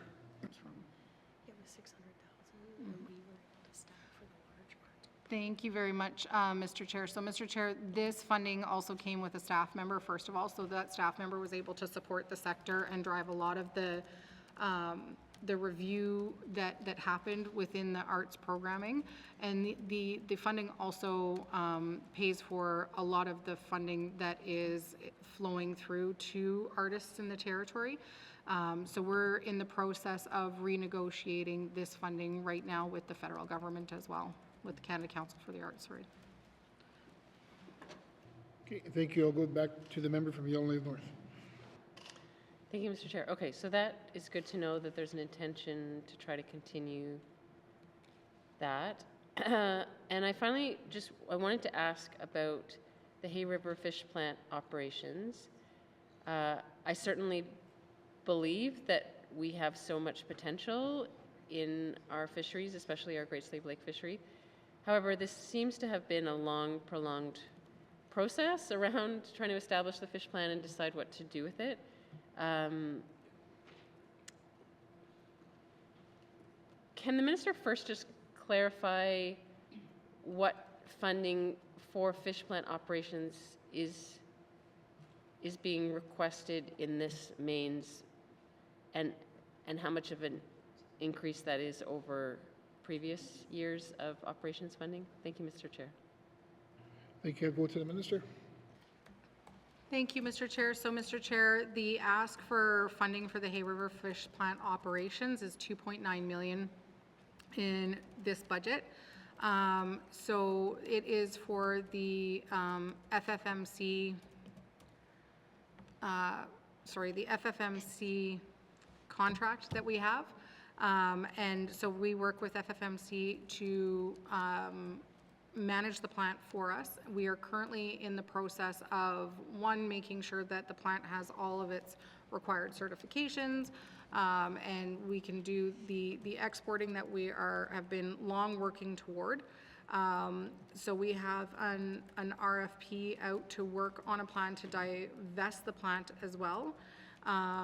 And part of that work that needs to be done is also showing the success of the plant. So making sure that we are working to build a successful business case, because ultimately we want to show that not only is the plant cost neutral, but it makes money at the end of the day. And I'm happy that the member reflected on the great potential that exists within within the NWT's fisheries sector. And I think that there is a lot of opportunity in front of us to be able to market our good quality fish globally. Thank you. Thank you. I'll go to the member from Yellow Lane North. Thank you, Mr. Chair. And so I also note that, we've seen in some of the graphs and statistics from Finance or under Economic Outlook that we do see positive signs that the number of commercial fishers has rebounded significantly, that we now have more than 70.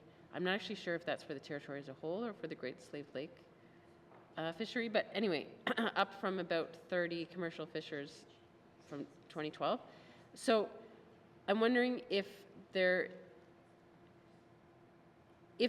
success and profitability of the Hay River Fish Plant, does it depend largely on the number of fishers, like the volume of fish that you can get in, or have the barriers been other kinds of challenges?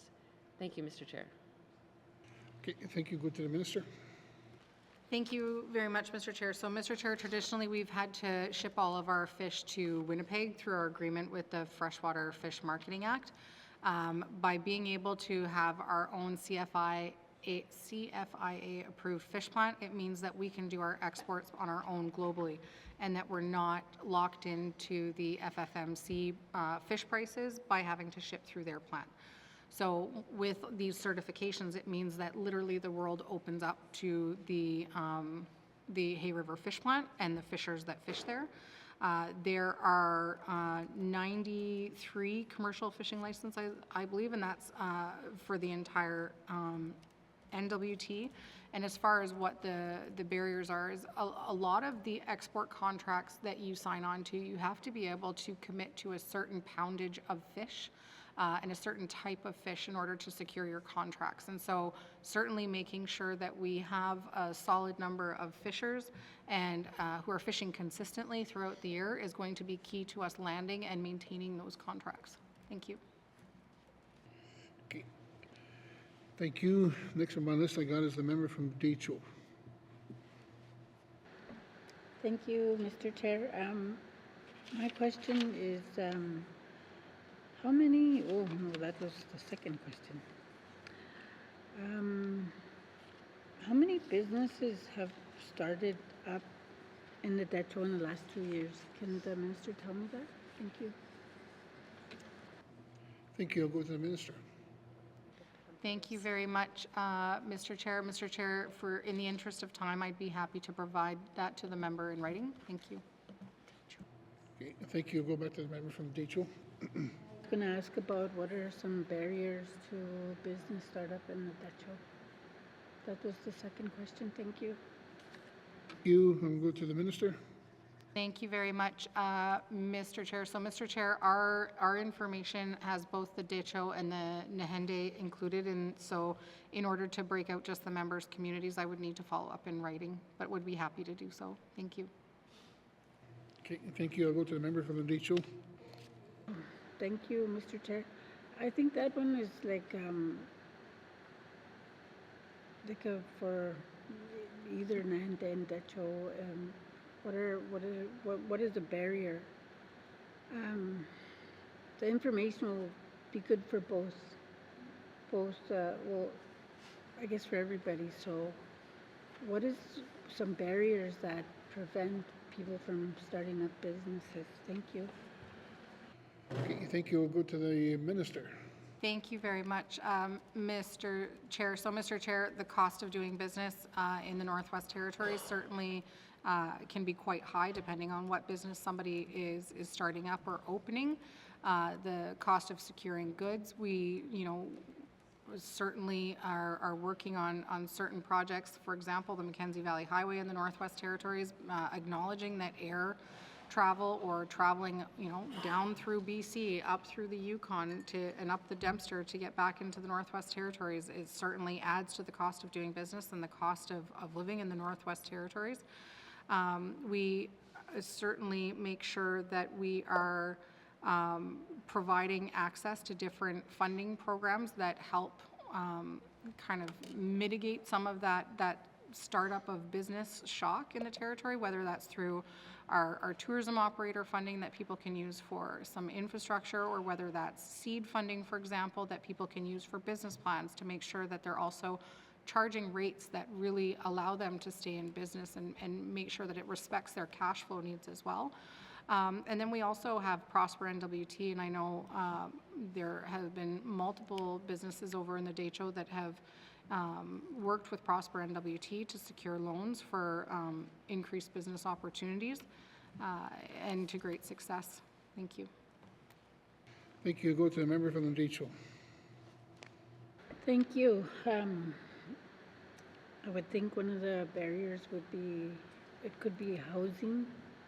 Housing could be one of the barriers, lack of knowledge of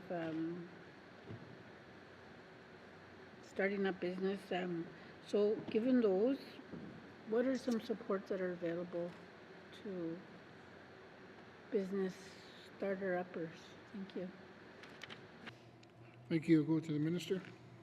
Thank you very much for the question, Mr. Chair. So in regards to housing and the challenges we see across the territory, this government is investing more in housing infrastructure than any government before it, with $150 million, and still working to make sure that we're supporting increased investments in housing from other third parties into the territory. In addition to that, Mr. Chair, there's also mentorship opportunities that I alluded to earlier with other members. So making sure that we are creating opportunities for somebody who wants to start a business to work with somebody who successfully has done just that. And in addition, we have our business development officers, our career transfer initiatives as well, which fund economic development officers in regions and in communities, so that different funding opportunities are accessible, where people can sit down with somebody, understand what programs are out there for the idea that they have, and really working with not just economic development officers, but also staff, any staff member really from a regional office, whether it's ITI or ECE, should be able to kind of cross-link somebody to different funding programs that are available to them. And then Prosper NWT also has not just funding programs, but they also have grants. Not just loans, but they also have grants. So they have grants that can help people set up different websites, especially people who want to kind of transition into e-commerce, and so able to expand their reach beyond just their community to different potential buyers and potential customers for their business. And then in addition to that, there's a new grant through Prosper NWT that links businesses with different artificial intelligence opportunities as well. And those are both grants. And then Prosper NWT also works very hard to provide different kind of business advice type solutions for people. So if the member knows of somebody that's looking to set up a business and looking for supports, please don't be shy to either reach out to through the MLA to myself, or I would be more than happy to provide contacts for ITI, ECE, or Prosper, depending on what the person is looking for. Thank you. Thank you. I'll go to the member from the Decho. Thank you. I guess I think about just, when you're in small communities, it's a lot harder, especially if you're living isolated. I can't imagine if that, they have business development officers come to the community. Do they do that once a month, once every twice a month? I'm not sure how that works, but that's why I guess I talked about it before. I'd like to have a business development officer in my community so people can feel like they're supported right there rather than having to drive to Hay River. And yeah, so just having that support readily available in communities. And I understand people can phone, they can email, but it seems like it's better to talk one-on-one with somebody in person rather than on the phone. Because you have to, I guess it's all about building relationships, right? So the other question I had was on the fishers. It's funny how they call them that, fishers now, commercial fishermen. What supports do they get from by becoming fishers. Thank you. Thank you. Go to the minister. Thank you very much, Mr. Chair. So, Mr. Chair, we certainly provide supports through the purchase of, supporting the purchase of equipment, through training for people who are interested in becoming involved in commercial fishing. In the past, we've also done support for wages as well. And then we have our commercial fish program and also the Northern Food Program that people can access for different buckets of funding depending on what type of infrastructure, whether that's hard infrastructure or soft infrastructure that they're looking to fill. And so the budget for that is roughly, I believe, about $500,000. And then in addition to that, there's also the seed program that people can apply through. So we, acknowledging that there's a lot of demand on different funding programs, we try to make sure that we're working directly with the person who's interested in accessing these funding programs and suggesting different avenues and different ways that they can apply, so that we're trying to really expand that opportunity as much as possible. Okay, thank you. I'll go to the member from the Decho.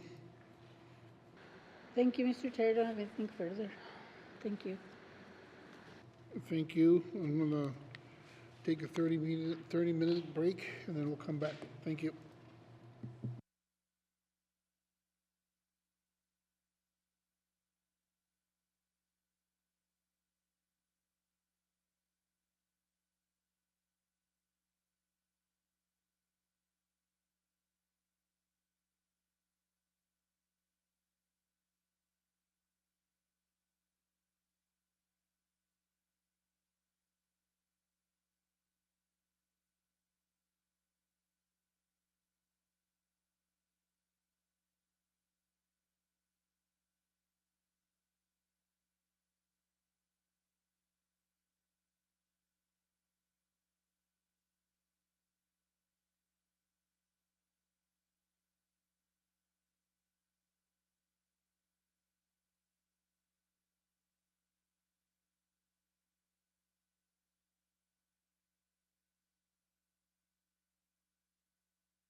Okay. Going to continue on with the questions where we left off on page 237 to 239. Sorry, is there any questions from the member from Frame Lake? Thank you, Mr. Chair. First question, how is ITI measuring whether its business programs are actually diversifying the economy rather than reinforcing the existing composition of it? Thank you. Thank you. Go to the minister.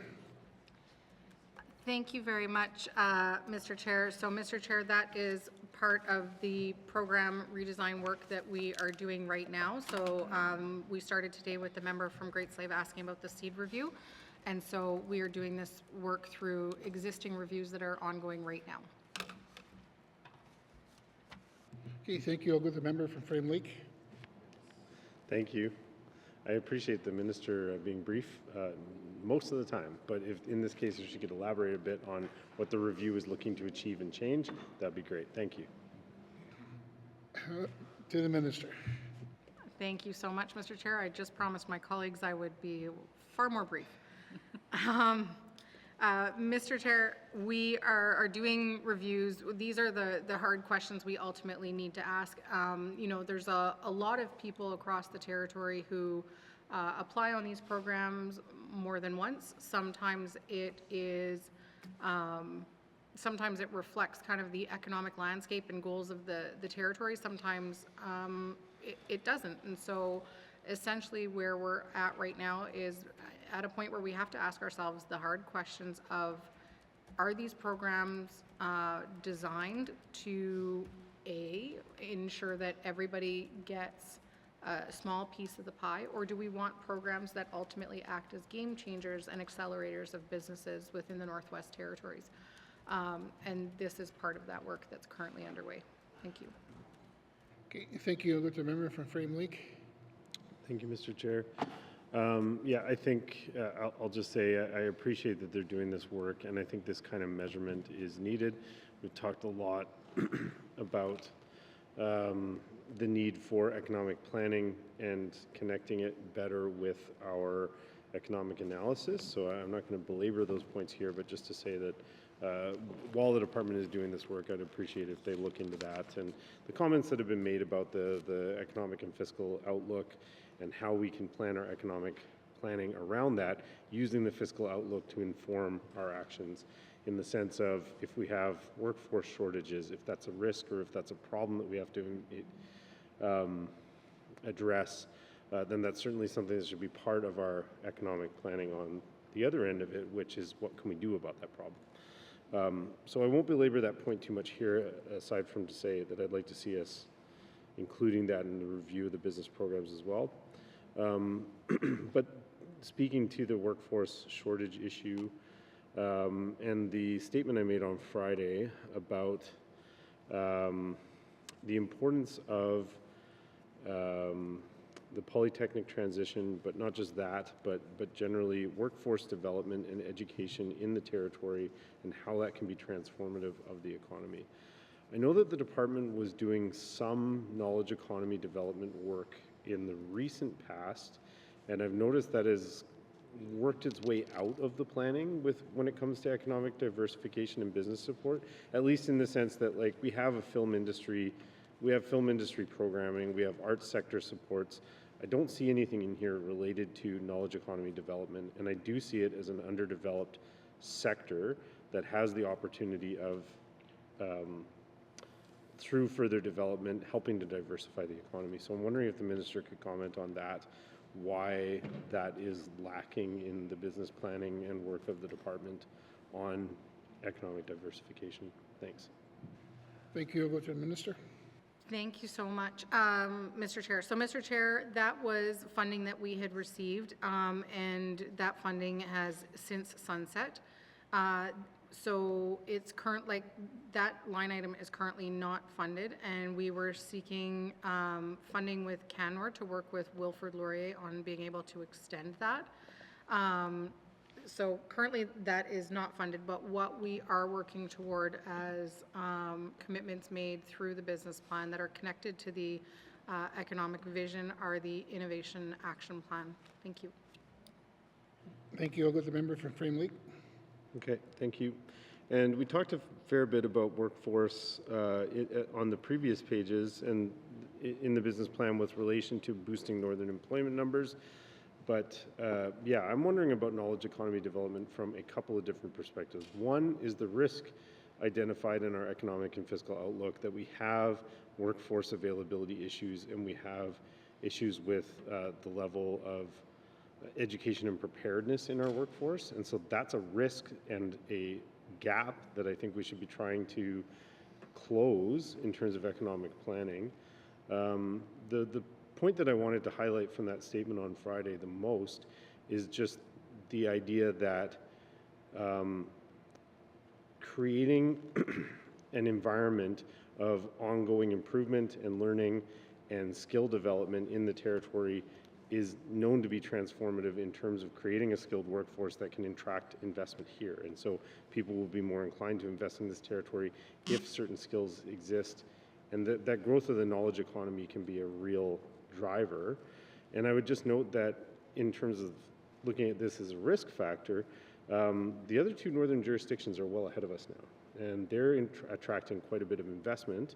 The Yukon, I would say, is at the point of being developed, and Nunavut is moving very quickly to become developed, and the NWT has fallen behind along the way. And so why I'm raising it here is because that is a challenge and an opportunity that we're missing out on, I see as. Us missing out on it because we're not focusing on it as not just a social development thing, as not just an Aurora College thing, but as a general economic development as part of a fulsome strategy for economic development. So that's why I'm highlighting it here and why I think we need to pay more attention to it. The other point I would make is that development of that knowledge economy, it's very, very similar to the justifications used by the department for their investments in film, is that every dollar that you put in brings in research dollars, it brings in private investment, and it can grow something that wasn't there before. So I think that we need to be pulling out all the stops in the territory. We certainly don't want to be leaving opportunities on the table, particularly one as big as this one that we see the other two territories having so much success developing and us falling quite a bit behind. So I'm concerned about it. I want to note that I think we need to put more thought into it than just worrying about whether Canmore can give us some money. I think we need to be thinking about what we're doing. So bit of a speech there, but I would appreciate the minister's thoughts. We're going to get a speech back. Thank you. I'll go to the minister. Thank you very much, Mr. Chair. So, Mr. Chair, a couple of things, and I'll try to be brief. The first piece being that this falls also within the mandate of Aurora College, so an expectation that they're doing some of this work, that they're looking to stack funding, that they're also looking to bring in research dollars, and have been noted in I believe was within the top 15 of research institutions across Canada for multiple years now, and that is work that we can continue to expect them to continue and to grow on and stack. This also has to do with partnerships with industry. I was here first thing this morning before the rest of our meetings got started today because I was meeting with an industry leader who is looking at securing investment and stacking that investment on some different research opportunities that extend across other departments. And I've had the opportunity to speak with the other minister about this and how we can work collectively together. So it's not just about the GNWT, there has to be industry partners in this as well if we're going to be successful. And so making sure that we are securing multiple avenues of investment, that we are supporting further research and some of the work that Cabinet has done, as well as meeting with ambassadors and consul generals from other countries, because there's an incredible amount of interest in the Northwest Territories from other countries around the circumpolar north who want to be able to do this work together. So we're looking at these opportunities, and it's worth noting as well that the investment that has gone to Nunavut does also have a part to play in the NWT. I understand from conversations with the IRC that the intention is for there to be also satellite facilities associated with that funding in the Northwest Territories in ISR territory as well. So we will continue to make sure that we're working with all education partners and supporting the growth of these sectors. Thank you. Thank you. I'll go to the member from Frame Lake. Thank you, Mr. Chair. And with my last few seconds, I'll just ask, how is the department identifying new opportunities for the NWT, new opportunities for bringing investment into the NWT that we are not seeing, new sectors, growth, just generally diversification? Because that's kind of coming back to the beginning of my first question, which was not only what are we measuring, but what are we doing to actually increase diversity in the economy as opposed to just supporting existing activities. Thank you. Thank you. I'll go to the minister. Thank you very much, Mr. Chair. So, Mr. Chair, the NWT has a diverse economy. We don't have a diverse GDP. So we have businesses that are involved in arts. We have businesses that are involved in tourism, construction, retail, too much public administration, if I may say so. But we certainly are doing a lot of things to do with making sure that we're working to diversify our GDP, which is where I think the difference really needs to be noted there. So, making sure that we're building on our strengths, that we are noting where we're seeing major multiplier impacts in the territory. So, for example, within our mining sector, continuing to invest in that and invest in multiple metals and minerals across the board, making sure that we're speaking with investors from other countries and interested investors, making sure that we're doing support applications for organizations that need them to be able to attract that investment to the territory. In addition to that, we are, for the example of film, making sure that we are creating robust investment that at the end of the day multiplies the public dollars and sees a tremendous amount more investment in the Northwest Territories. And this has an impact not just on film, for example, but also on tourism. They kind of feed into one another. That leads us into our tourism strategy, our 2030 tourism strategy, which will be released this spring, and which we will have offered a briefing to committee on. But making sure that we are listening to these sectors that already do exist and listening to what they need in order to see acceleration within their own sectors. In addition to those pieces, we are also making sure that we're telling the story of the Northwest Territories. So that includes making sure that we're traveling with Indigenous governments to different conference opportunities, whether it's within the Northwest Territories, nationally or internationally, because we know that the world is small and the world is very connected, and a lot of people are looking to the Arctic right now, particularly the Canadian Arctic, and we want to make sure that we're telling our own story ourselves. Thank you. Thank you. On this section, are there any further questions? Okay, seeing none, please turn to page 236, Industry, Tourism and Investment, Economic Diversification and Business Support, $23,111,000. Does committee agree? Thank you. Moving on to Minerals and Petroleum Resources, beginning on page 240, with information items from 242 to 243. Are there any questions? I'm going to go to a member from Range Lake. Oh, sorry. Sorry, White-K-North first.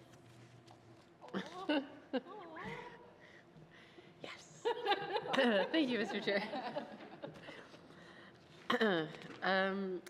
Thank you. I wanted to ask first about, so the money allocated for Mineral Resources Act implementation, there's an increase there of 300,000,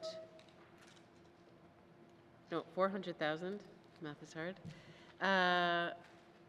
since last year's main estimates, although the revised estimates had, the numbers are going up and down a little bit, and my understanding is that we had some sort of money that is sunsetting for implementation of the Mineral Resources Act, but then there's also a new chunk of money coming in. Can the minister clarify, did we get federal funding before for this, or was it like a GNWT allocated amount that has sunsetted, but and what sort of new funding package do we see coming online there for these 26, 27 main estimates? Thank you, Mr. Chair. Okay, thank you. I'll go to the minister. Thank you very much, Mr. Chair. So, Mr. Chair, we previously had federal funding for community engagement position roles, so supporting with helping communities do engagement across the territory.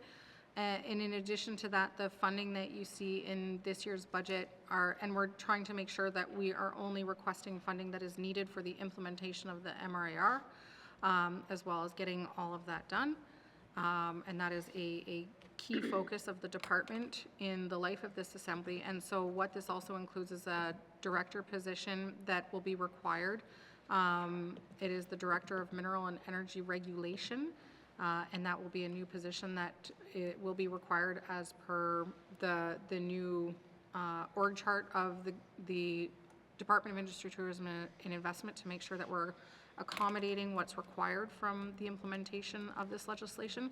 And in addition to that is a communications officer, because there will be a tremendous amount of communication required to people who are currently lease and claims holders in the territory and need to understand how the Mineral Resources Act regulation will impact their operations. So making sure that we are being proactive in those conversations. Thank you.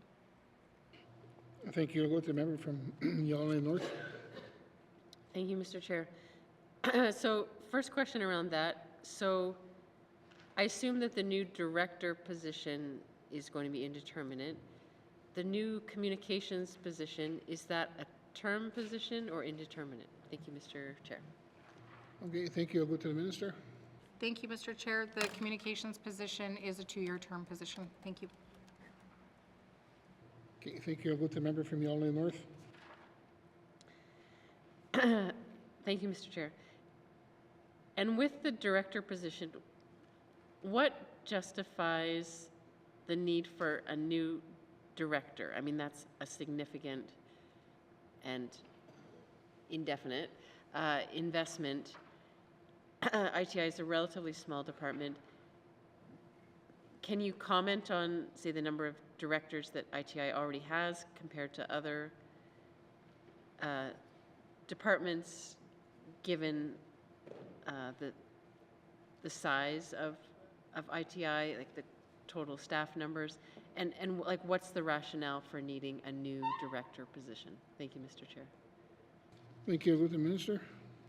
Thank you very much, Mr. Chair. So, Mr. Chair, ITI went through a very extensive review of their entire org chart and rewrote actually 83 job descriptions as part of this work to make sure that people's roles would be shifting, that we were trying to work within the staff means that we had within the department. And the need for an added director is because there is a requirement to ensure that we are separating the regulatory versus the mineral promotion roles within the department, because the roles have changed and the expectation on the department has changed as per the co-drafted Mineral Resources Act legislation. Thank you. Okay, thank you. I'll go to the member from Yonge North. Okay, thank you, Mr. Chair. And so the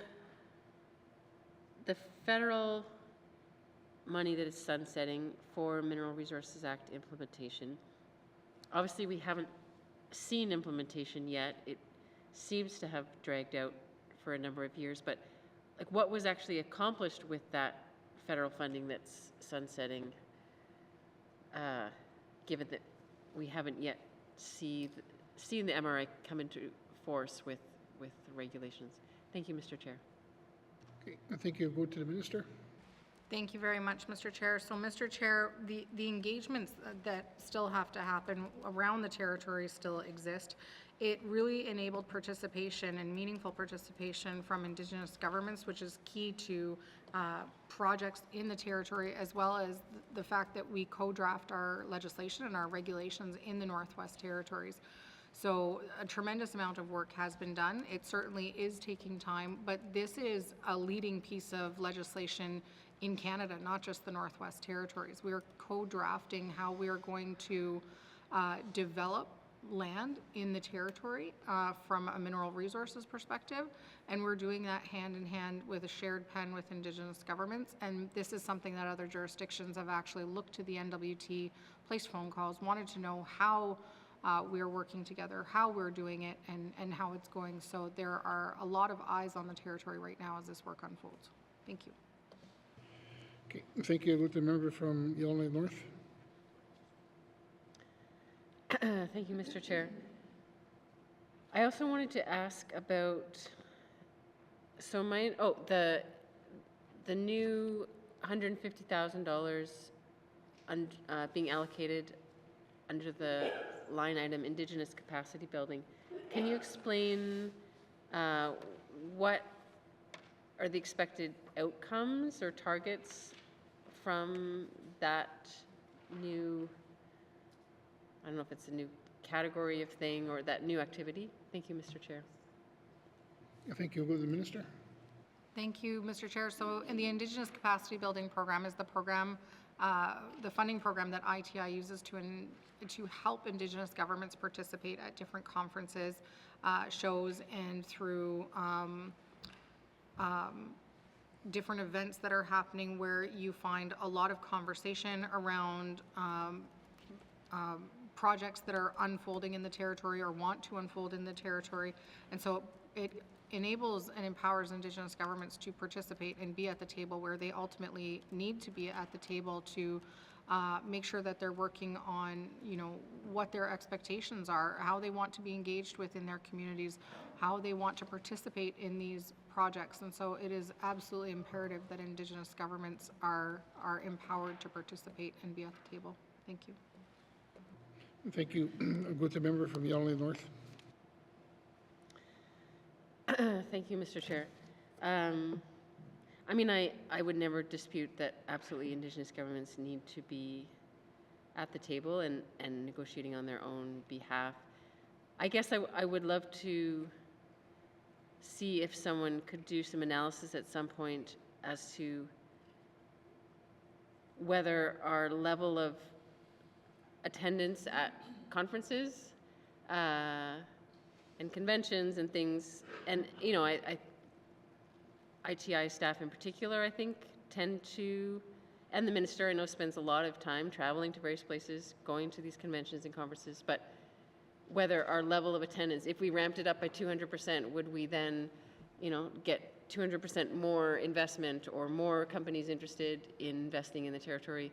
Like, what is the sort of value for money in attending those conferences? And if we had more people attending, do we get more value? Or, what is an efficient level of sort of resource allocation, and how many people and who actually needs to be at these kinds of conferences? Because it seems like a potential sort of money sink that lots of people want to go to lots of conferences, but how do we measure what we actually get out of it? I'll just turn to, okay, so the projection of revenues, and this is back a little bit in the revenue summary, but revenues from minerals, oil, and gas royalties. Last year's actual revenues looks like around 65,000, and we're projecting for these main estimates 196,000 in revenue. I mean, I know it's still peanuts compared to years past, but what gives us confidence that we can go up from last year's actual revenues or royalties amounts to 196,000? What gives us confidence in this new revenue forecast? Thank you, Mr. Chair. Thank you. I go to the minister. Thank you very much, Mr. Chair. So, Mr. Chair, these numbers are put together in the fall, and as we know, life continues to change. So it can be very difficult right now to predict where diamond markets are going to go. Likely, it will most likely be lower. And also included in that is Norman Wells for Imperial Oil. Thank you. Okay, thank you. Next on my list I got is the member from Greensleeve. Thank you, Mr. Chair, and thank you to my colleague before me. Got an answer on one of my questions already, so okay. Just for clarity's sake, and because it is noted in the business plan, and just to have this in the conversation this evening, can the minister speak to, I think in the business plan it flags that the MRA regs are expected to be in force in fiscal year 27-28. Can she clarify if this means it will be happening before the end of this assembly or the beginning of the 21st? Thank you, Mr. Chair. Okay, thank you. Will the minister? Thank you very much, Mr. Chair. So, Mr. Chair, it will be this assembly, and we are working very hard to make sure that we are mitigating all of the risks to that. So, for example, one that was brought to my attention was the amount of time it takes to translate. And as per official languages, we need to make sure that we have time built in to translate all of the regulations as well. Thank you. Thank you. I'll go to the member from Great Slave. I feel like that might have been me in past committee of the whole, but thank you to the minister for that. On a completely different note, Mr. Chair, the NWT Geological Survey is under this activity, and the staff at and perhaps this is not the same as NTGS, or is it? It is. Okay, thank you. Sometimes the acronym soup gets lost on me too. So Sketty had the pleasure of attending the NTGS not too long ago and meeting with staff and getting to understand some of their projects. And one of those projects that was explained to MLAs by staff was the carbon capture study and how that works as best they could to a layperson. So thank you again to staff for that. That study, according to the business plan, is anticipated to be complete by the end of the fiscal year. Can the minister provide an update on that work and how this work will align and assist petroleum and LNG development in the future? Thank you, Mr. Chair. Thank you. I'll go to the minister. Thank you very much, Mr. Chair. So, Mr. Chair, this work is still ongoing. There's another year left where results need to be brought in from this study that is being done and is being co-funded.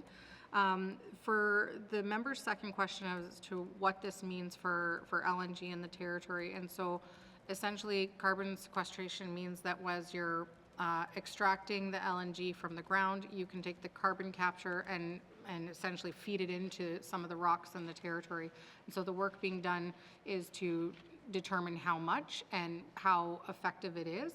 And so what it could ultimately do is potentially lower the greenhouse gases for Mackenzie Delta LNG, or even potentially the M18 well up in the Beaufort Delta. Thank you. Okay, thank you. I'll go to the member from Great Slave. Yeah, thank you, Mr. Chair, and very exciting work that they're doing there indeed on that front. And so I am curious if the minister knows at this particular time. Obviously, she's just noted that it will be another year or so before a final study report will be available. But at this time, does she see any dovelining applications with industry that are currently interested in the results of this study? What is the sort of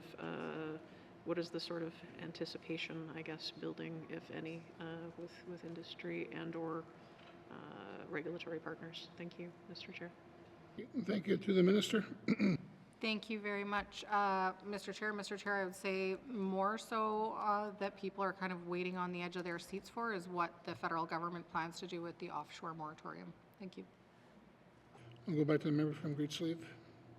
No, fair enough, and I'm sure my colleague down the way has questions about that, so I'll cede my time. Thank you. Thank you. I'm going to go to the member from Inuvik Boot Lake. Thank you, Mr. Chair. Mr. Chair, as I've brought up in this House many, many times, I do think that the next economic engine that could fuel this territory is liquefied natural gas, or LNG.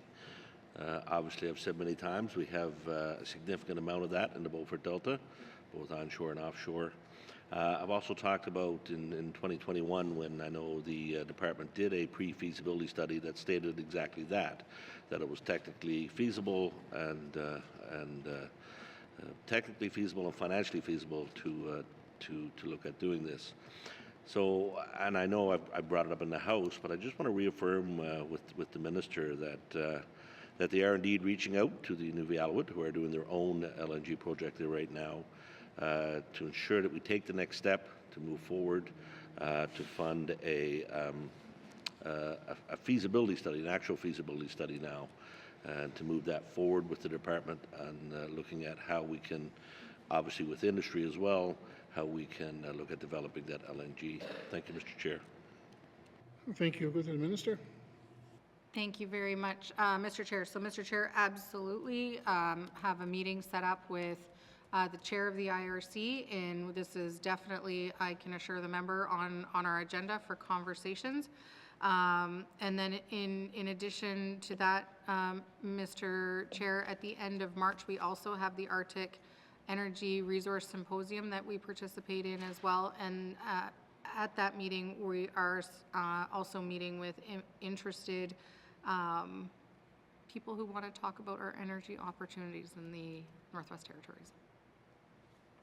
Okay, thank you. I'll go to the member from Nunavut Lake. Thank you. Yes, that's good to hear. And I mean, I trust that as we move forward talks on getting a feasibility study completed, that we are certainly letting the industry know that that is the plan. So they are aware, and obviously they will be involved with some of the information, but that they're aware early on that this is the intent of our government to do that. And I trust that the minister will be engaging with that, and that we do have the proper capacity set up staffing-wise to have dedicated staff members to do that. And looking at the staffing, I note that there's, right now, and I get this is minerals and petroleum resources, but we know right now what's happening with the mines in the region, in the territory, unfortunately. We have 53 staff at headquarters, up from 51 last year. We have 7 staff members in the Beaufort Delta, down from 8 last year. And Mr. Chair, last time I checked, there wasn't a lot of oil and gas exploration going on in the Great Slave Lake, unless there's some secret fracking going on that I don't know about. So I'm wondering if the minister will look at, well, first of all, why did we decrease the staff in Inuvik by 1?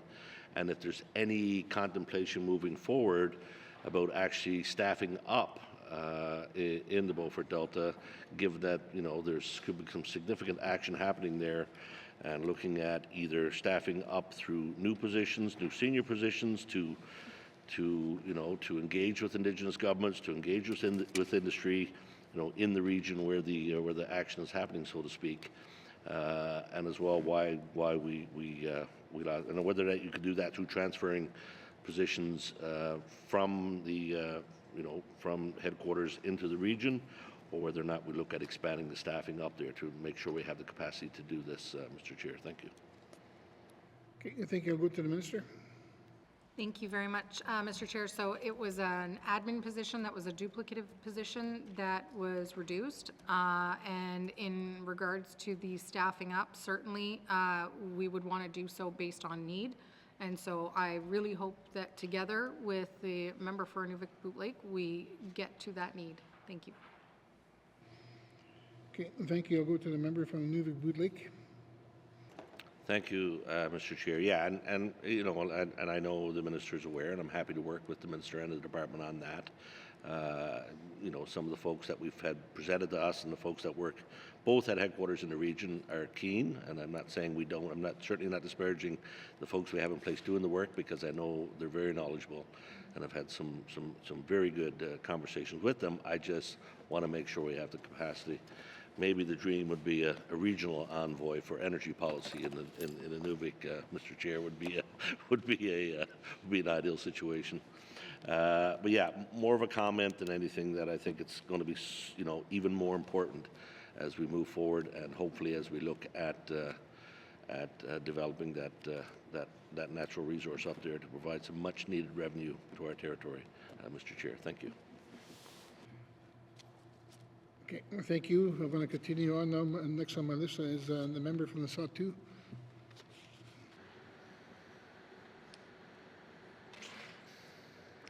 Thank you, Mr. Chair. I just want to add to some of the discussions from the member from Frame Lake and Boot Lake here also on these different programs of assistance that is within this activity and the previous.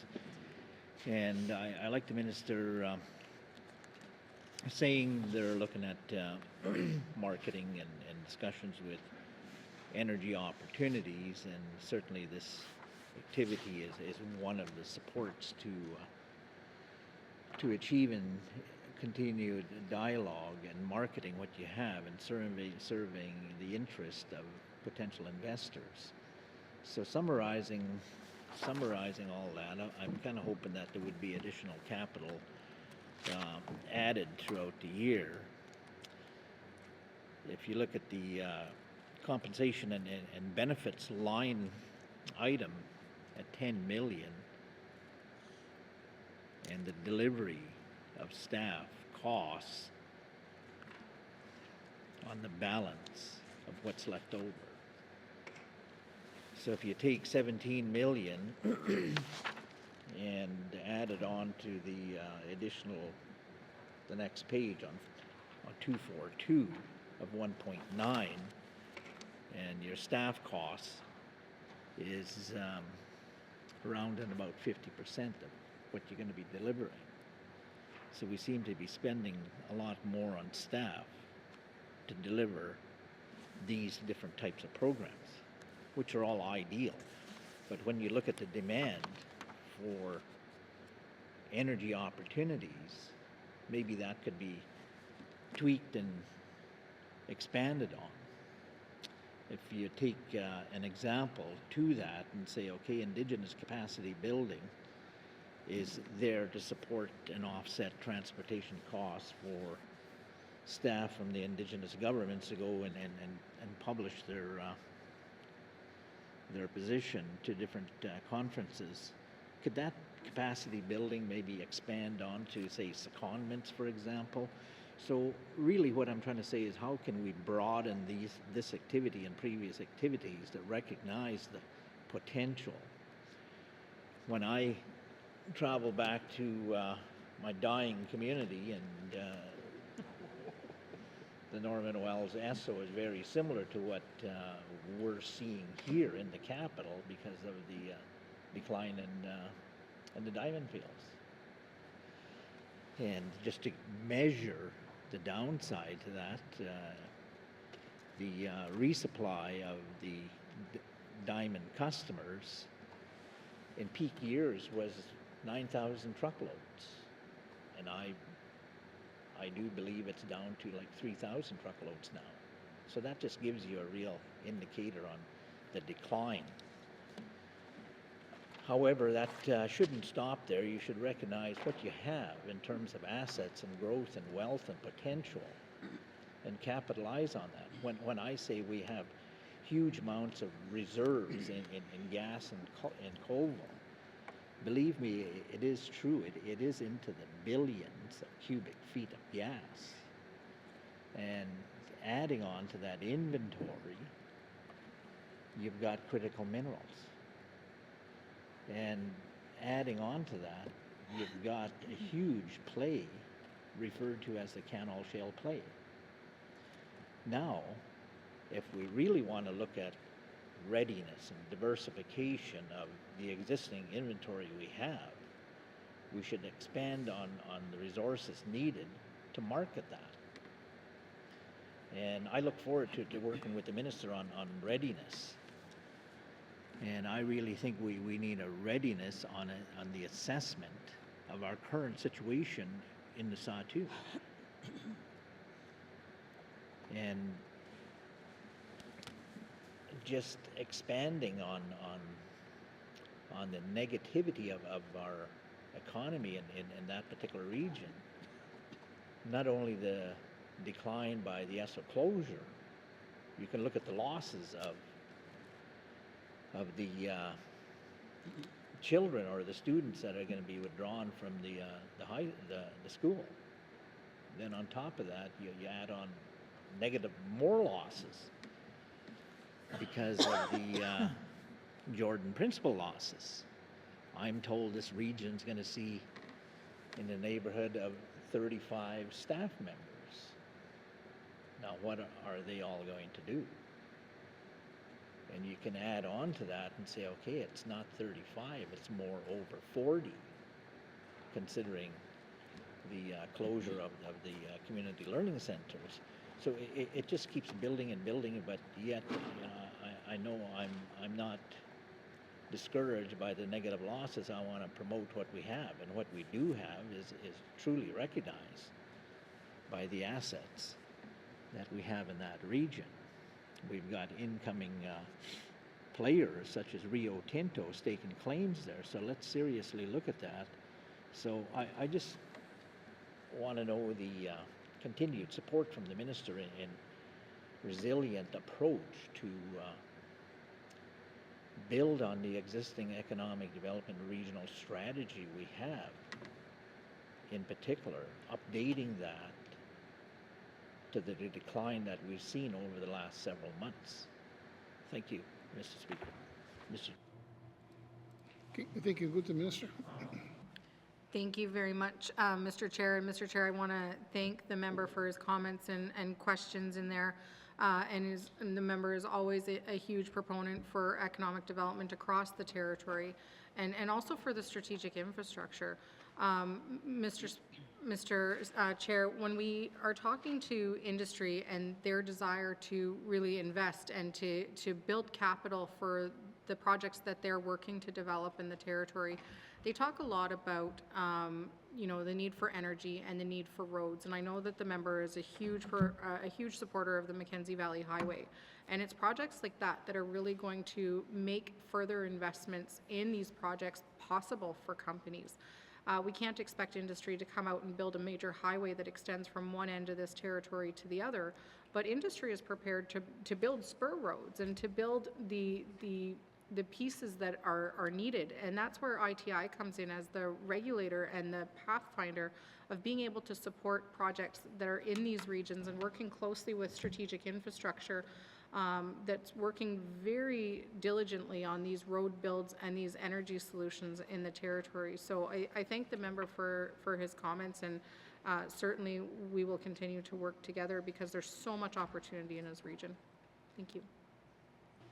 Thank you. I'll go to the member from the South too. Thank you, Mr. Chair, and I got to compliment the minister on her energy towards the Critical Mineral Infrastructure Fund. Together we supported a client.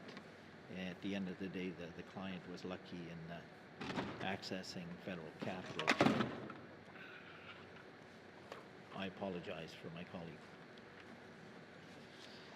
Okay, recognizing this crumbling economy here, I'm not going to crumble with it, but I really want to look forward to working with the minister in analyzing these programs and services and how can we utilize this to share and boost our economy, in particular now that we've got some federal money for the one client there for their approval on the Critical Mineral Infrastructure Fund.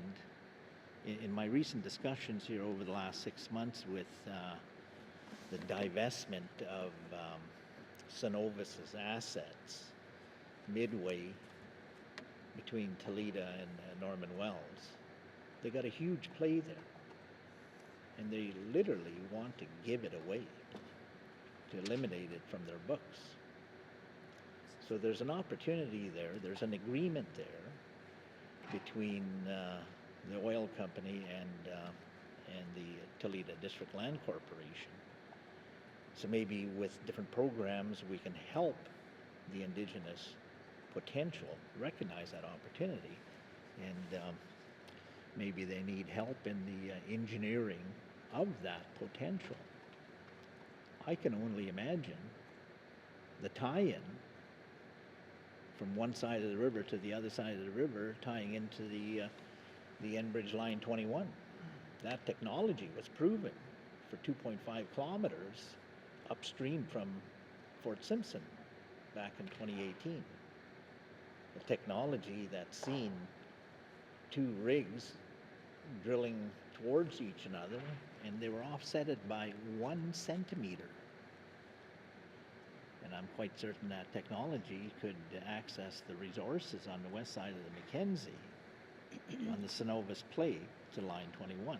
So these are types of discussions I think we should have, and if we had that readiness assessment discussion in the community, I think it'll be shocking, Mr. Chair, to see the potential we do have, as my colleague from Inuvik Boot Lake said many times, we're resource rich and cash poor.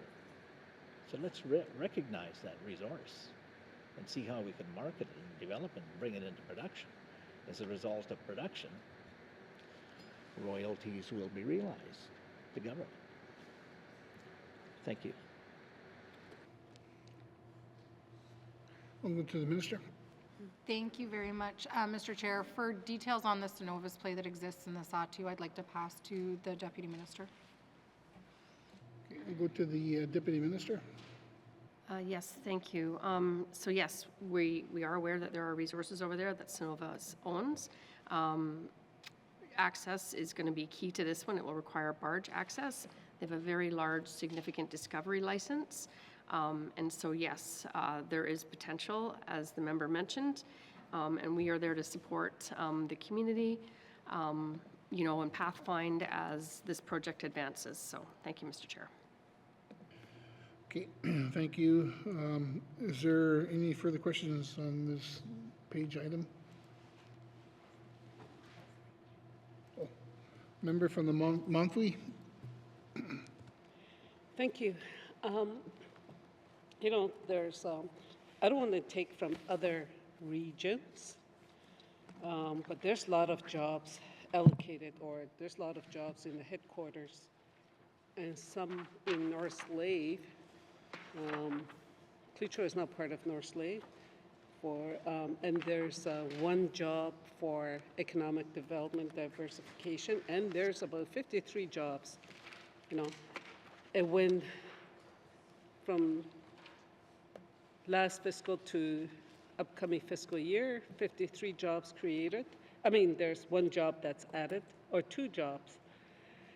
And nothing in all the other regions. So I just want to ask the minister, do they have a plan in place, or are they going to transfer or thought about decentralizing some of the jobs to the regions? Because in Yellowknife or in the headquarters, you know and I know there's no resources, but all the resources are outside of Yellowknife, in the Sahtu, in Cleacho, in the Delta.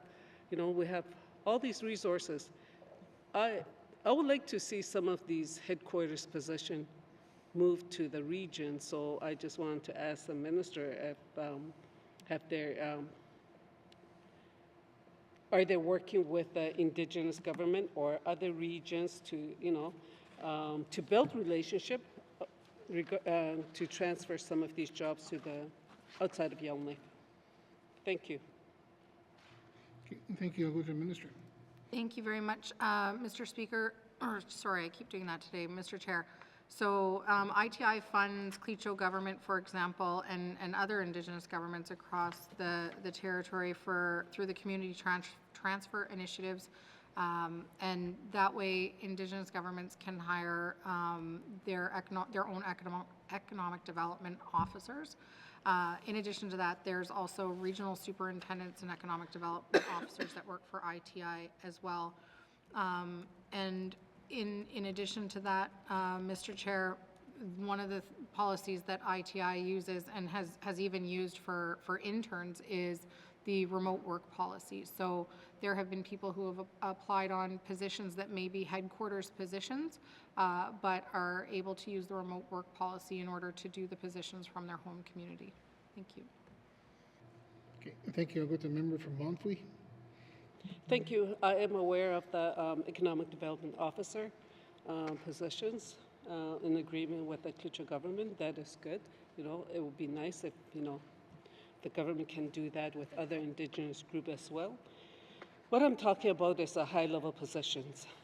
You know, it's all situated in the headquarters. And you mentioned remote work policy, and the focus is on intern. So are these intern positions, how many intern positions are we talking about? Thank you. And we'll go to the minister. Thank you very much, Mr. Chair. So the intern position was an example that I used, and so the remote work policy is a Department of Finance policy that, as long as people can do their jobs from their home community. So, for example, if it's a frontline position in a clinic or something, then it doesn't work for remote work. But the intern position was simply the example that I used. In addition to, yeah, and I'll stop there. Thank you, Mr. Chair. Okay, thank you. I'll go to the member from Montfrey. Since you brought up the interpositions, you know, there are trainee positions. I know at one time, and I've said it a few times before, there was a lot of trainee position within the government. And I know some of those intern or trainee, they move up, they were promoted. I just want, will they be bringing back some of these trainee positions so that we focus on our people in our regions? Is there any other plan in place to train more people from the regions?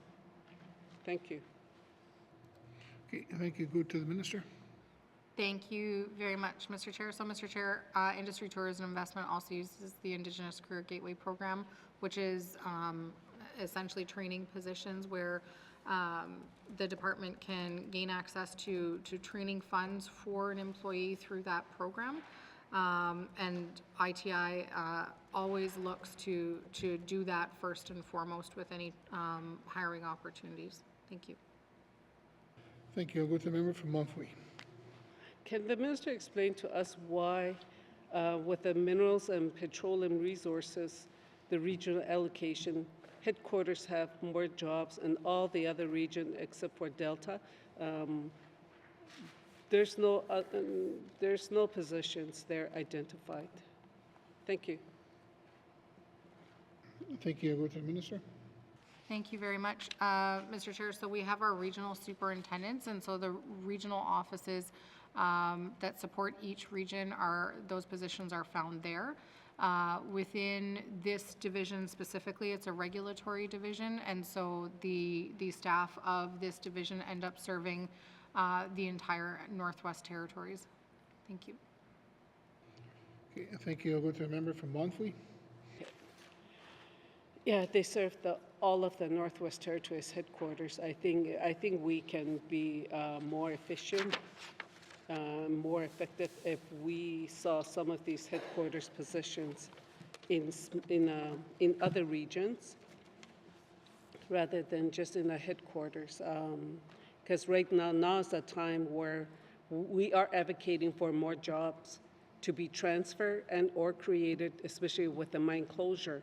And you know, with the minerals and petroleum resources, they are all in the regions outside of Yellowknife. So will the minister commit to possibly transferring some of these headquarters positions to the region so that they are building, you know, because they're always talking about collaborations, and this is a good time to do that. So I just wanted to ask the minister. Thank you. Okay, thank you. I'll go to the minister. Waiting for, oh, there we go. Thank you, Mr. Chair. So, Mr. Chair, new jobs, we always ask if they can be regionally located. And then in addition to that, we ensure that we are also using policies, for example, the remote work policy, so that if somebody wants to apply for a job from another community and live in their home community and not relocate for it, that we are always using the policies that we have available to us. Thank you. Okay, thank you. I'll go to the member from Montfrey. Well, the remote work policy, whoever gets that job, it's still considered headquarter. It's not the regional. What I want to see is more jobs being transferred to the region, decentralizing. I know then that our regions will be advocated. We know that there's going to be more activities happening, but if everything is out of Yellowknife, who's going to be communicating with who? And there's no communication if it's all in Yellowknife.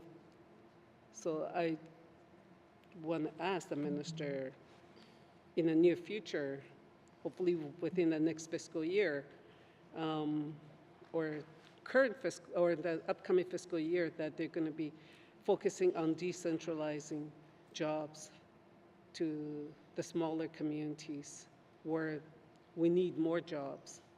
Thank you. Okay, thank you. I'll go to the minister. Thank you very much, Mr. Chair. Mr. Chair, certainly when looking at, the trajectory of how a lot of these roles are moving, we've got a number of secondments right now from the Department of Industry, Tourism and Investment to Indigenous governments and to Hamlets. And so we've taken staff members out of headquarters and put them in with Indigenous governments, and specifically staff that Indigenous governments have specifically requested because they have a built and trusted relationship with those staff members. Some of them are also part of their members that they wanted to be able to employ within their Indigenous governments. And so part of the conversations that are happening is how do we ensure that we are supporting Indigenous governments and transitioning some of these roles in this shared kind of co-managed world over to Indigenous governments, or over to, for example, land and water boards, and where these positions need to be, and not necessarily feeling like they all need to be within the GNWT. Thank you. Okay, thank you. In terms of time, was there any other questions?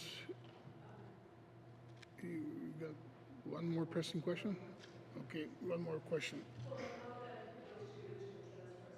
I know there's a lot of transfer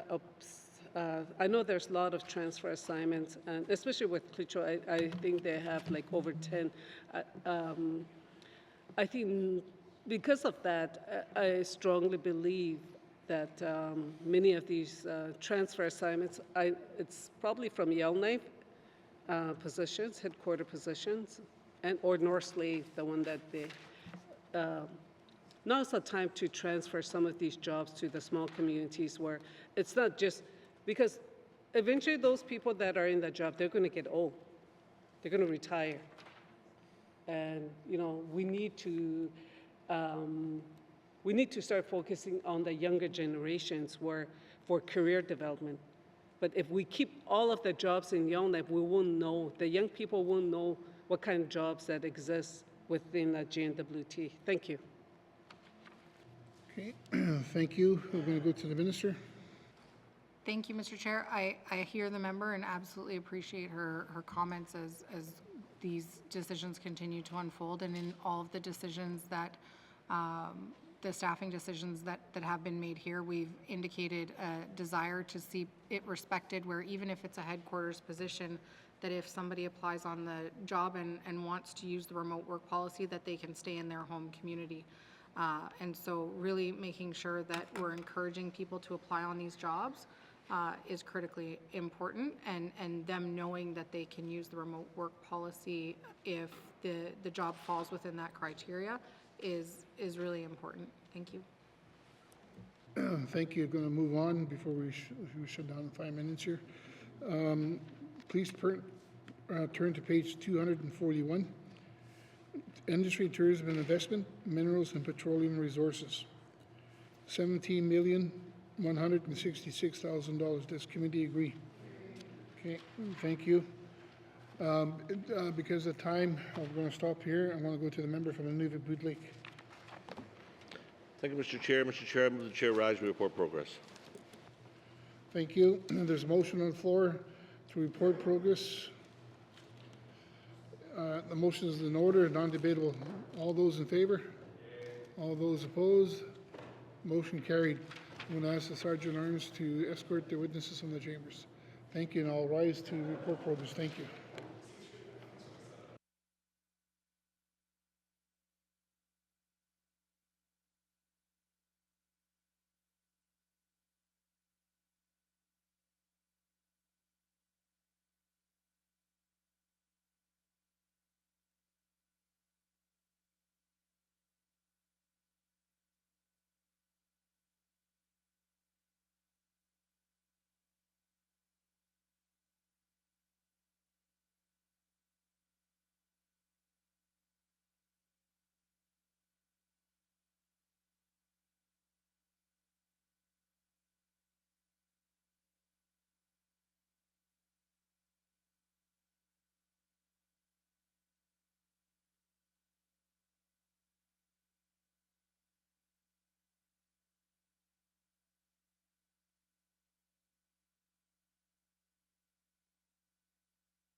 Member from Trinidad-Willity.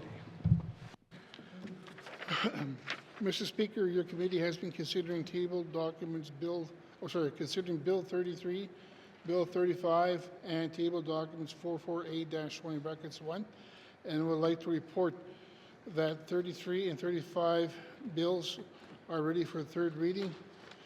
And then, Mr. Speaker, I move that the report of the committee of the whole be concurred with. Thank you, Mr. Speaker. You member from Trinidad-Willity. Can I have a seconder? Yellowknife North. All those in favor? Yay. All those opposed? All those abstaining? Unanimous.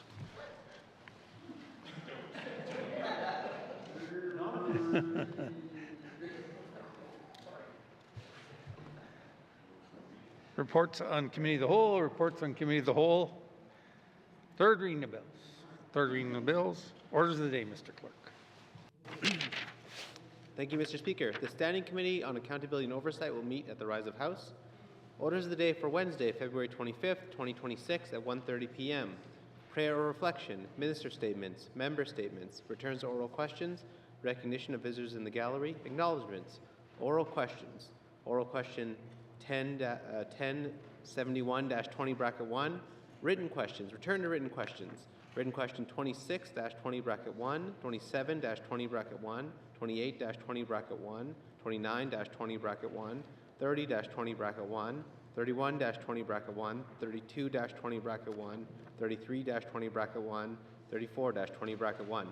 Replies to the Commissioner's address, petitions, reports of committees on the review of bills, reports of standing and special committees, tabling of documents, notices of motions, notice of motion for first reading of bills, first reading of bills, second reading of bills, consideration in Committee of the Whole of bills and other matters, table document 448-20(1), Committee Report 35-20(1), report of Committee of the Whole, third reading of bills, Bill 33, Bill 35, Bill 42, orders of the day.